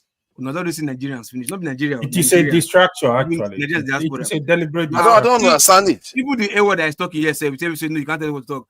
I don't block you. If I get this, I don't promote you. You sometimes can't block people. Sometimes they'll talk about Islam. This is have your say now. You can't block anybody. And I don't block you if I get power. What's your corner? You be talking. Look on a troublemaker. I know the moment he shows up, trouble starts. Government of a local. truth. You know, Listen, Mr. Tony said he has good topic. Maybe we should collect it. I think no. There's a topic about the genocide. This thing in Nigeria. of a truth. I wanted to focus on cans and the Christian side. So what was that? Of a truth. If you follow the way the world is going, you know that Nigeria is in a deep shit. You understand? And the way we are handling it, the way we are handling it, other nations will not handle it like this. You get my point? That's why if I see other nations like they do something drastic, whether civil disobedience or revolution or right, whatever, and the government is shaking to their core, I respect them. Well, how do we know other nations will not handle it like this? No, if they experience our history, how do we know they will not handle it like this? Which history? I don't understand. Are you the one? If they experience our history, how do we know? Wait, because our? What do you mean our? If they experience our history the way we experience it, how do we know they will not handle it like this? Who are you? Who happened as our? Is it group black people or Nigeria, Africa? No. We're talking about Nigeria. So what's our history? Our history was being colonized, and then they gave us independence. They handed power. They handed power to the collaborators. So it's not that simple. Hold on, because your mate, because it's not your mate like there is something going on in Edo State. Burkina Faso, because it's not your mate like let me have it. Burkina Faso that's doing that stuff. It's not your mate. Yeah. That I don't want. I saw the Oba before I need to talk about it. That he was telling the foreigners that why they want to recolonize us. Yeah, because you see, this is the thing. I actually like what he said. Because when I keep reminding people that you forget what your forefathers went through when they were colonized. Because during that time when they were colonized, their only masters were God and themselves. But now they have foreign masters. That is the difference between them and all the people, us and all the people you are talking about in the world. Most of the people you are talking about in the world, they freed themselves a long time ago. We are still seeing them as our God. All our leaders have to go there for treatment. How many times have you seen Vietnamese? Now, why are you not freeing yourself? Why are you freeing yourself now? I have. You have. You have. We haven't. No, in your mind, you have. We have. Are you? Oh, Igbo man is still a master. Okay. When you see him tomorrow morning, I said, listen to me. I said, why haven't you just mentioned Burkina Faso. Would you like now? Wait. Haven't even asked the question. I would now.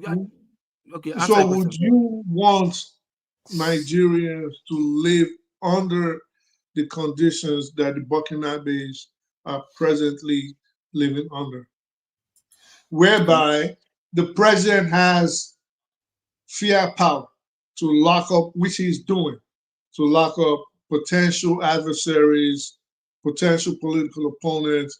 He's locking up journalists, he's shutting down newspapers and media houses. So when you on here praising Burkina Faso, I don't know if that's a country that you really want Nigeria. My brother, hold on first. Hold on. Listen. Look, there are sometimes, when a country wants to do this, let's say force development, sometimes you don't give room for propagandas to fly. Because they know the French out there are still spending millions of euros to change the narrative in Burkina Faso by media propaganda or whatever. So for me, if I don't want to take that risk, you understand, I might end up shutting you out. I did not say stooges of the French. You don't know if that's wait. Like, can I land? I listen to you, to local people. I listen to you. Let me land.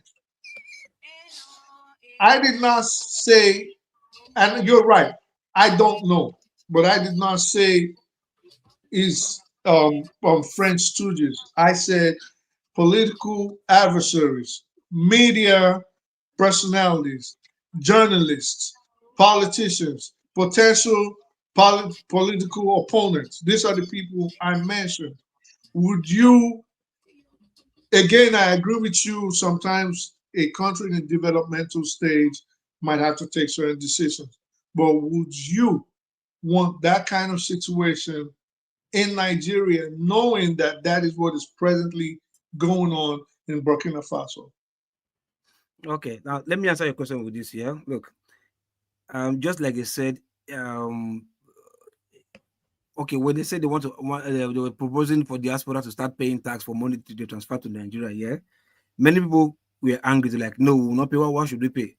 Many people said yes, on the condition that if they're going to use it for developmental purpose, if the money is going to be used judiciously, people will pay. I believe Nigerians living in Nigeria will even go out of their way to pay as far as that money is being utilized properly for the future development of Nigeria. So that's what I'm saying. Like, if that is what is happening in Nigeria, and we see that this is for the betterment of, because on a very good day, I don't think that would be stupid, knowing what is surrounding him, would be stupid to like start jailing people because now I'm not in power. Let me be jailing left and right for just no reason. I don't think You it's stupid don't to do think he can be? I'm telling you, it's happening. No, What fine. you That's what I'm saying. the proper thing to do would be to check it instead of discounting it. That would be the wise thing to do. To say, No, but well, fine. That's why I said. That's why I said you don't know. That's why I said you don't know. Okay, the proper thing to do would be to check it and see if journalists are being locked up, if people's rights are being abused by the military, if his political opponents are being incarcerated. That would be the wise thing to do. But I don't know how sometimes you guys, the way I you just argue, ask you a simple question. you What start if pulling they are out French stooges? suppositions. What if they are French stooges? I ask you to you say you don't say I'm correct that you don't know. Bottom line If is, they are. okay, whether they're French stooges or whether they're political adversaries, the bottom line is people's rights are being infringed upon. That is the bottom line. Meaning people are not being allowed to go through the due process before getting incarcerated due to the edicts of one man. That's the bottom line. So if you're fine with it, then cool. My brother, But if you're my not brother, fine with it, listen. don't beat around the bush. My brother, If you're actually, if you're fine with it, just say yes. I'm my fine with it. brother, So my brother, we are tomorrow, both here. My brother, we are both here. Yeah.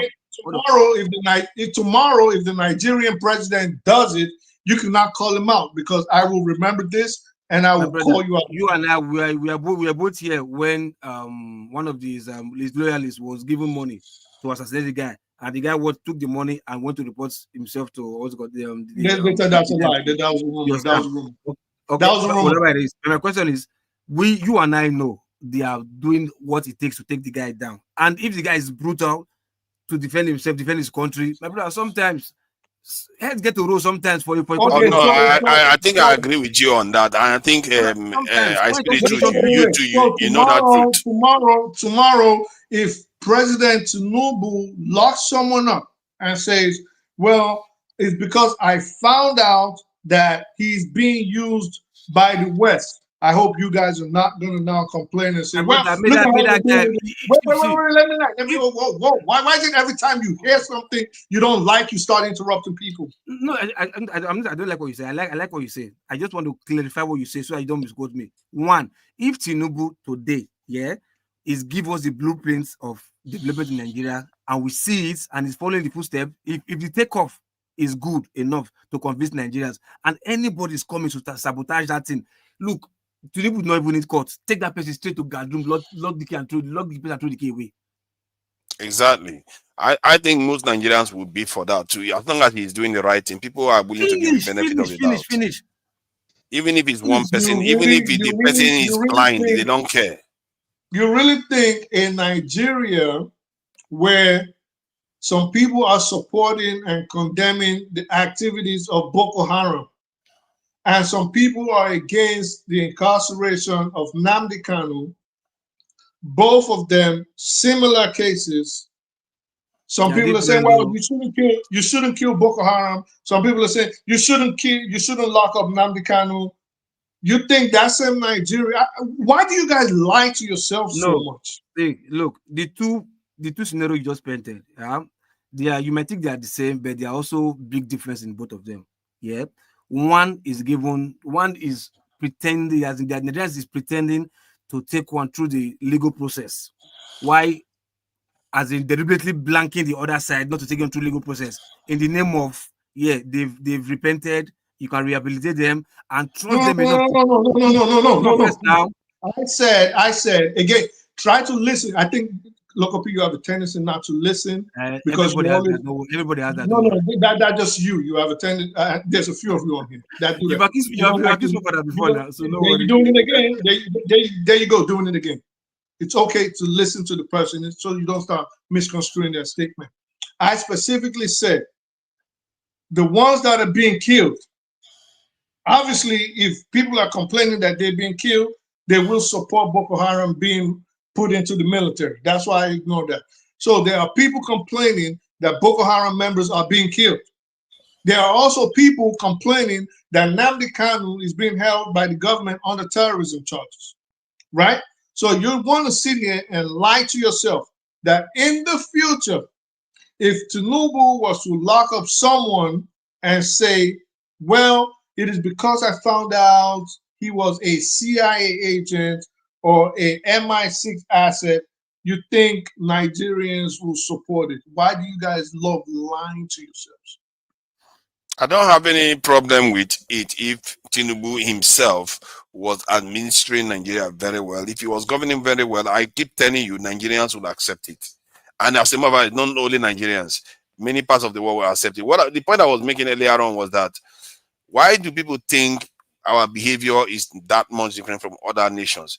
Their history is not exactly the same. Their surrounding is not exactly the same. And the way people treat us is not exactly the same. Our leaders are not the kind of leaders. They are not leaders. Let's put it that way. They are not just leaders, period. They don't have what it takes at the moment. This moment, not that they don't have the capacity to do it. Like they don't have the potential, but they have not been put through the rigors that creates such leaders. For want of a better word, baptism by fire. You have to go through that. So I don't know why we are acting as if we don't know that. That's why we are the way we are. That's the truth. I don't see anything that's going to change it anytime soon. What could change it is a catalytic event, something that will force us to create that type of leader that we'll listen to. Because people create the leaders, not the other way around. We just think that leaders create themselves. No, they don't create themselves. The people create the leaders. So how do we do that for us? How do you achieve that? The most peaceful way you can do it is to have the right culture. But to do that, from what I find, it's often very, very hard. Often what you see is that a nation is hammered, and before you know it, the leader pops out. That's what I'm saying. Now, when we don't speak about this Nigerian culture that we don't have, you understand, and we discuss American culture that they have, you understand. How will people learn that? How would they know that we don't have? We have Nigerian culture. Now, what are you talking about? Culture? Because it is intertwined. It is intertwined. You can these things, like Forefathers rightly said. He says something, and I hate that I'm agreeing with him. Okay, he said something. He said, "What if?" Yeah, I know. I must be drunk or something. But he said, I'm probably drunk or something. I didn't drink. But he said something. He said, what if Trump was trying to distract from his own situation, which is why he started all this. I'm going to invade Nigeria. I'm going to bomb Venezuela. You have to speak about this thing so people understand how intricate world politics is and how everything is linked together. Aren't you ashamed sometimes some people come on here and they just feel like they are on like a second grade level? Okay, so the way they reason when they say certain things. I speak the truth. Sorry, I hate to interject, but you see. No, go ahead, do your thing, man. Okay, but you see, I need to call you out on something. You see, you've made a comment that Femi got pissed off about when he felt that Dexter was disrespecting people. Those comments are the kind of thing that create disrespect. You said, I went to a shame when some people come in. But my view is this: let people. No, I didn't say come in. That wasn't my statement. I said when they make certain statements on geopolitics. They come onto the show and make certain statements. I hear you. I just interpreted it in a different way. The point I'm trying to make in all of this: why is it difficult? Forefathers has every right to say, "Oh, I want to discuss this topic." That is fine. What I have against him, and I've told him, is do not make it look like the person who is coming and saying, I don't feel this topic is benign. Say to the person, I hear you, maybe some other day we can take another topic. And then still stick on your topic. Yes. Oh, yeah, but Chim, no, Chim, that's not my position. That's fine. That's fine. The moderator has a right to set up any topic. If you've watched it, you've heard me and him even argue over how he sets up the topic sometimes, right? which is not in my position because he's the moderate. But if I felt like he's not, argue. And then the guests, the panelists, do have the right to oppose what is on the table. But that's not my position.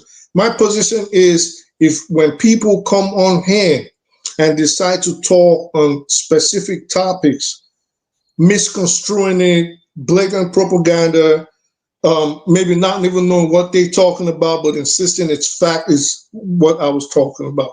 So everybody has a choice on what they want to speak about. I'm just saying misinforming people is what I'm saying. I hear you. I agree with you. And I'm not in support of anyone coming here to misinform anyone. Mm-hmm. But I can tell you there are people who have come here and misinformed people intelligently and claiming to be very intelligent. Right. So my problem is, let's practice this live and let live. We're enjoying democracy. I keep repeating. You can disagree with someone respectfully. A lot of the time, the problem I have is when people come in and because somebody has contradicted you, you mark him an enemy. I don't understand why we have to do that. Well, Nigerians have that tendency. They do that all the time. But again, it cannot just be a live and let live issue. Live and let live. If we agree to disagree, I'll give you an example. Me and Local P, we can probably talk for 3 hours right now, and we're not going to ever agree. It's not going to happen. I know that. He knows that. But we always choose to agree to disagree. Same with me and Jagun. We're not going to agree, but at the end, I try to see it from his perspective. I might not agree, and I appreciate he does that for me too. Sometimes maybe AY, even though we're always on the same side. But what I'm saying is when people blatantly would come on and you could say, well, go check the facts. And I think sometimes to people, it's just too much work. They don't want to go check, or they just feel, well, this is how I feel, this is how I feel, and this is what I'm going to go by.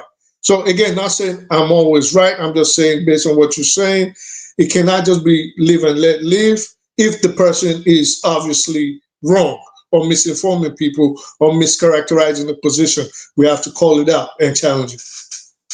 Thank you. Okay, I need to do something. I noticed that the likes are very, very low, and I'm going to use this period to go on a break before we change the topic. I think I'm going to go to Benin. What is going on in Benin? I think there's some element of stuff that is going on there. It's very, very interesting. Don't worry, you get your chance. It's very interesting that the upper Benin used a term that was interesting. Diaspora voting, you are not allowed. The diaspora voting, you are not allowed. Your freedom of speech has been curtailed. Why would he go to jail? It's a sellout. That Local P is a sellout. I will tell you guys. Okay, let me see the likes. Okay, 100 and something viewing, and we have only 18 likes, 15 likes. I mean, that is even poorer than I thought. So we need to go and like the video, like, share, and subscribe. And I noticed that people try to subscribe twice to Niger. Please don't do that because when you subscribe twice, you unsubscribe. And the few followers that I have, I lose them again. So that is not helpful. Please try to subscribe and make sure you are subscribed. And like, share. Like is very, very important because it helps people see the video so that they can hear some of the discussions we are having. Let me see. Yeah, I think I'm hearing myself. I'm not liking it. All right. So it's showing only one person has gone to like. No, that's not proper. We are not going to go ahead. We're going to go and play one of these cultural songs about the country we cherish so much. A very, very important country for many African people around the world. They know it or they don't know it. It's just a fact. All right. So let me just play that. Then we'll come back.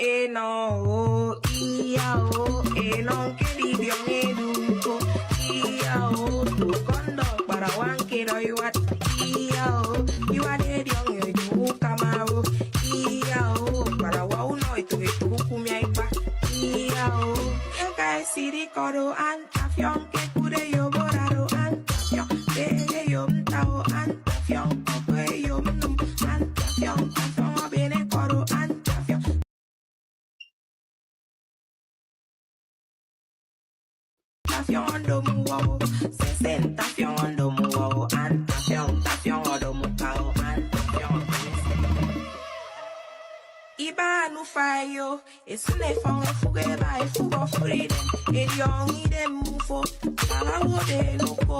Idi don't funanke sa kuso. I think it me boy ba anko. Me yon call me. Yaga de ken get me. Kesa sa kuso. Se wode loko anko. Me yon call me. Yaga de ken get me. Kombarudunye. Seru te pofon. Abai pa kura kombarudunye. Kura kombarudunye. Kura kombarudunye. Seru te pofon.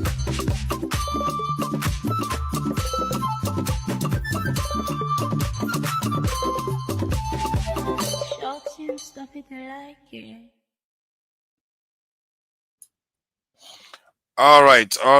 Let's like these are for the ethnic people of Akwa Ibom State of Nigeria. This is just a slither. I'm sure they have a lot more going on in that state. Nigeria is quite a complex nation of varied people and beautiful people that have beautiful cultures. No, I'm not seeing enough likes there. Can we just stop and go and like the video? It's just 18 likes I'm seeing there. Don't be enemies of progress. You go to church every day. All of you go and we are not even seeing any donations too. You know, I don't understand this. We have to learn to support channels like this. You may not like what I discuss, but I try to do it as honestly as possible. I tell you this, honesty is very hard to find though. If you think you want to take it for granted, you find out sooner or later. And most of the people here, they try to be as honest as possible. Even when we disagree, we are disagreeing honestly as much as we can, because we're trying to shed light on truths. And we know the establishment channels are all sold out. Most of them are sold out. You can see, you can literally see something happening in front of your eyes, and they will tell you it's not happening, or they'll pretend as if they don't see it. So what we are doing here is very, very important, and it's good that you support it. I'm not seeing the likes go up. People are viewing it, but they are not busy liking it. It's not nice. You know, it's not like it's costing you anything. If you can't donate, the least you can do is like. You know, you can like even when you're not even subscribed even, but I encourage you to subscribe too. Because if you cannot support the channel, I don't see, like now, the subscribers on this thing, Dr. Damages, is going up, but not enough. The one in Nigeria it's hardly going up. So yeah, if you don't like me, then why are you here? You're watching, but you're not subscribing. It's like, what is that? What kind of attitude is that? You want only yourself to see it, so other people don't see it. Why? I don't understand people. You are here watching a program that you don't want other people to see. What sense does that make? If it's not what other people seeing it, then why are you this thing doing that? Let me see what some people are saying there. What was that? Oh my God, the chat is going on fast. You see, they are all engaging and talking all the time, but they don't want to subscribe. They hardly want to like. Let me help you with the chat. Some say they don't like you. Some say when it's too Nigeria, on the show, we will not like. Let me help you. What they're writing. No, don't mind them. I said no like. So no. Why are you here? If you are busy hating, and this is not wanting to like. Yeah, 22 people have liked. We have 100 and something people this in the watching. You know, come on, man, guys.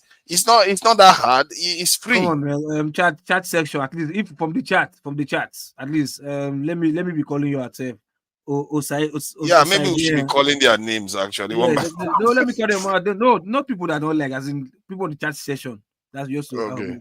So like, have you liked the info? Osaide, guy one lily. Have you liked? Come on, man, you guys. I mean, you enjoy what you're saying. You know, you like the banter, you like the education, you like the interesting part of you really distract us today. You understand? Please, please. I did not know your people know how to cook like this. So Tracy Jacopin. Have you like and share? Yeah, we have to cover everybody now. We have to cover everybody. Please, just like and share. Tracy Jacopin, I've called you before. Yeah, Kenny Bra, come on, man, you guys can do better now. Come on, I know you like what you see. Just thumbs up, nothing else. Yeah, and you know, and if you have a few bobs in your pocket, you help the channel, you know. Just thumbs up, just, you know, it helps. Please, please, it helps. You never can tell where this video will go to. It might even go as far as China, and they like all these black people come here and talk all the time, argue. It might be entertaining for them. So please, and they might want you me don't know. People that know Tinubu might know. Eh? You understand? Yeah. Then please, please. Who is that one that is saying if it's me, he's not gonna like? I told you before now. It's so strange. You are here watching me.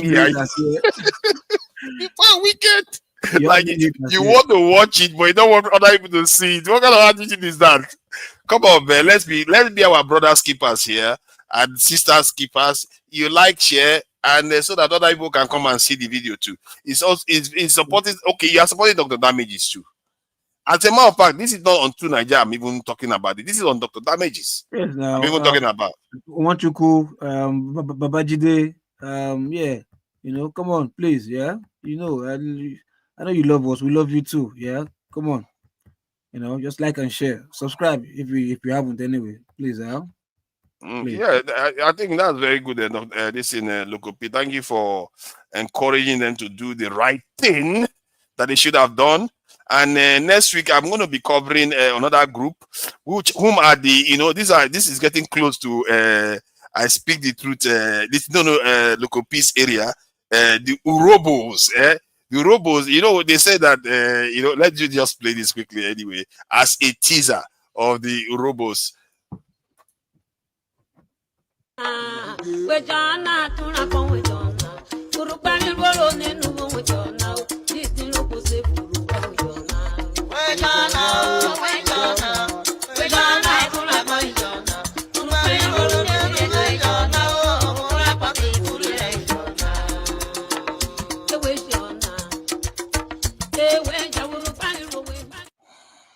Man, Nigeria have things, man. There are all kinds of people in that country. This is just south. We've not even gone southeast, southwest, middle, north central. We've not even touched all those areas. And south side is so many. I can't even start. It's just Nigeria is beautiful in terms of this country. We got this is just south alone. Yeah, Jide, welcome. Thank you for joining us. Let me check what they've done to Dr. Damage again. How many people have liked and just liked it. That's all I ask, really. Yeah, 25. It's okay. At least 7 people went and liked this thing. So we will take that for now. But I think we seriously have to think about the culture of liking videos, because it's not necessarily costing you anything. We are not, you're not paying anything for it, but you're supposed to be contributing too, So we seriously need to start thinking about how we contribute to these channels because if you support the channel, people are going to come more to do better work for you. Especially election is coming up. Who is going to investigate some of the things going on the ground? We might actually be able to make a bit of difference in the election. I don't know. If you don't support it, how is that going to happen?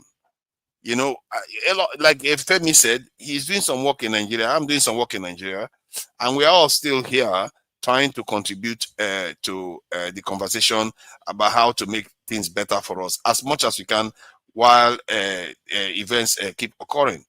So let's try to assist in changing the country. All right. Sorry, Papa. Sorry, please call me. Mr. Dan Azaya 58.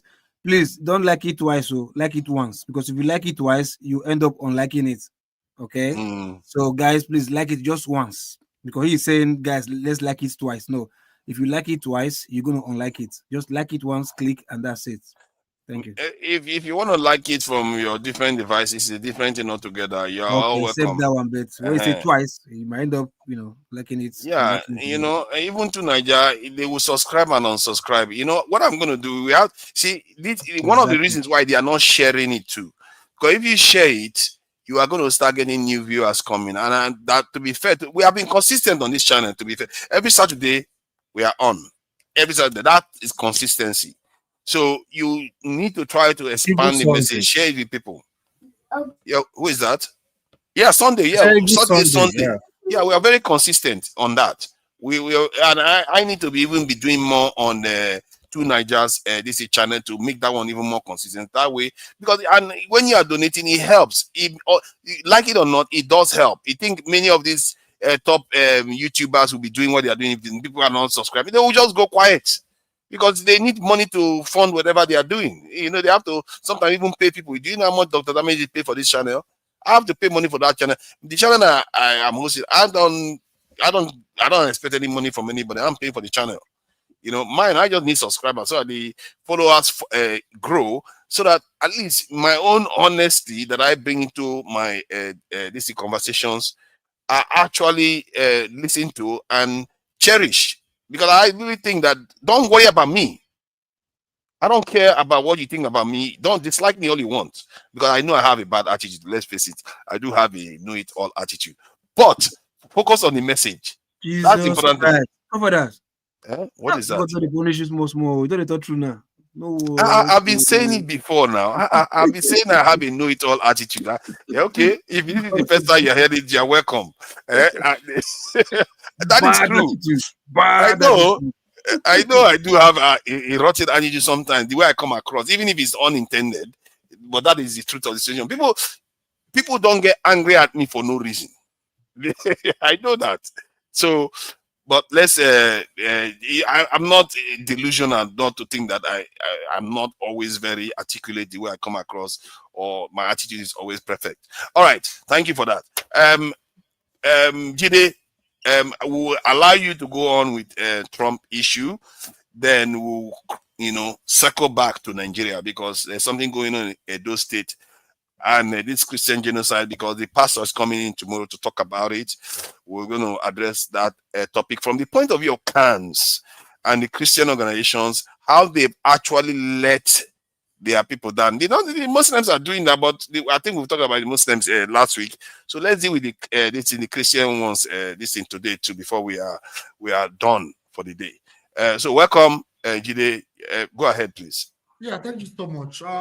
Yeah, I think first of all, before I say anything, I want to pass a disclaimer out there for everyone to hear. You see, we're on this panel to discuss, right? Everyone have differing views. And it is very important that we need to always respect each other whenever everyone expresses their own views. I think it will be quite unfortunate for one or two panelists, unscrupulous people, would come on this panel and try and insult other people, disrespect other people, make false claims that other people are giving false information without providing any evidence.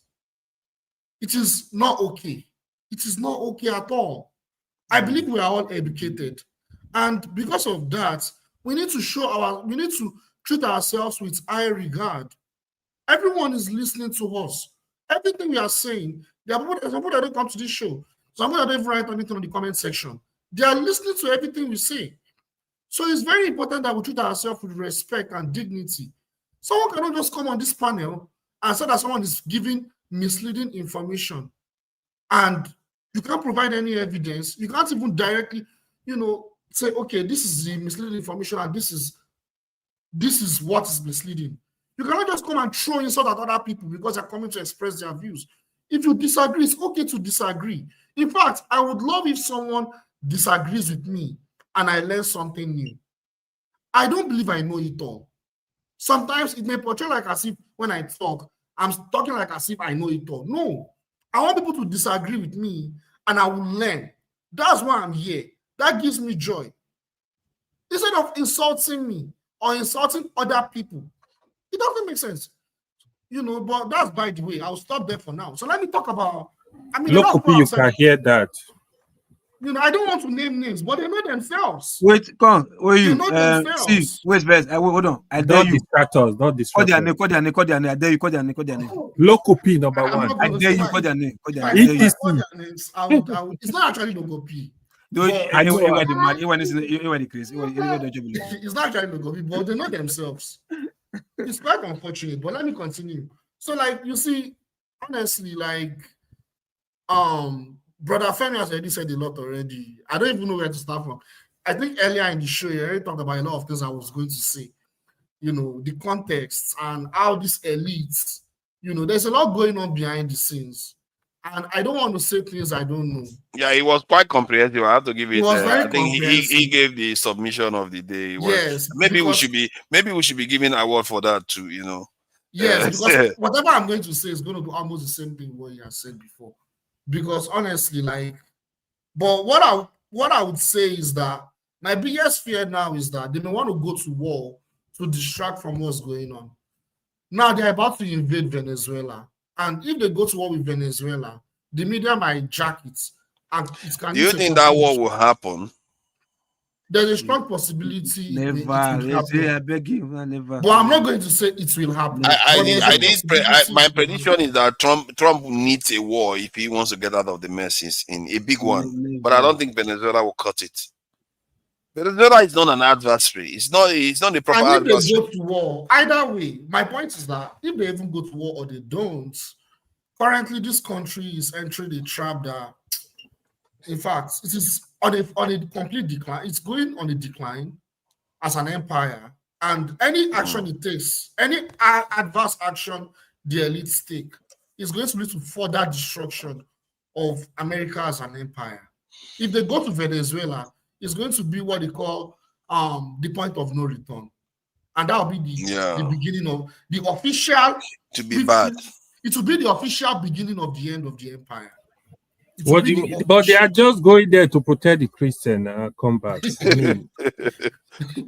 No, why it's going to be bad, really, really bad? I think one, Venezuela is not like an enemy. The guy wants to even do business with America. Like, why would you fight somebody that wants to do business with you? It's like he just had to fight for no reason. And mind you, it's not going to work. Russia has already gone to Venezuela now. They've sent Oreshnik missiles. We're in deep sea. They sent Oreshnik missiles. Look at that now. You force them to start sitting up. Like, and that, I think that's one of the reasons why they are still trying to recalibrate. That's probably why they're just trying to recalibrate before they go in. Because Russia's influence is now in Venezuela. Colombia have said if they invade Venezuela, they'll be part of that war. Yes, I don't think they will. That's why I don't think they will invade. It will be too messy. You forgot China too. Jide, you forgot China and Israel's influence there as well. Yes, China too. But Russia is providing a lot of security architecture that they cannot afford to go in.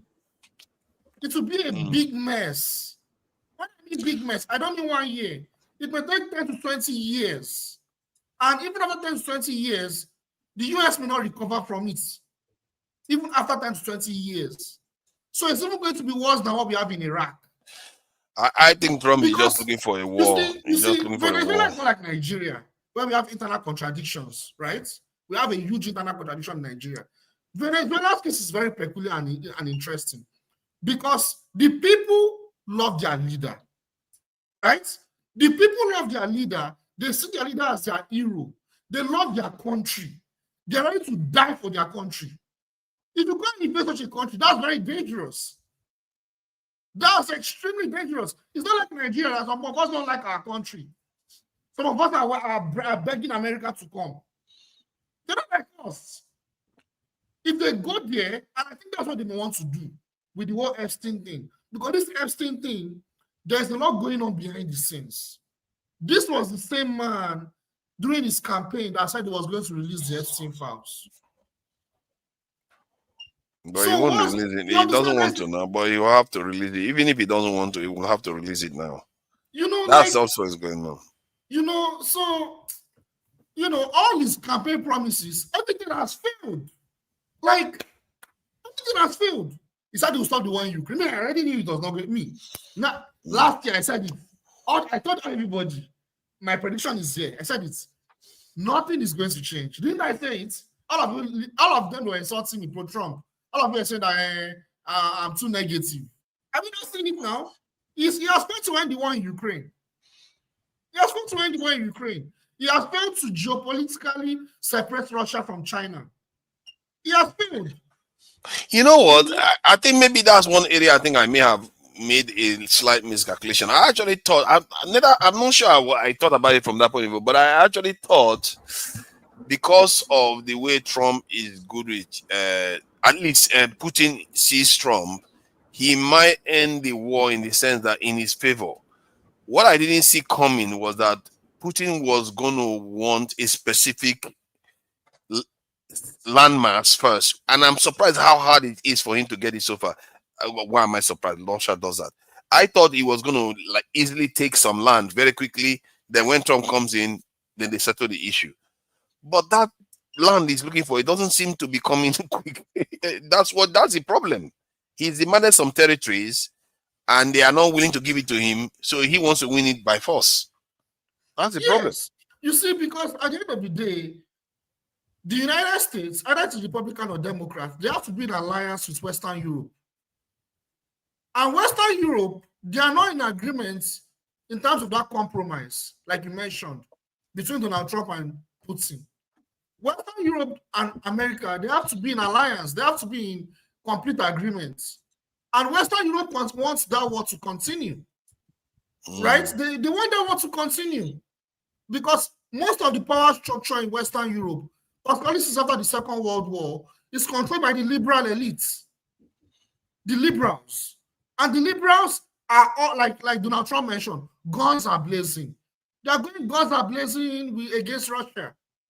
You know, they won't using succeed Ukraine now. as a proxy. So let's get back. Let's get back to our Nigerian wahala now.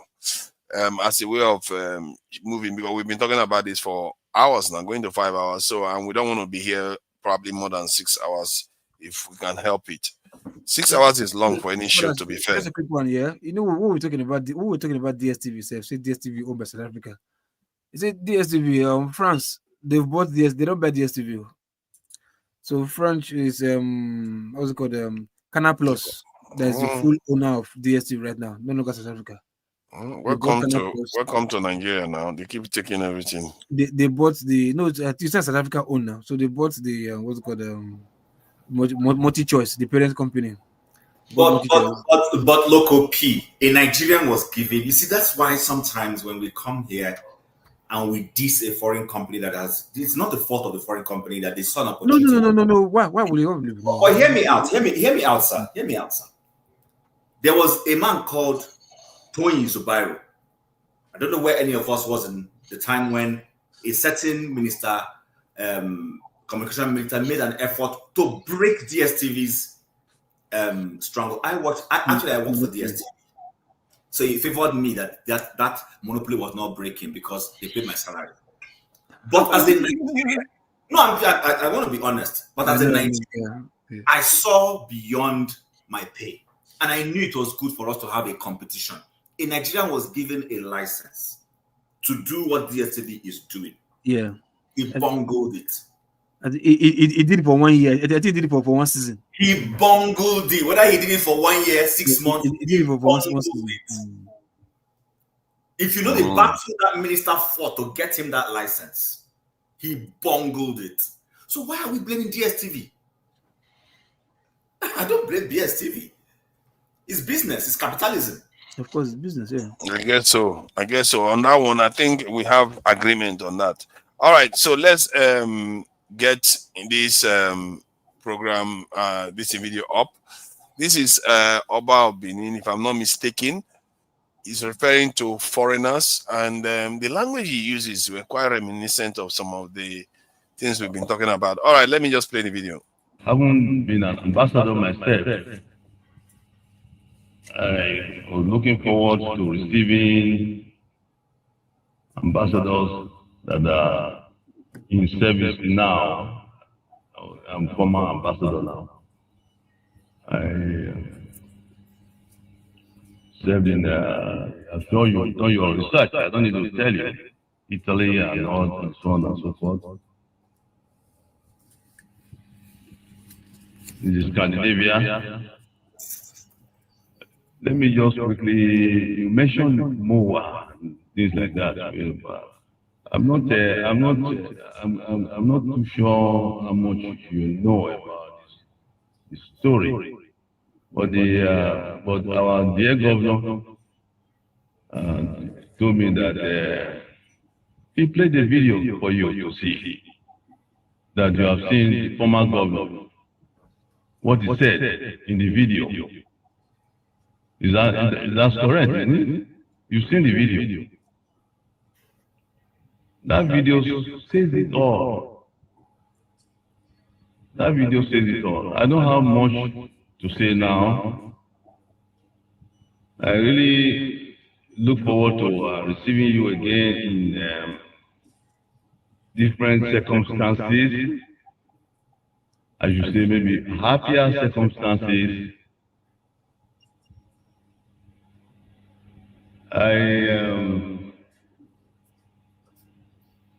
The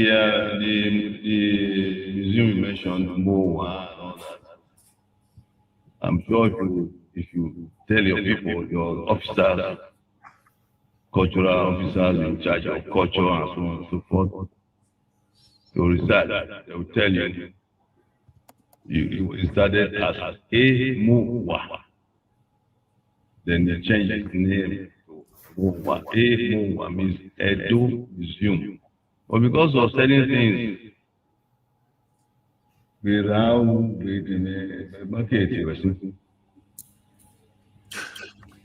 but because of certain things that were happening, I'm sure you research about the former governor.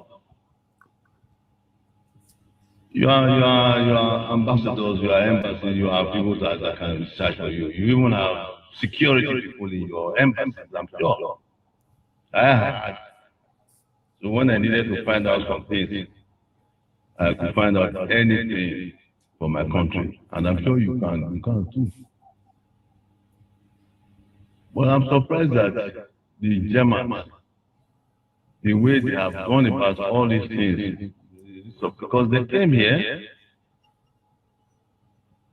a delegation of Germans came here, and we told them, please, I will plead with you, Madam Ambassador, go get the video of the visit of your predecessors. The German delegation, and there were quite many that came here. And I told them everything, so I don't think there's much to start repeating again. I think this is like an SOS. I'm sure you know what SOS means. It's an SOS that we have, the palace, they dealt with my forefathers, my ancestors in 1897, the British in 1897. You will know the story. Again, it's like history repeating itself or wanting to repeat itself. It's not fair. It's not fair at all. My father and I, please, I think maybe they will give you the speech I delivered in governor's office. That day. Everything is also in there. Study it. You will know the order and the story. From the video, it's clear that the governor of basically came over there, collected money from donors, international donors, the Germans, and to build the Benin Royal Museum. Why change? So later it was changed to a different name. So just a different name and different structure and different. They brought me they quietly brought me a document to sign away, mortgage my right to sign approval for what they want to set up in Legacy Trust, Legacy Restoration Trust, to take over all the Benin bronzes. I said, I cannot sign that. That's we see many documents. We have seen many documents in our lives. I cannot sign such a document. Then he got angry. He was always angry. That governor was always angry. That he would come to you nicely, maybe, but he was always angry with my people. Please, He was always angry with the palace, with my people. He was known to be demolishing houses, oppressing people. I even mentioned it in my speech without fear of anybody, that he was an oppressor. You are strong, man. But you, the Germans, you know how Hitler was in your country. So one could even liken him to almost like a yeah, was oppressing everybody, demolishing everybody's homes. He got angry because I did not sign that document to relinquish my right to be in charge of my ancestors' property. The properties, artifacts belong to my ancestors.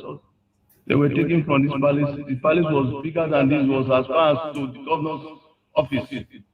As far as to the governor's office in those days. It's in Wikipedia, Pinterest, and so on and so forth. Huh? You can see it all there. This is just a cry of SOS that he took the money to build Royal Museum. So we need Royal Museum. That was what it was on the video. Please, I want to say that the governor is looking into it. I want to plead with you to let our governor look into the situation. Cooperate with government house, with the governor's office. They have set up a probe, they have set up a panel, committee or something. Please cooperate with him, and this whole thing will be resolved. You will find out a whole lot more come out. That's my plea. I plead with you, earnestly to please cooperate with my governor. Let's leave everything to him. I leave everything to him. I leave everything to God Almighty. Everything to God Almighty. But was century, over a century now, this thing happened before.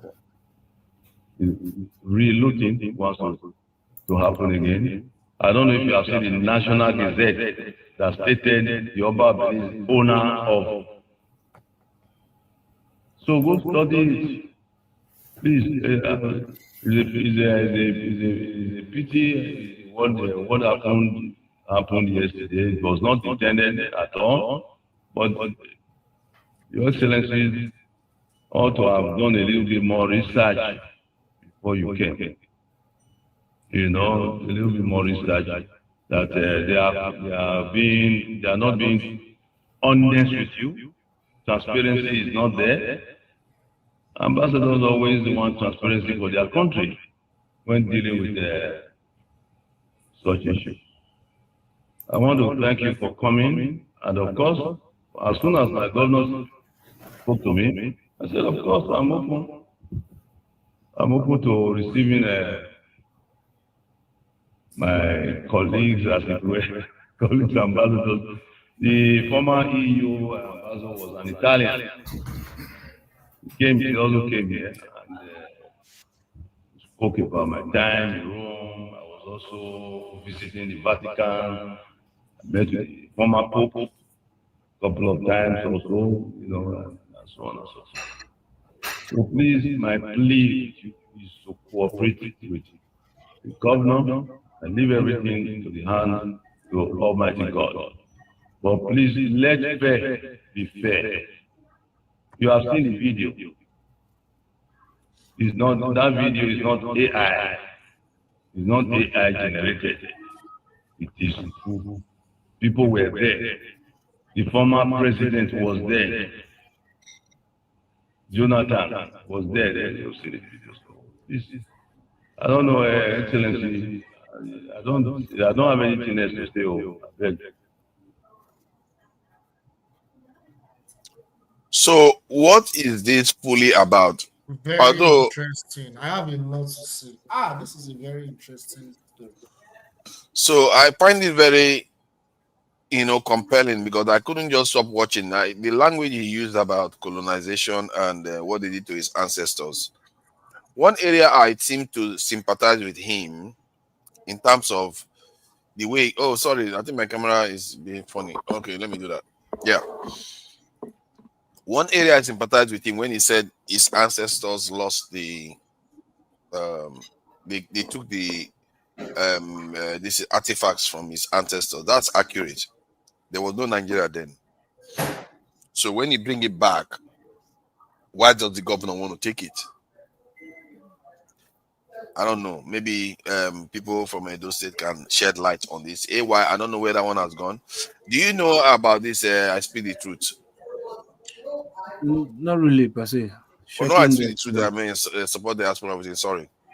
Yeah. No. You know the funniest thing.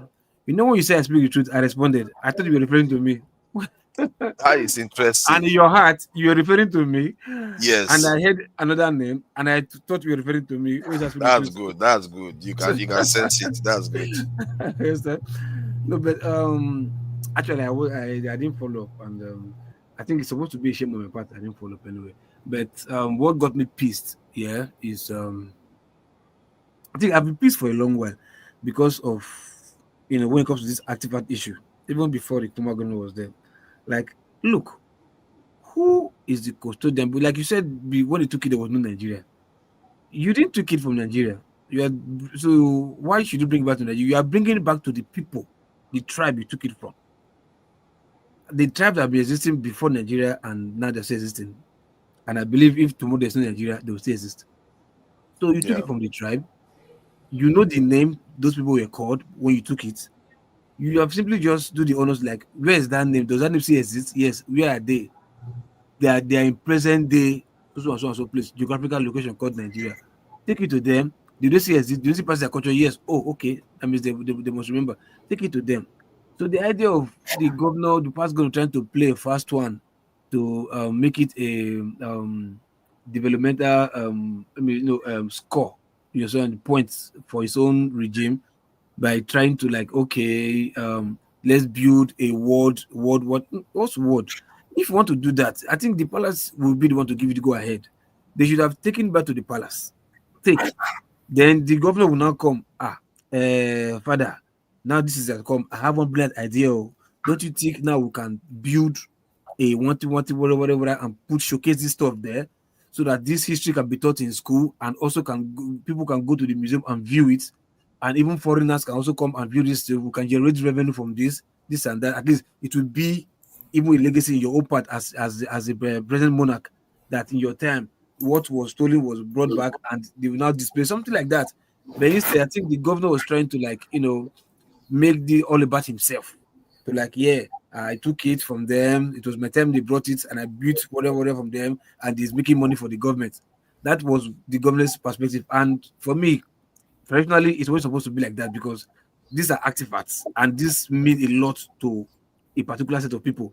And if you are the governor of a state, not the governor of that tribe, and if you want to win the points for yourself or for your tenure, it's as if you are doing it for the state. Do it for the tribe first as a respect. Then if it's metamorphosis to likely to be what will benefit the state, fine, everybody will benefit from it. But at least you respect the palace first. So that ripped when they were dragging the artifacts. I wasn't really happy with it, and that just got me pissed. I didn't want to pay attention. I think my suspicion is that they don't want to settle the palace enough.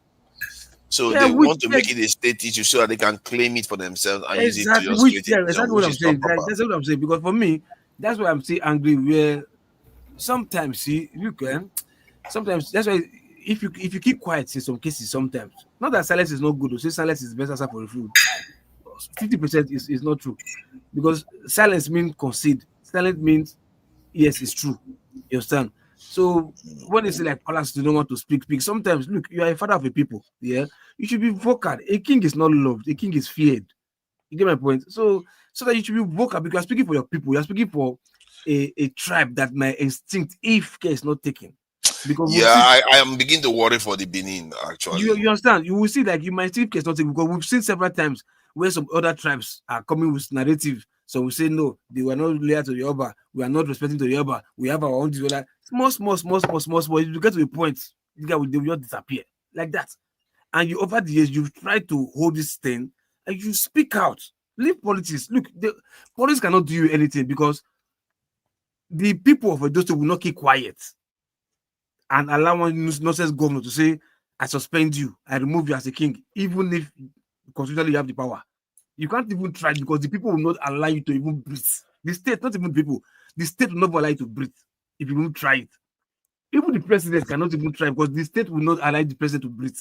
Because we know many tribes in Nigeria that are also related and affiliated to this particular Edo tribe, if he speaks out. So, but if they've seen other stools and heads like emirs, sultans, Fubara unseated, and maybe that's why he has to be careful. My brother, look, it's two things. That's why I feel the palace is making. Because I don't want to say him because it's a disrespect for Mattawale. That's why I say the palace is somehow not treading well. At least speak, because you can't compare yourself to be like them. Those people are appointed. All the emirs, they are appointed. It's not bloodline. It's not hereditary. It's not tradition. It's religious. All the emir, sultan, whatever you call it, Islamic, whatever, it's religious. None of them is tradition. They are trying to infuse that tradition, whatever that they bought from the Sahara, whatever. This Oba is a descendant of Ovaron, eh? Sorry? Is this Oba a descendant of Ovaron? No, yeah, of course, definitely one of, yeah. You see, so you can't dethrone him. It's Nigerian constitution wise, they say yes, you can suspend, you can remove. That's why you see other states they appoint, apart from Olu of Wari, apart from the Olu, and you can't remove a governor, but you can remove a. Oh my God, that's crazy. I know, but Tinubu did that. He removed the governor, so at least first time. Suspend. They like to clarify that one. You can say suspend, yeah, that's the English word, but if he can decide to elongate it for security purpose, the guy's tenure will finish and will not come back, and that is removal. If you can suspend, you can also remove. You can increase the time for fear of security. I can say, yeah, for security, I'm not sure what's going to happen. Please, I want to continue. And the guy 4 years will elapse, and the guy will go, and they'll do the second election. You understand? So my own take is this year. Sometimes the palace should speak up. I don't know why that. Actually, if I hear this palace thing, like I just get angry. I gotta go, guys. We'll talk to you guys later.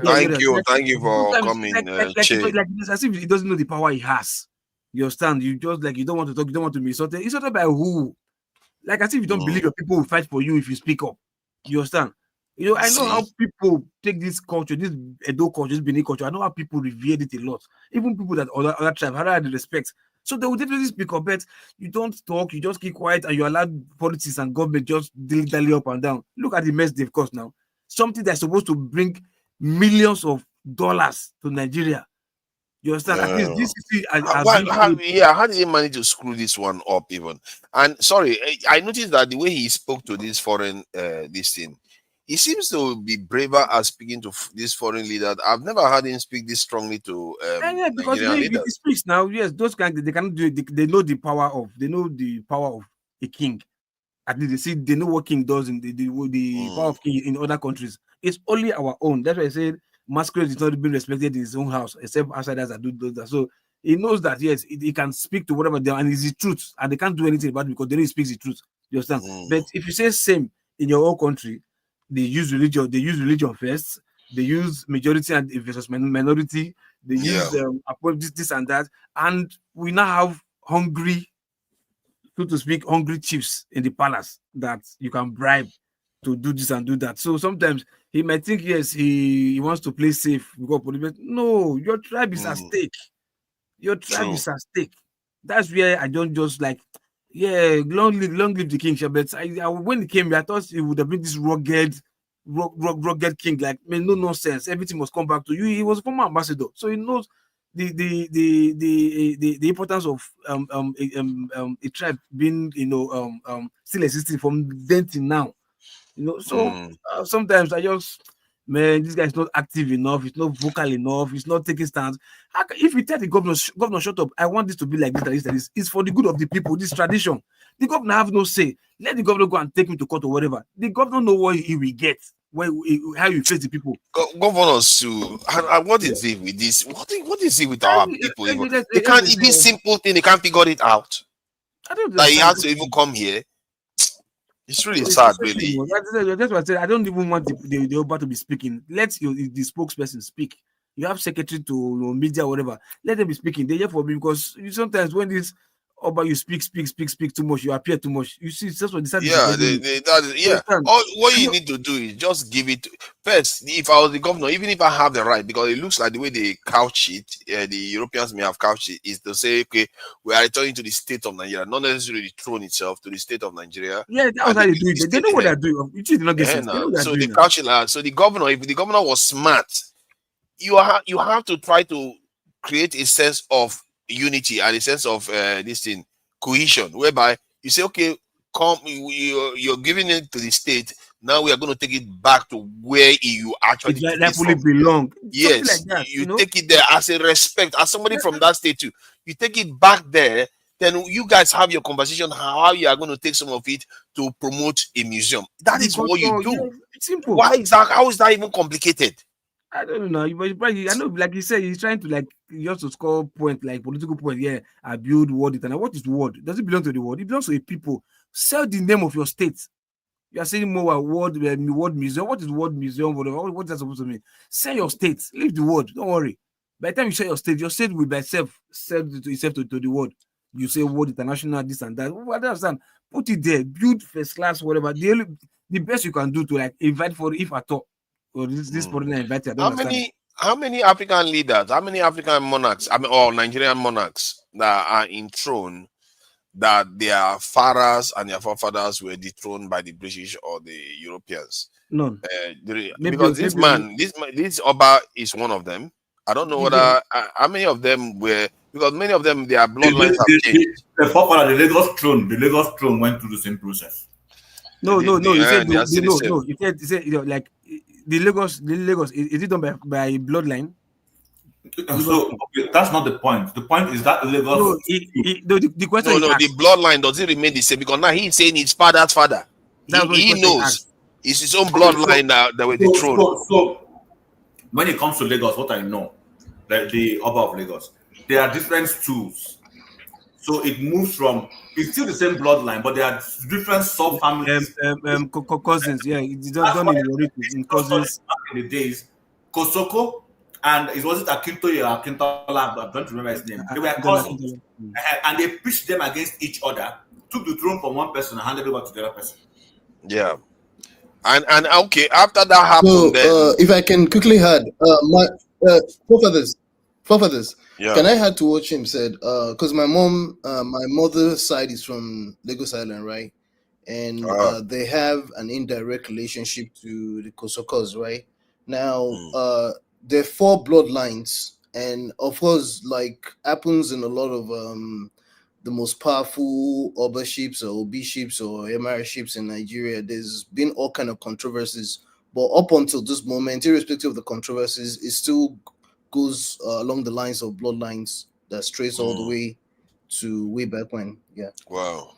Okay, so it goes back. So okay, so they can say our ancestors. To be fair, it's a little bit messy. There are about 4 families. They supported the Igbo people against each other. I'm not even sure they've learned that lesson to now. They supported Igbo people against each other. But this one is slightly different because it's just one single leader. And the British came. They were united when the British came and destroyed the entire thing. So it's slightly different, where it's not at the same way they divided in this thing. So for him to be saying that stuff to them, you can see, even if he's a man and everything, he must viscerally feel that you guys, literally, like my great-great-grandparents, you guys destroyed them. And today, it's like you are trying to repeat the same thing. The term he used was a little bit on the weak side by saying it's unfair. Fairness in this arena doesn't exist. I mean, this is what I mean by the way we talk politics is not at the level that it needs to be. And I'm not sure we are where we are supposed to be. We will get there. We'll get there. But I don't, because to say it's unfair, it's never fair. It has never been fair. It's about power. And the fact that after 100 and something years, they came back and did this, and you are still technically powerless. Maybe even far less power now. Far less power than they have now, because when the British came, the Oba, he said it, his palace was all the way from there to the governor's this thing. How? This is a massive kingdom. This is a massive kingdom. They are a shadow of themselves. And I always say it, like when we were doing the election, I was like, how have you people lost this thing? And this is something I say about to Nigerians sometimes, like they don't know the sacrifices other tribes have made. Oh, the Benin was a massive kingdom when the British arrived, and when they became part of Nigeria, they got subsumed into the other majority group. Those majority group were not dominating the Benin. When Benin was, the British were not here. They were not. You see, there are a lot of smaller groups today that have been suppressed. You say subsumed. Man, you a smart motherfucker, dude. Oh my God! Why is that? You say started now. What is wrong with look at you, man. Look at you, bro. Wow, subsumed is a big word. I didn't know that was a big word. Goodness me! Wow, that's what's up. Yeah, you're welcome. Welcome, Setmaker, Troublemaker. So, but I feel bad when I see the Benin Kingdom. I really do feel bad, because I know this was a great kingdom and they deserve to have their prestige restored. They were one of the most powerful in the South at that time. That's the truth. Fathers, you know, when I was listening in the morning, I didn't join the morning section, but there was something I was thinking. I was trying to find an analogy to try to depict my understanding of what's happening. And I kind of reasoned along the lines of, imagine if I ran for my high school or secondary school, like we call it in Nigeria, against someone else from other people from other athletes from other high schools, and I came. It didn't matter whether I came first, second, or third. At least I got a medal, and maybe somehow the medal got stolen, and maybe when they were going to give me a replica or a new one, it was given to my school rather than given to me. I would find that offensive. So that's the way I kind of looked at it, especially considering the fact that just at the risk of repeating what has already been said, I mean, when this guy came to steal, because that's what they did, they stole those things, not just from the various kingdoms and that have now been morphed into Nigeria, but also across Africa. When they came to steal them, they didn't steal them from, even if Nigeria was the way it was now, they stole it from, specifically from the Benin Kingdom and the other kingdom, Ife and what have you. Besides, on top of that, the fact that they now try to come back in the form of NGOs, they were trying to be, they came up with building the so-called Moa, whatever they call that museum that they came up with. Right. And the fact that there's NGOs behind them in quotes, because, you know, I'm always, and this is part of the reason why I feel the need to always understand the reasons behind the concept of what Dr. Damages is doing, because I kind of understand it a different way, in the sense that of him trying to see how things connect across global lines down to our local politics as we have it.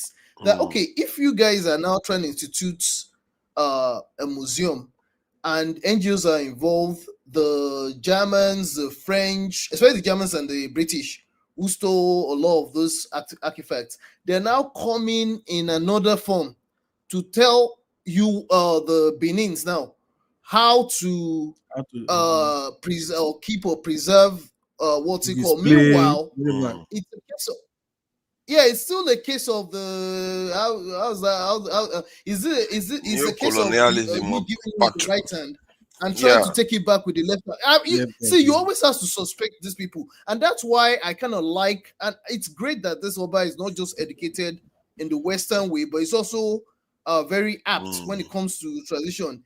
The guy gets as well. So that's why I like how he even is able to like stand up to both the federal government, wherever is the former Edo state government, the current. Femi, can you allow me to push back on what you said? I agree with you. Okay. But let me just, I don't want to play the devil's advocate. So who gave us national theater? Do you remember who gave us national theater originally? Lagos. Wasn't the Bulgarians that built it or something? Fantastic. You know that history. It wasn't built by Nigerian government, not Nigerian money. The Bulgarian government, based on some bilateral agreement, came to Nigeria and built that structure for us and said thank you. Down the line, what did that structure start looking like? It started to look like Wole Soyinka. It became dilapidated, unmaintained, unappreciated. So the point I'm making is, I'm not saying they should return our artifacts. Return it. If it's an artifact that was taken from Benin Kingdom and you want to put it in a museum, come and build a museum in Benin. I agree with that. But you know what? Over time, we just have not shown that we are capable of doing certain things. It's annoying. That's why sometimes it looks as if, we take one step backwards. You will be shocked those things will be brought back and somebody will go and steal it. I put it in the parlor. So, those are some of the things I sort of sometimes hustle and struggle with. But they stole from the Lover the other day now, if I'm not mistaken. Didn't they steal quite a lot of precious gems from the French Louvre the other day? So you can argue that maybe everybody seems to be susceptible to it. But that said, I get your point with the National Theatre analogy, because we know Nigeria is technically quite tricky. Is there anything we have been able to secure successfully in Nigeria?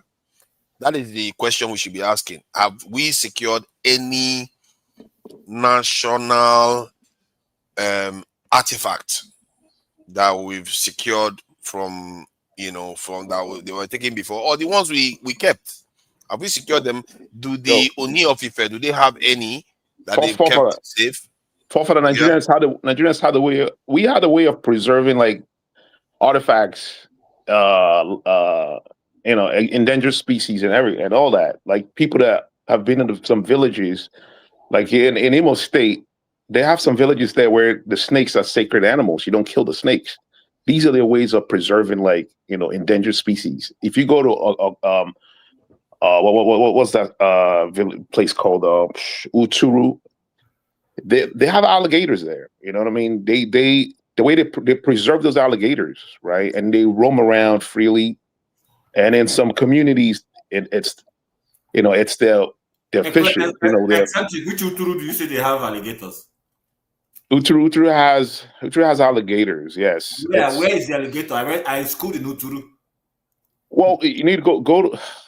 Dude, I've studied Uturu. There's no water near Uturu for alligators. Dude, I've studied Uturu, man. Like, what are you talking about? Okay. I went to Abia State University. Let's find out. You need to find. Okay, why don't you go find out if what I'm saying is not true? Maybe you want to mention somewhere else, but it cannot be Uturu. It's Uturu, man. It's Uturu. The Uturu you are talking about is in Abia State too. It's an Abia State. Yeah, it's an Abia State. It's an Abia State. They preserve the alligators and they roam around. Like you can find the videos even on YouTube. Are you saying what are we talking about? Are you saying snakes? Not snakes, alligators. Who is going to steal alligators anyway? Why do you say that? No, the point I'm making, don't deviate from the point. I'm saying that we had a way of preserving our natural environment, endangered species, even sacred trees. Like in some villages, they have sacred trees, right, where you don't cut them down, and they've been around for thousands of years. They have ways of preserving. Until Europeans came. You know what I'm saying? But it's slightly different though. Until the Europeans came. Okay, fine. I get your point. Those are natural artifacts. Artifacts doesn't have to be something that you build with your hand. Those are natural artifacts. It's different, yeah. Why? Because it's not different. Hold on. Go ahead. There's those are things that they're not even kept in a place. Even if you kept in the zoo, you can't even. You're not, because if you steal something, you're looking at two things.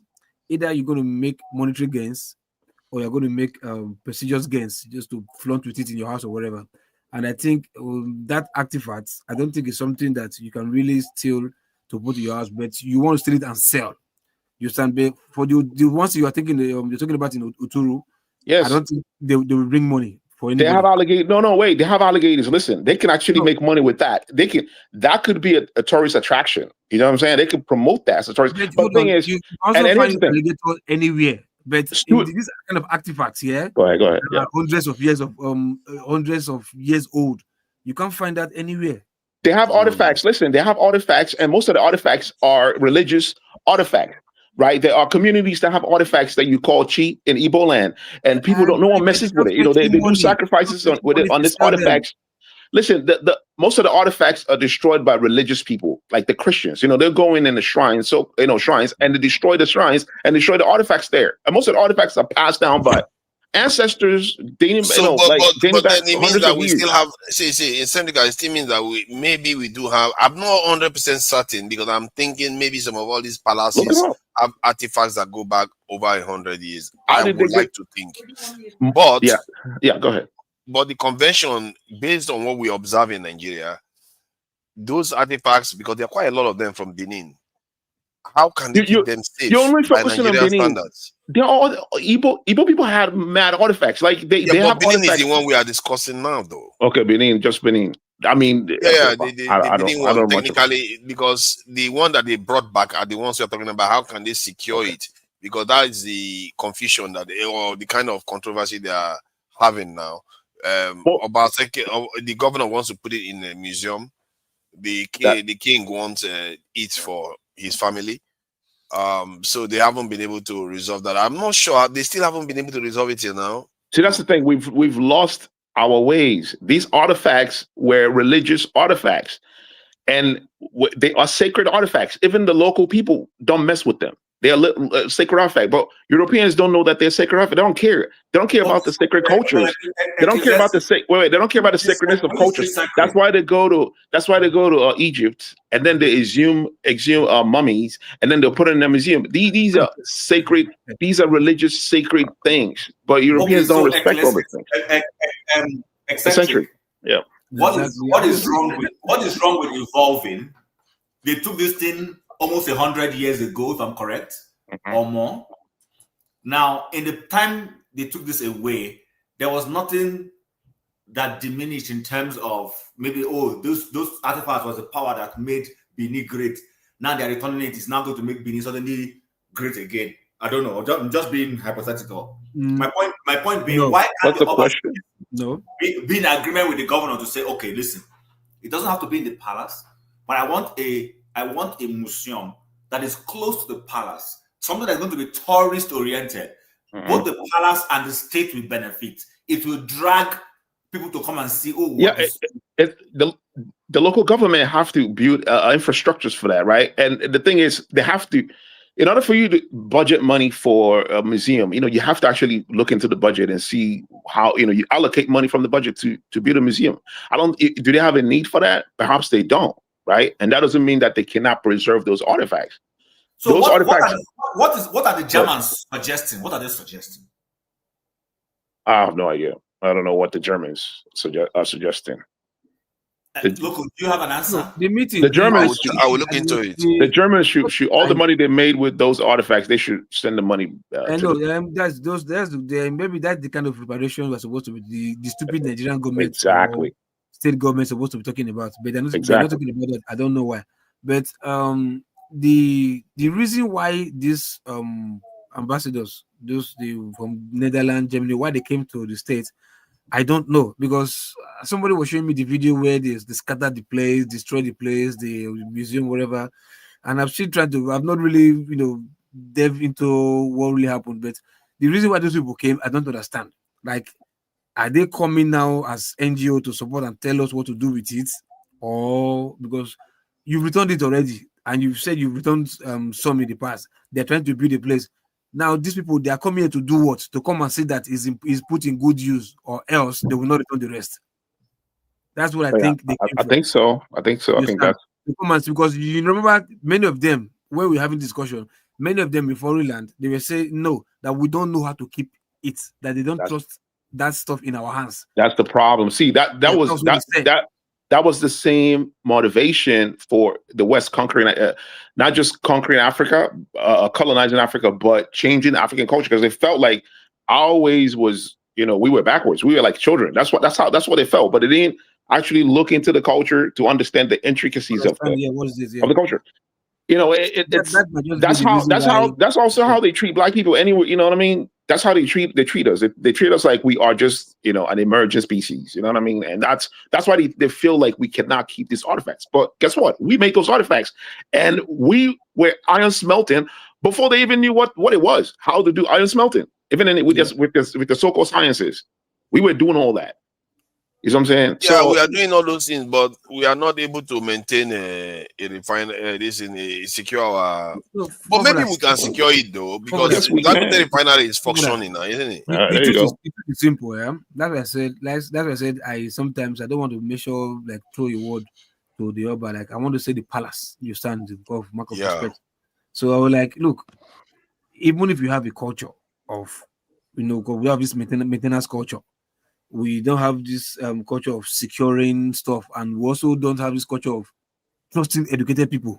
We always, because of politics now, we've allowed politicians and also illiterates to hijack the government right now. You understand? Even the discussion that they did, this discussion were all done by illiterates, thugs. You get my point? This whatever museum. So what? Yeah, of course. So the Nigerians say what was destroyed? Sorry, say that again. One section of the museum where the displays of them. This mobile whatever. You see the video? No. Where in Benin? My brother, leave that thing. Where they don't say something. I say that the class is not what you say the urban. Sometimes right now. So sometimes look like this policies. People don't know what politics have done to us. This religion policies, what they've done to black race. You understand? Because for these people deliberately to tell you to say as small as councillor, even what chairman in the constitution has a better authority or office authority higher than a king and Oba in Nigeria. They deliberately did that. They did it deliberately, not because of what they did deliberately. You understand? So that the Oba will have anything to say, because they know once you conquer a tribe, conquer their king, the people, you conquer the people. Take their religion, take their tradition, whatever, you conquer them. Which is the mental slavery we are still suffering till tomorrow. You get my point? So the palace not really putting their foot on the ground. My brother, if Adamo will die, this is a culture that you are playing with, or else they will go extinct. Play by play. You understand? That day, because even this ambassador, these white people, they were dead that in the way they came to destroy it now. They said that one idiot tout, police escort Agbero. That is because it's following the governor. Governor said, I should warn you guys that I'm not here to cause trouble. Police did the guy back. Senior police officer did the guy back, escort the person called Agbero. They warned the white people how to do this or how not to do this one. Before they know, they go palace. After some time, I begin to see video of what they destroy some part of the museum. See Agbero, they invade the place. I'm like, man, come on. So forefathers, can you hear me? Yeah, please? I can hear you loud and clear. Yeah, there's something I wanted to say, very, very important, kind of in answer to something. I think it was Chim that kind of mentioned it. The Emir of Zauzau in Zaria. If you ever get a chance, if you're not scared of visiting Kaduna, it's just go visit his palace. It's well guided. It has a very amazing architectural museum there. You'll be shocked. I promise you'll be shocked. Now, the reason why I say so, again, in answer to Chim, is there. I learned that the Oba of Benin, they have something probably similar. Don't quote me, but they have something similar. And it was actually supposed to be competing. It was almost like they were trying to. They were suggesting to the Germans, especially, that look, that same trick that you're trying to play when it comes to the fact that, because I'm telling you, they're coming in as NGO under the aegis of being an NGO of sorts. But in truth, if one looks deeper, what they're trying to do is it's almost like they're trying to teach them how to keep them, such that at some point they'll want to loan them back. You understand? And just muddy the water. You understand? So, and then there's something Eccentric said, and I was trying to make that point before I went out because I noticed my mic was acting up again. A lot of these things are tied they have cultural antecedents beyond even what we may be thinking of. I'm not averse to preserving it. I mean, to modernizing things. And that's why, again, I brought up the issue of, if you get a chance, just take a look at the, I don't know if you can get it online, but I'll see if I talk to one of my friends that I hope can get pictures. If they allow pictures to be taken, I promise you'll be shocked. It's an amazing museum. It's a big compound. The Emir's palace in Zauza in Zaria, and they have a big museum there that houses a lot of these artifacts. Femi, why that is good, yeah, but I believe that museum. I'm sorry. He also attracts a lot of foreigners, and if that's the case, they also attract a lot of foreigners and even people within to visit as well. You'll be shocked. That was the motive. You'll be amazed. That was the motivation. But in this case, yeah, look, in our own side, yeah, we are okay in the north. Why I think it will be better for them, more secure over there, than not destroying or stealing, is because I think they have some, apart from tradition, but also some religion attributes attached to it. That maybe fear of Allah to do something or whatever, maybe religion, maybe respect, fear, or whatever, not to. But for our side in the south, because of policies, nobody fears anything. You don't even respect the king. You don't respect Christianity. You can go there because if you see the vandalism, you are talking about artifact that came. They did it supposed to do inauguration. That is where Tat went there to vandalize some section of the place. The day they were doing so, like, you don't even have the fear of the, like, oh no, let's give our king the respect because of whatever. Even if you are for or against what the Oba or what the governor is saying, how dare you that you are aggrieved because of the arguing for the custodianship of the artifact, if it's to be done by the palace or the governor. So whoever is aggrieved, no fear. See, someone go destroy. Like, come on, you like why? So those kind of people, we are like, if you respect or fear the Oba or whatever, you like fear the tradition, respect. You like no. Let them do their stuff. We'll put our foot on the ground, take them to court, or Oba will give a sound warning that no, this is that. And I believe when the Oba speaks, the people will listen. But if the Oba is speaking somehow like politically, trying to save face, not to offend, the government or of the day or whatever, yeah, government will come and go, but palace remains. That's true. And his comment on the governor, do you think that is maybe damaging in time, or at least not unhelpful? Which on the past governor? Yeah, because he was saying something about the governor that was behaving like a Hitler or something like that. Yes, that governor don't go now. That is a governor. Which one be that one? Now Oshomole. I think Obaseki. Obaseki. Obaseki is the governors do people love to hate. That's why I said government will come and go. You understand? The palace remain. So he can say whatever I want to say when it's past. But my own, like, when he was there, what did you say? True. Because it's all talk. It's all talk when he's you out get my now. points. You get my points. That's why I say a king is not loved. The king is feared. You understand? Yeah, but he's not really a king anymore, is he? They've been completely emasculated and yes, left. they've used the constitution to remove the powers. But for me, if I'm you, because I believe my people believe me. If I speak, my people will listen. If you touch me, my people will rebel. There'll be no peace in that region. You understand? And I know if for no reason, if the upper is not restored or whatever, I think it's the history of the Obership.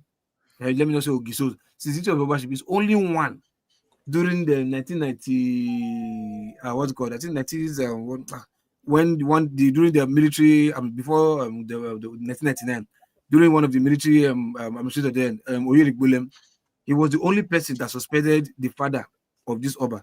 This calls about the father. They suspended him. Wow. Yes. He pronounced it. How long? Nobody tell him. I think he did stay the time, but he was suspended. And nobody tell him, but he tell him. At least he saw spiritual things that he did not expect. How he lost his first son miraculously.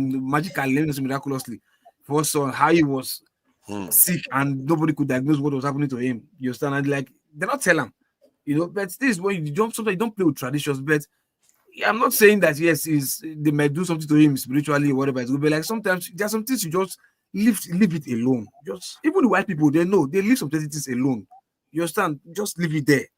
You know, as far as not breaking any law or whatever, just leave it there.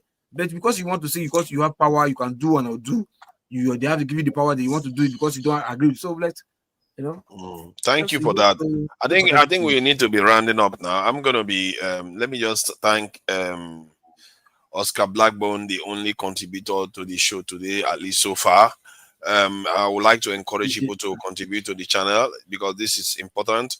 Dr. Damages needs it. They spend a lot of money. I didn't even know, in excess of 1,000 every month on the channel. There are a lot of people managing it. All those graphics you see, somebody has to do them. People have to get paid. So try to dig your hand into your pocket, support the channel because this is how things get done. And as you can see, Dr. Damages is very, very dispassionate.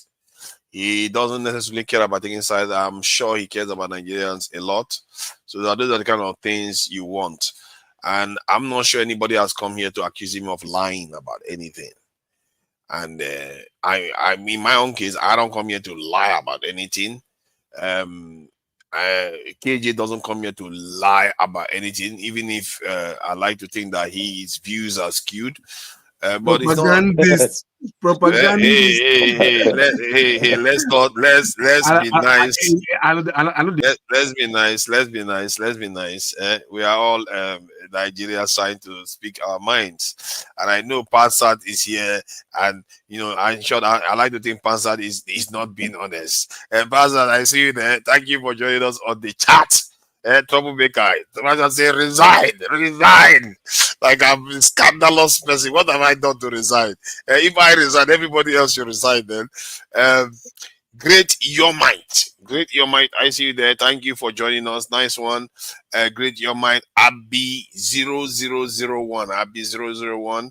I see you there. Thank you for joining us. I don't know how many of them have said one good thing about me, but it's okay. Anthony Okanta. Okonta. Sorry, Okonta. Is Anthony Okonta. That's the real deal. Thank you. That's a strong name. Anthony Okonta. Okonta is a strong name by any standard. You're welcome. Soji Adamo. Thank you for joining us, Soji Adamo. It's a shame we didn't have you on the panel, but it's all right too. Today, not everybody was to be on the panel. And I'm sure you are sitting down there watching the channel and trying to contribute in spirit.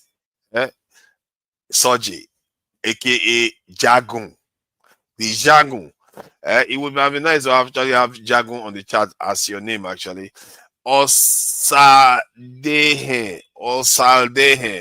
That sounds like a do name, isn't it? Osaldehe. Thank you for joining us, Osaldehe. And who else is there? Info. I'm not so sure where he stands on stuff. Info. Thank you for joining us too. And let's see, who else have I not mentioned? Guy Wanlele. I see you there. Thank you for joining us, Guy Wanlele, as always. A for real. I see you there too. Who else is new that I've not mentioned yet? I will try to capture Kenry Bar. I see you there, Kenry Bar. Thank you for joining us. Dan Isaiah, I see you there too. Thank you for joining us, Dan Isaiah. And like, share, and subscribe. Remember to go to the True Niger channel and subscribe. Even if you don't like me, subscribe. You might get a tip here and there. It's not like you have to pay to subscribe. Nwachuku, I see you there. Like, share, and subscribe. Share with other people the message. It might be long. Tell them to just watch it. They will get something from it. Even how to learn how to argue and fight is still something. Skill is skill. Let's say skill is skill. Let's face it. Let's see. Who else is there that I've not mentioned? Tracy Jacobin. I see you there, Tracy Jacobin. Thank you for joining us, Tracy. Let's see one more before I stop naming everyone I see here, because I'm sure there will be more that I'll miss. Who else have I not mentioned? Oscar Blackbone. I've seen Oscar Blackbone. Chi. Thank you for joining us, Chi. I think that should be it for now. JJ Win. I see that. What is that for JJ Win? What is that for? And let me thank, oh my, I really appreciate Abby for the donation super sticker, £3, not dollars. This is very, very important. We qualify it. It's in pounds. Thank you for the pound sterling and for the contribution to the channel. I'm sure it will go a long way in assisting with the the activities that we are involved in, and I hope that more of our people are coming to join the conversations. Remember, you are free to come in here. It's not that, I don't know how many channels you are that free to come in and just talk, and then your people are on camera too, talking to you. And often, as you can see, people that come here, they tend to back up what they are saying. There are a lot of channels, people just come and they don't have their this thing on. They can say whatever they like. Whether it's true or false, you don't know. Most of the time, it's actually misleading statement that a lot of people make there. And so you have to value things, in this life. When you don't value things, you might lose them. And then you regret why you didn't value them when they were around. And I'm reminding you now, this channel is valuable. True Nigeria is valuable. The more you support, the more you get out of it. It's not rocket science. This is how it works. And I really appreciate all the ones that have supported the channel and come with the heart of saying, you know what, these people, I'm coming here, they are putting in all this work, trying to openly have this conversation, which anybody that contributes, they are free to come. They don't contribute, they are free to come and join the conversation. So this is an open panel, and even when, look at that, we can host a show for 12 hours just to give everybody chance to have their say. And sometimes we can delve deep into a topic so that we can really try to understand the subject matters even deeper. Like today, we're having a conversation and I gave a wrong figure and I corrected myself as soon as I was given the right information. That is how it should be. Who cares whether the information comes from anybody?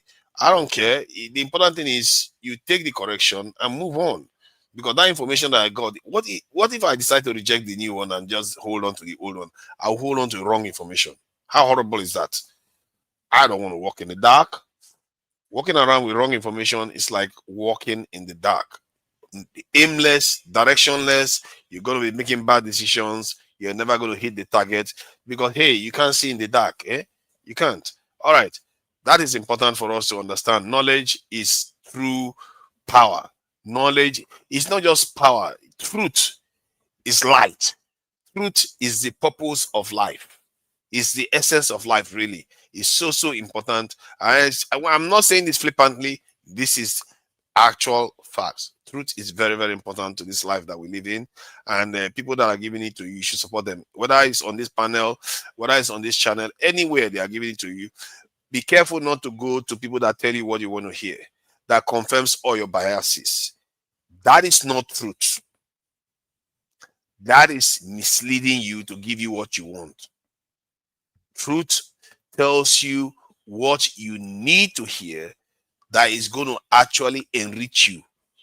By telling you what you want to hear, it doesn't enrich you because you are going to use that false information, just because if a child comes to, or anybody comes to a doctor and says, I want to take medicine to get well, but I don't want any medicine that is bitter. What if the medicine that is bitter, that is the one that is going to cure you? Are you going to say, give me the sweet one so that I don't have to taste bitterness? If you don't, okay, fine. You don't taste bitterness, but you are still ill. And that illness could take you out. That is why it's important to go for the truth, whether it's bitter or not. Because we all take that bitter medicine to get well, don't we? We know that already. If you can do that to get yourself healthy, how about your mind? Your mind is the most important, because if your mind is not where it's supposed to be, what use is that? You are not going to be able to make proper decisions in this life. Mind is very, very important, and we need to protect it a lot more. All right, so I'm done for now, and I'm going to thank all the guests that have come in.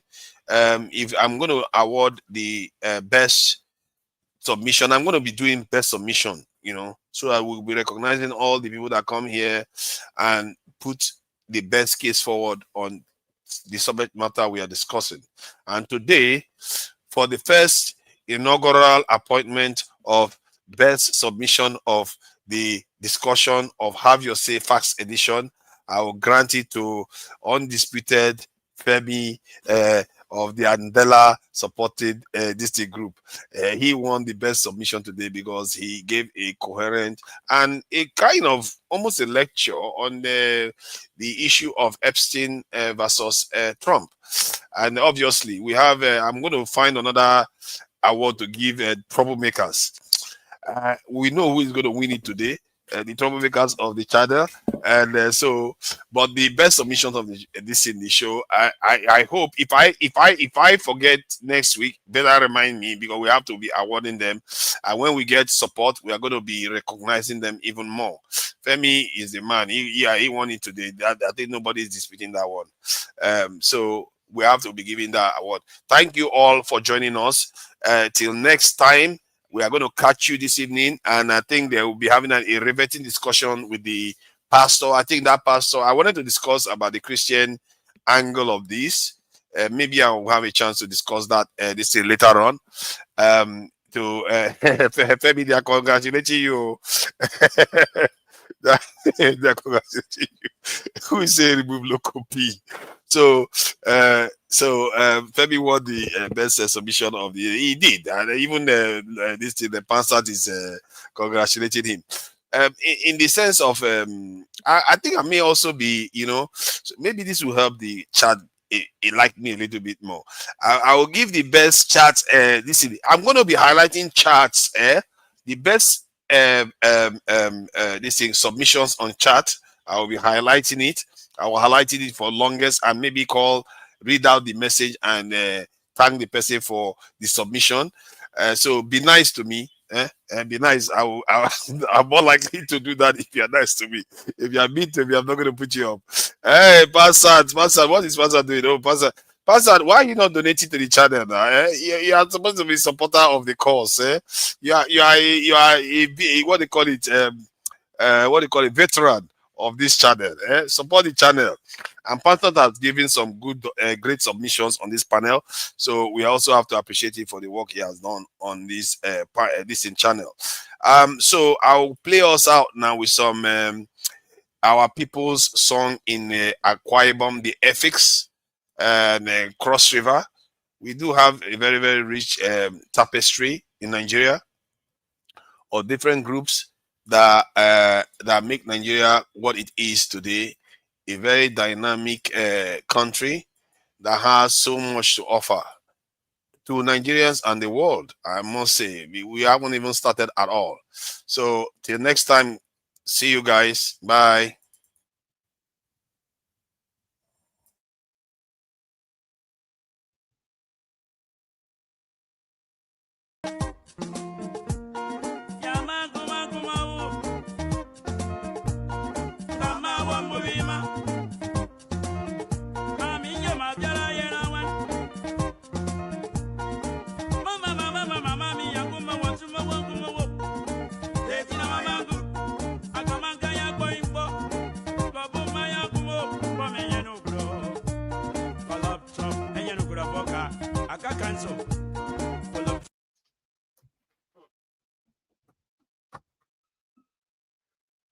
No, que vivió en educo, tu condo para one kilo, you are the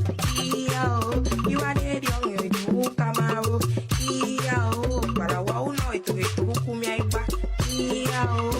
guys, see the coro and tafion, que pure yo borado and tafion, de yo tao and tafion, okay, yo and tafion, bene coro and tafion, do muo, se tafion, do muo, and tafion, do muo, and tafion.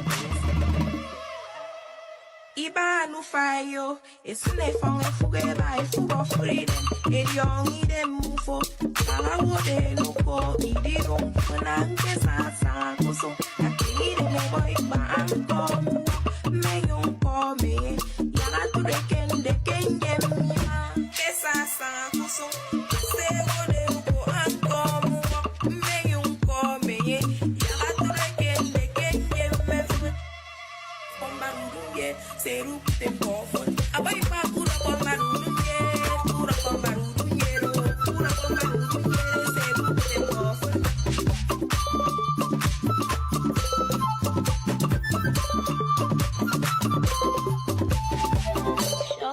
stuff it